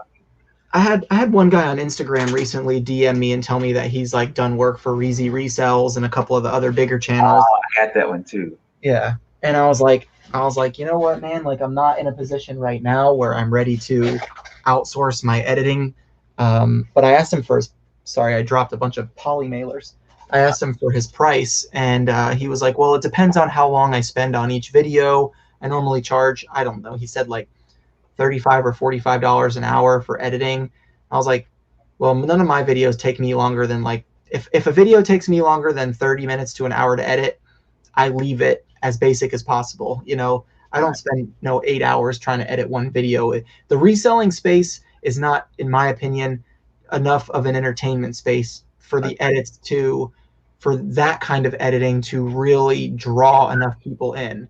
Unless you're Paul Cantu, and you're not even monetizing because you're cussing at every other word you say, and you're making slurs and inappropriate language and all that kind of stuff. Like, yeah, he can edit and put the clips of NFL, someone getting like Tom Brady getting sacked or something in the middle of his video because he's not monetized anyway. But yeah, like, there's no benefit for me to share that I got a Michael Jordan jacket at a flea market and then show a clip of Michael Jordan making a shot. Like, yeah, it's people not don't know how much the jacket's worth. right. And Tommy, I was gonna say, I seen, I forget who it was. Yeah, Nick Nemeth. Tommy was saying that they doing like a little thing where you can pay 500 and have unlimited edited videos. But you got to pay 500 a month for it. Yeah, I mean that's not bad for editing. Yeah, but it's not like if you trying to, let's say you did something every day and you sent it to them, then that would be great. Like, okay, I'm a video myself packing orders and send it to this guy. I mean, if you want to do everyday video, you could. And for 500 a month, that's definitely good. But like you said, we don't have that many transitions and all kind of stuff. I mean, that can actually hurt you sometimes. You remember when Cincinnati Picker hired that guy? I don't know if you remember. He hired a guy to do his videos, and he told people, like, "Hey, I'm working with a guy, and he's gonna edit my next couple videos. Let me know how you like it or whatever." And the guy was putting like he put some sound effects in the videos, and people hated it. but well, that's also because it's not John's personality. Like, for you, your personality works with the straight ups and the it was just simple ping. People hated the ping. Like every time he showed like the price out of what it sold for, ping. People hated that for some reason. And Lonnie said, and Ronnie brought up a good point. He said he wondered if John didn't tell them that he had somebody else editing the video, that people would have said anything about it. I agree with that. Like, I wouldn't have said anything. I would have just done it. But it's funny that people can be so critical of somebody else's like choices. Mm-hmm. Like they think that, I love, when people, well, I don't love it, but when people say things in the comment section, like, John, I didn't like the way you packed up that item that you sold. You should really reconsider the way you use your bubble wrap. You're wasting it, or something like that. Like, you really are wasting your breath telling someone that they boxed up the item that they sold how they want to pack it wrong? Like at the time about he used too much tape packing up one package. He used some eBay tape, and he got a bunch of people saying he was wasting tape and all kinds of on his TikTok. Yeah, on his little TikTok. Right? Yeah. It's like people always have something to say. It never fails, man. Like the Jordans, everybody like. Well, if you would look at how long ago this video was, they weren't selling for $2,500, September 19th. Yes, I was always people who always have something to say about everything, and that's what they do. They go to videos just to say something that they know is going to get some type of attention, basically. Topher said, "I love wasting tape." Not yet, Timothy. I haven't found mine yet. I got everything together and it's ready to go, but I haven't found mine yet. If you filed taxes yet. Been flipping goods. I mean, one share, I say go for it. If it's only one share, it's not like, with stocks, I know absolutely nothing. But what I can tell you is, like, whatever you put into stocks, you have to be okay with losing it. And as long as you're okay with losing it, then you can do it and have like a little bit of fun. It's almost like going to the casino or playing poker with your friends or something. Like, if you're okay losing the money, buying a scratch off ticket, playing the lotto, as long as you're okay knowing that you might lose, then it's not that big of a deal. But if $193 is half of your mortgage payment or a third of your rent, and you're struggling, but you think that if you bet on GameStop and it blows up overnight, that you're going to be able to pay your rent for the next 6 months because of it, I wouldn't do it that way. Yeah. So. And you can tell. I mean, you can tell when I watch some certain videos, people say certain things, like they might be packing something and they might be like, trying to use as less paper as possible, and because people you can tell somebody probably done said something like, "Hey, you're using too much paper," or "using too much tape," or something like that. I mean, it's crazy what how people are nowadays, man. I had one guy in a video recently. This isn't to do with packing, but it's like the same concept. Is like, I was doing a voiceover in a Goodwill when I was thrifting and said like, here's the items that I found. There wasn't a whole lot of good items in this video. And someone commented and was like, you claim that you're a good reseller, but there was clearly Carhartt pants on the rack right next to where you were showing. And I'm like, okay, but they were dirty, they were ripped, they were a size 48, and they were $12.99 for Carhartt pants. I was like, there's reasons that I passed on them, but thanks. Yeah, your sales are worse. If you ever do a video of showing what you passing up at your sales, oh my God. People see all kind of stuff. Why didn't you get this? Why didn't you get that? I'm sure all of it's worth something, but I can't get everything. My God. And a lot of times, when I rewatch some of the videos I've done of your sales, I see stuff that I definitely didn't see when I was out there looking. I mean, it's like, how could my eyes not see that? You do it all the time. Absolutely. You can't see it. Like, you can't see everything. And then, people watching don't understand that. Like, I'm literally trying to record and hold a camera while I'm trying to look for stuff to buy. And I don't know everything about every category. Most people who go to garage sales, flea markets, whatever, for me, like, I'd say I have 5 categories of things I look for: video games, electronics, vintage clothing, shoes, and like collectible stuff like Pokemon cards, trading cards, sports cards, things like that. Like, those are probably the 5 main things I look for. Right. So if I pass by a glass vase and someone says, that's a $300 vase, well, I'm sorry I missed it, but I'm not the end all be all grand poobah of reselling. Right. And I know I pass stuff like that all the time because, I'm trying to, a lot of times I'm not really at your sales, but if I can at other places, I'm looking things up, so. Yeah, I look up comps on everything, and that's one of the things I preach the most on my channel is don't buy stuff unless you look it up, unless you know the value. Like, what was I going to say about that? Are you taking a chance? You only spending a couple bucks on it or something? Yeah. If it's like 50 cents, $1, $2, I'm like, all right, no big deal. But if someone's asking $10 for a VHS player, I'm like, let me look this up and see if it's a $50 player or if it's a $150 player. Exactly. So David, have a good night, brother. Thanks for stopping by. I know you'll be putting out your video soon about the shoe unboxing, so I'm excited to see that and see your opinions on it. Happy Go, do you have a collection video of all your game stuff? I know Topher's like, have you ever seen Chase After the Right Price? Nah, I don't think so. He's got about, I think he's got somewhere between 15K and 20K subscribers on YouTube, but all he does is video games. That's it. Like, that's it. I have seen him. And Topher, it reminds me of him because all Chase does is like do video game trades. He just did a video about, he had some like vintage Game Boy games for like Pokemon Blue, Pokemon Yellow. He got them graded and then he sent them to one of the heritage auctions, and it was like in the magazine and everything. And he sold like 5 games for like $22,000. And he had like $1,400 into everything, and he made like 22 grand.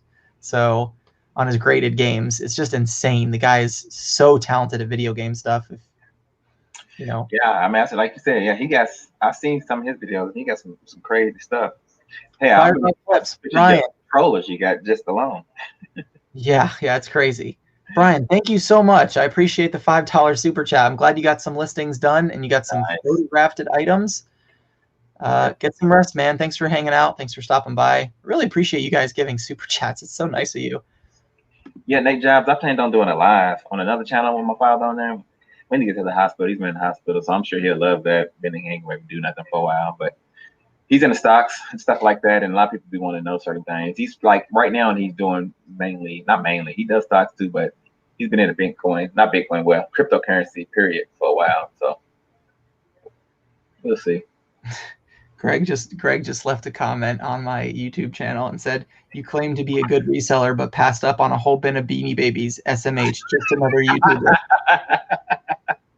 Greg's a character, man. I said, thanks so much for watching, friend. I'll be on the lookout next time. Man, I'm telling you, it's crazy.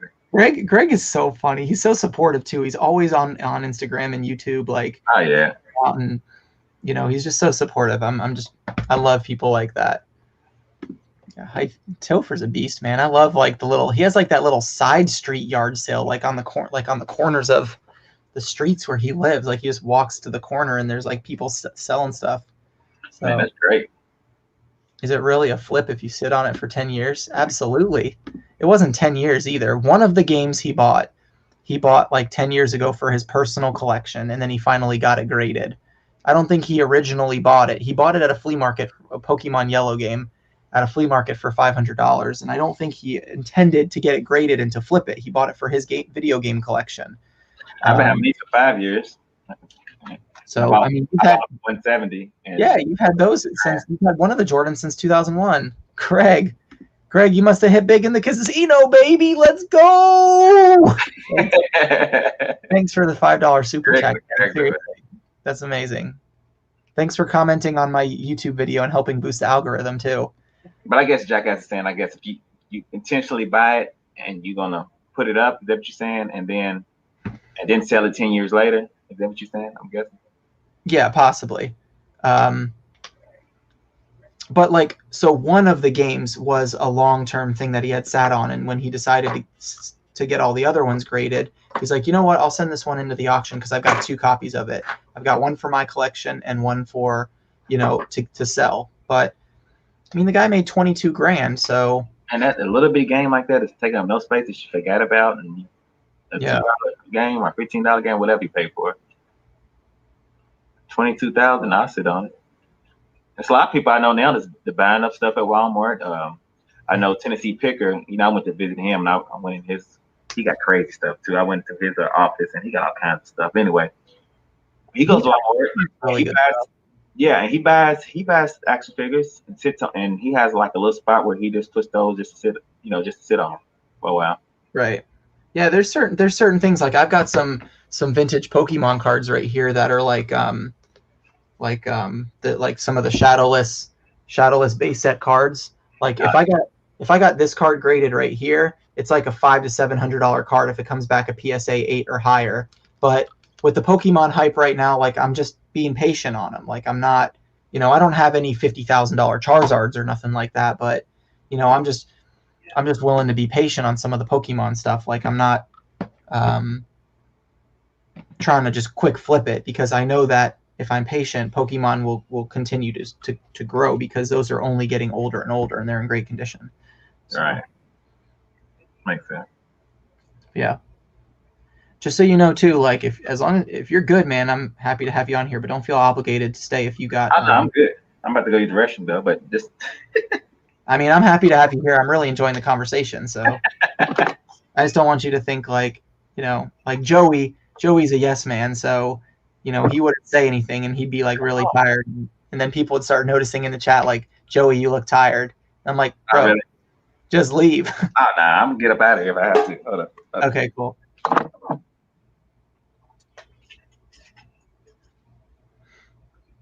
Low key, I like to sit on my butt. I'm playing the long game with Pokemon cards. Yeah, I don't have a lot. It's not a big collection. Like I've got a lot of like cheap cards. I pulled this out of a booster pack, this Rainbow Blastoise GX. It's going to be glary, so it's probably not going to show them very good, but this is like probably PSA 9 or higher, this GX Blastoise. I pulled this out of a booster pack. I'll be right back. My kid just woke up.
What happened to Drew?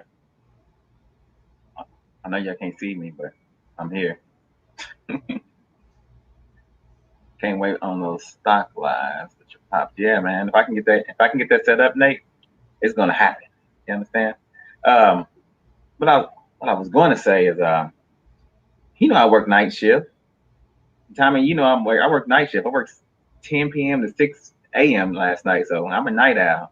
I can't go to sleep if I wanted to because of this crazy swing shift I'm on. Oh, his kid is up. Okay. You was a good father, ain't he? My kid woke up, like, wife, you better handle it. No, I'm just playing. Let me shut up. She might be listening.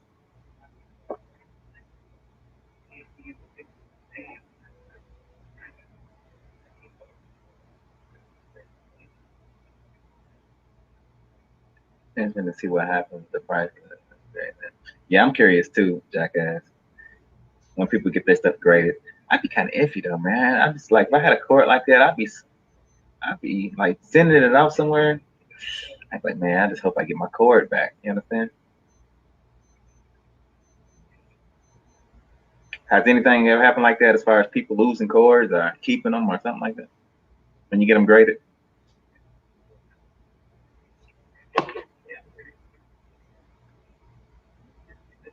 Drew did me bad. He could at least put me on the screen or something, right? You know what I'm saying? I don't even know if y'all can hear me.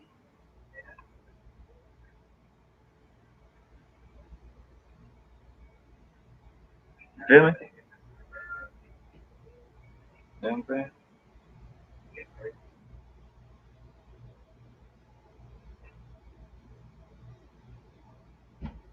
That's how I feel about him not putting me on the screen. Let me see. Oh, okay, good. Thanks, you bet.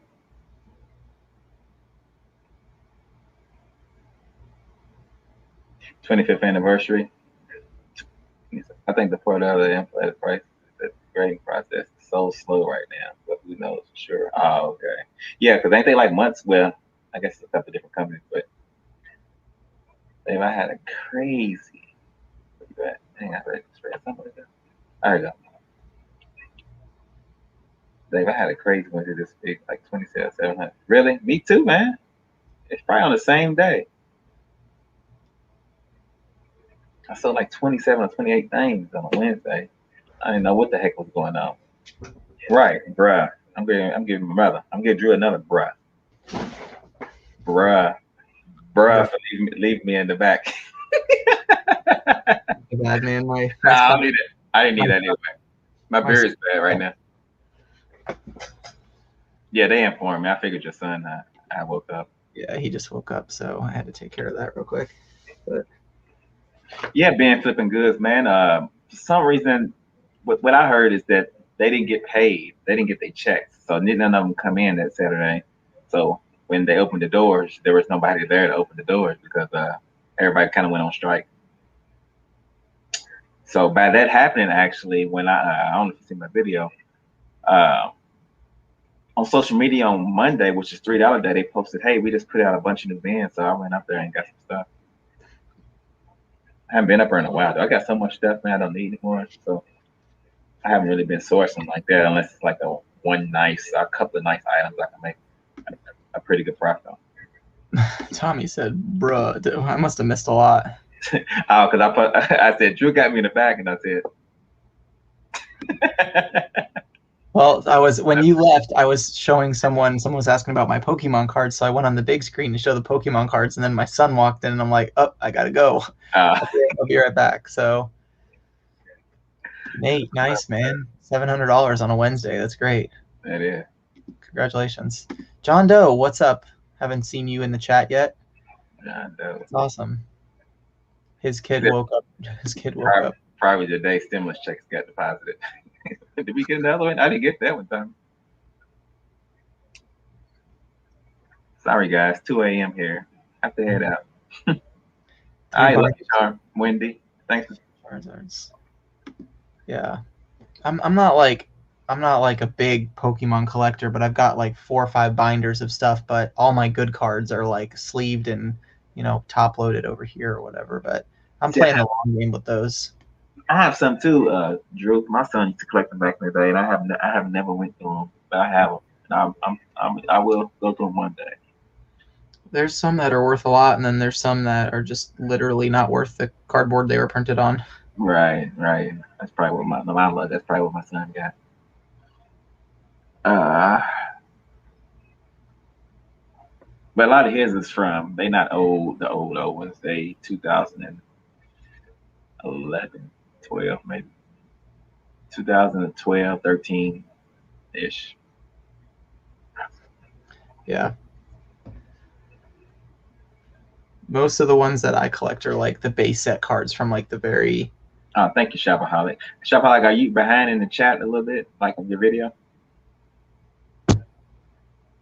I just asked. I'll be doing that sometimes. I get in the live and I might do something and pause it and forget that I paused it and then like be reading the chat and be answering questions that somebody asked like 5 minutes ago and stuff. I'm like, what's wrong? Ain't nobody talk about this. And then I look at my video, I'm like, oh dang, I'm like 5 minutes behind. Sometimes I'll put it on 1.5 or 1.75 to catch up. Or I'll just go ahead and print stuff out. Notice it. Wow. What up, John Doe? This is the type of person that Tim Osborne the Thrift is. Look at the picture he used on his Instagram. Is that ass closed right there? Oh yeah. He's like, everybody go to Drew's live and say, hey, it's the shoe guy. Did Greg just do that? Or who was that? That was Tim Osborne the Oh, Thrift. it's Osborne that did. Okay. Good Lord. On Tim's Instagram, like he showed everything that he picked up at the thrift store, that he's got a list, like just so much stuff. But now he won't go sourcing for like a long time. He'll get all that stuff done. See, that's the way to do it, man. You know, I mean, if you can. Hold on a second. Someone sent me.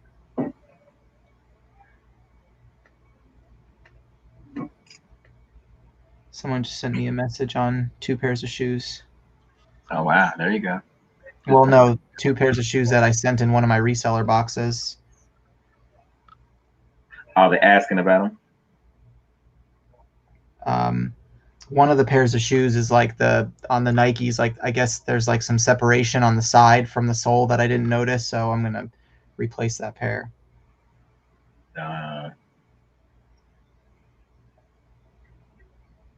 They say what kind of shoe it was.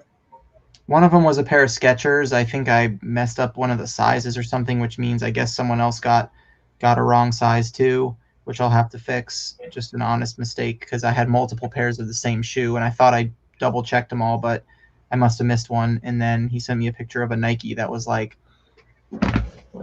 this part right here, like the lower. There's like some separation like right there, and I was like, you know, I went through 700 pairs of shoes. Is an honest mistake. I'll replace it. So. Yeah. Yeah, it's probably the mid-sole separation.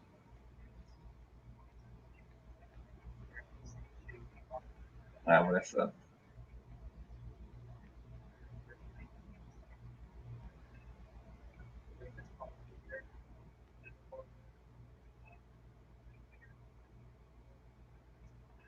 Greg said, I heard about Utah being an untapped market for thrifting and RA. Some to be true. Seems to be true after seeing how well Tim did. Yeah, Utah. Tim is like the Utah thing is there's like nobody else there. There's this other guy that I follow on Instagram. His name is Utah Bought and Gone on Instagram. And like he lives in Utah and he's like, oh yeah, I just left the Sandy DI and I paid like $12 for all this stuff and I could probably make about $1,800 on everything I picked up. I'm like, man, you gotta be kidding me.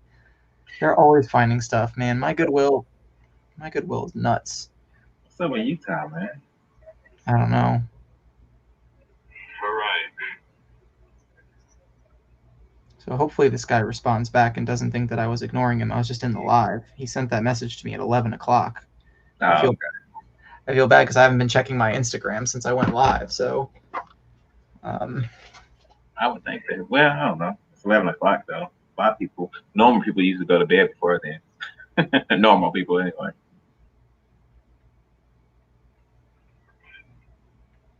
They'd be all right. Let me see what I got going on here. I'm gonna start my reaction channel, man. So reacting to certain videos. You have a reaction channel? I'm about to start one. Oh, cool. Like reacting to other resellers or just reaction random stuff? Random stuff, but I might do other resellers too. I've been thinking about doing some reacting to resellers types of videos, but I just haven't figured out the right way to go about it. But doing it on the fly, or maybe telling them first, or what? I mean, yeah. Well, there's two of those, both of those, but then it's kind of like thinking about, you know, do I want to just react to like people's garage sale videos and say like, oh, this is something I would have picked up, this is something I would have left behind, like that, or reacting to like other stuff where like people have like big crazy hauls and like going through it. You know what I mean? Like there's different types of ways to do it. That'd be nice. You probably do both. So I've been thinking about doing stuff like that, just doing something new in the channel, but I just haven't actually started it myself yet. So it's funny that you having the time. And that's why I just want to do that, because that's something where I'll be watching little stupid crazy videos anyway and just talking about them. And then having other people come in like you, like having you come on the channel like, hey, and it might not have anything to do about resale. We might just watch something together and react to it. Or it could have something to do about resale. But I just want to I don't want to be buckled down to one thing. I'm gonna be doing reactions and just be different types of reactions, I guess. So, but it won't be on this channel. It'll be on another channel. Hopefully that guy knows that I didn't do that on purpose, but no, we'll see. We will see. So one downfall of like being, I guess you could say, semi micro influencer on Instagram is like so many people message me that like if I don't check my Instagram multiple times a day, I end up with like 50 to 100 DMs about people. You got a big following on there, man. I can see. And they see what you're doing, so I'm sure they have all kinds of questions for you. Yeah, I get questions a lot, which I'm happy to help because that's what I want to do is like help people, but man, sometimes it's a lot to keep up with. You're right, man. I could just do it, couldn't I? It's pretty so hey Dave, if you want to see how long the delay is on live, just check the screen behind you. Have a look and say, hey. See how long it does before I see that on there. You still haven't even turned around yet. Yeah, I know. I ain't did nothing. We'll see in a few. That's crazy. That is a pretty long delay, to be honest. Yeah, I know. Let's see. There you go. I'm about to do it now. And I turned around, but I haven't did hey yet though. Wow. That's a long time. I ain't gonna lie. I can't do that. There you go. I'm doing it now. Is the delay that long? It might just be my TV that long. So that's the TV. Because I didn't even look at it on YouTube. We have a Mennonite ran thrift here. They're priced so cheap and we get the best donations. That's cool. I need to move and find a better place for that kind of stuff. But I mean, we do love being in Florida. Just, you know, so much stuff to do. Like if I moved out to Utah, I'd go crazy because the only thing to do out there would be go to the thrift stores. Yeah, it's about 12 to 15 seconds. That TV is just way behind for some reason. That picker guy, have a great night. Thanks for hanging out. I'll probably do one more listing or so, and then I'm probably going to call it a night myself. Yeah, I'm going to go up here and try to put myself to sleep. See, I got up at 6 o'clock this morning from work, so I worked night shift last night. So that's why I'm like bird. So you like sleep during the day, or you just kind of go until? No, I go back into first shift Saturday, so I got to try to make myself go to sleep. So I might go take some melatonin and lay down. So you worked until 6 a.m. today, and then your next shift is the opposite? Saturday at 6. Yeah, I got to be there at 6 in the morning and I get off. So it's kind of crazy. Oh, wow. Yeah, that trying to change my sleep patterns. I've been working at this job for 11 years, and I still ain't used to it. It's crazy. No one can ever get used to that. Yeah, I used to own a bread route, and I almost fell asleep at the wheel and drove off the road multiple times. Like I sold the route because I couldn't get the sleep schedule down. I had to wake up at 2 a.m, you know, to do my route. Oh wow! I could not get the hang of it, man. Like I was making good money, but not at the risk of literally almost killing myself. Like I drove off the road multiple times with my truck and trailer because I used to like have my hand out the window and do this while I was driving on the highway to just try to keep myself. I did. I freeze myself out before too, and it still never works because I still almost fall asleep. Yeah. So, and with the bread route, like there's a lot of driving. So, I just, man, it wasn't good. So I sold that business a long time ago. Yeah, I bet, man. It's not for everybody, that's for sure. Greg said, "Do you plan on ever leaving Florida?" I'd like to eventually like explore, I guess you could say, like the country and stuff, but I don't want to. I definitely want to travel. That's for sure. Eventually, this house, once I pay off my mortgage, I'm going to turn it into a rental property and buy something bigger, or I'll turn this into a rental property and do the RV life for a little bit. Maybe hire someone to run my eBay business. I don't know. I definitely don't want to like stay in Florida my whole life and miss the opportunity to like see the world. Like there's so much out there, like people in Australia, people in the UK, people in Greece, like there's so much world out there, to stay in Florida your whole life for me is like, nah, I got to get a little bit more financially stable, I guess you could say. Like I'm not broke or anything like that, but yeah. I follow channel Tiny Home Living. They actually pretty cool. They follow me too on YouTube, but they got almost 600,000 subscribers. But they basically go and do interviews of these guys who, redid their RVs. I got schoolies, school buses, turning them in homes and and stuff like that. And man, these things be nice, man. I mean, the way they convert them into homes and they just travel. They just travel the United States, man, and live life. I think it would be really cool to do that, even if it was like for a year or something. You know what I mean? Like 6 months. Just take 6 months off and just like, see the sights. Like all the stuff that is, the Grand Canyon, the Redwood Forest. Like all the big stuff that you see in pictures. But it's just like I don't want to live my whole life and then not experience all of the beautiful creation that's out there. I want to go to Iceland and just travel to different places and just see the world eventually. So I definitely agree. That's why we go. My wife loves travel. I mean, she's been to so many countries, man. She's a military brat, so she's been everywhere. Yeah. And she's used to that. And before I met her, man, I hadn't been nowhere. Kentucky was like all I knew, Yeah. And I'm everywhere. So I get a lot of sleep. The only thing about me working night shift, my wife's gone, and usually the kids are gone during the day. They're at school and stuff, so I'm at home by myself and I get my sleep. But now I'm homeschooling them because of everything going on, so I gotta kind of get in. But I get average 6, 7 hours maybe. It's broken up though. Sometimes I might get 4. Get up, do the kid thing, and then before I go to work, get another 3 or 4. So sometimes 8. So yeah. Gotta have the sleep, man. That's what keeps you. Yeah, I'm normally a late nighter, and then I normally sleep in a little bit during the day. But I also am a real estate agent. I have my real estate license, so like tomorrow I have to show a client some properties. Luckily at noon, which will give me plenty of rest. But like sometimes thing with real estate is that like a client will find a property and they're like, I want to go see this house right now. And I'm like, that's not the way life works. Like you have to understand that like I still have to pull showing instructions, make sure the property's available to see. And, they're like, well, what if it sells? I'm like, it's not going to sell in the next 10 minutes. Relax. You ever do thing or look into wholesaling, Drew? Have a good night, Flippin' Nostalgia. Thanks for hanging out with us. The reason why I say that, I went down a rabbit hole on YouTube. You know how you see a video.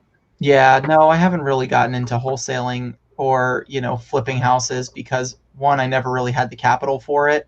Mm-hmm. And I suck at handyman stuff. Like I'm good at delegating, but I would have to build a team of people who can like do tile, flooring, insulation, roofing.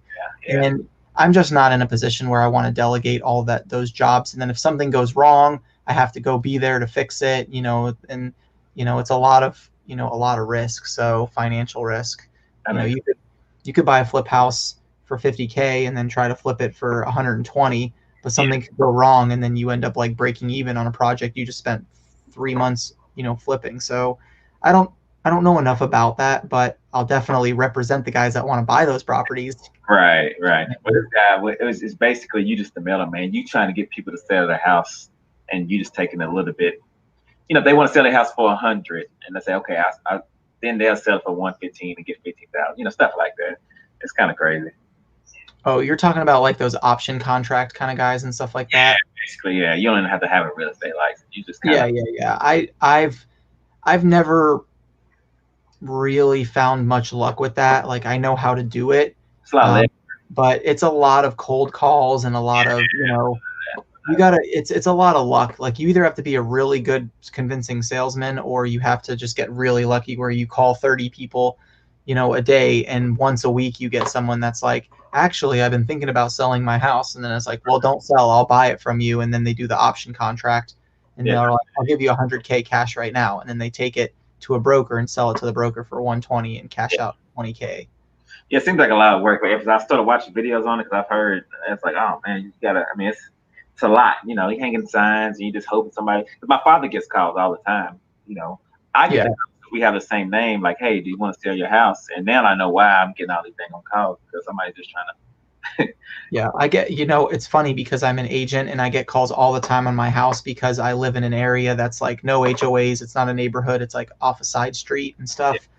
And I get calls and texts all the times like, hey, Andrew, are you considering selling your house? We're cash buyers. We can, cash you out. And then I always respond like, my house isn't worth, as of right now, based on the market, my house is probably worth about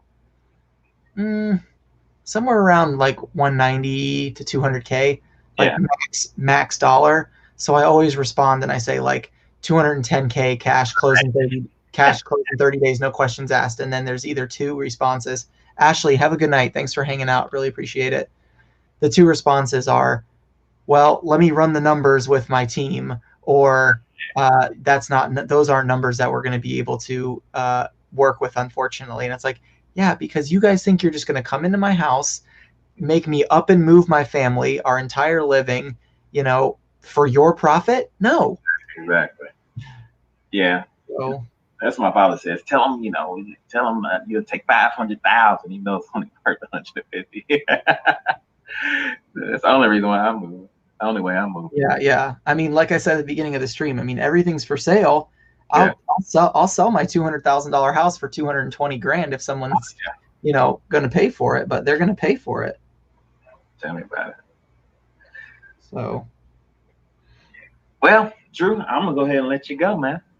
Yes, sir. I'm hopping off myself. So it's been a long night. It's been 4 hours and 17, almost 18 minutes of stream. So I appreciate all you guys hanging out. Still 83 people here at 2 a.m. Hope you guys got some listings done. I hope you got motivated. And thanks for the conversation, Dave. Appreciate it, man. I appreciate you, man. All right. Well, everybody have a good night. Thanks for watching. And make sure to like, comment, and subscribe to both of our channels. So definitely. Yeah, take it easy. Good night. Later. Bye, guys. Thanks again for hanging out. Appreciate it.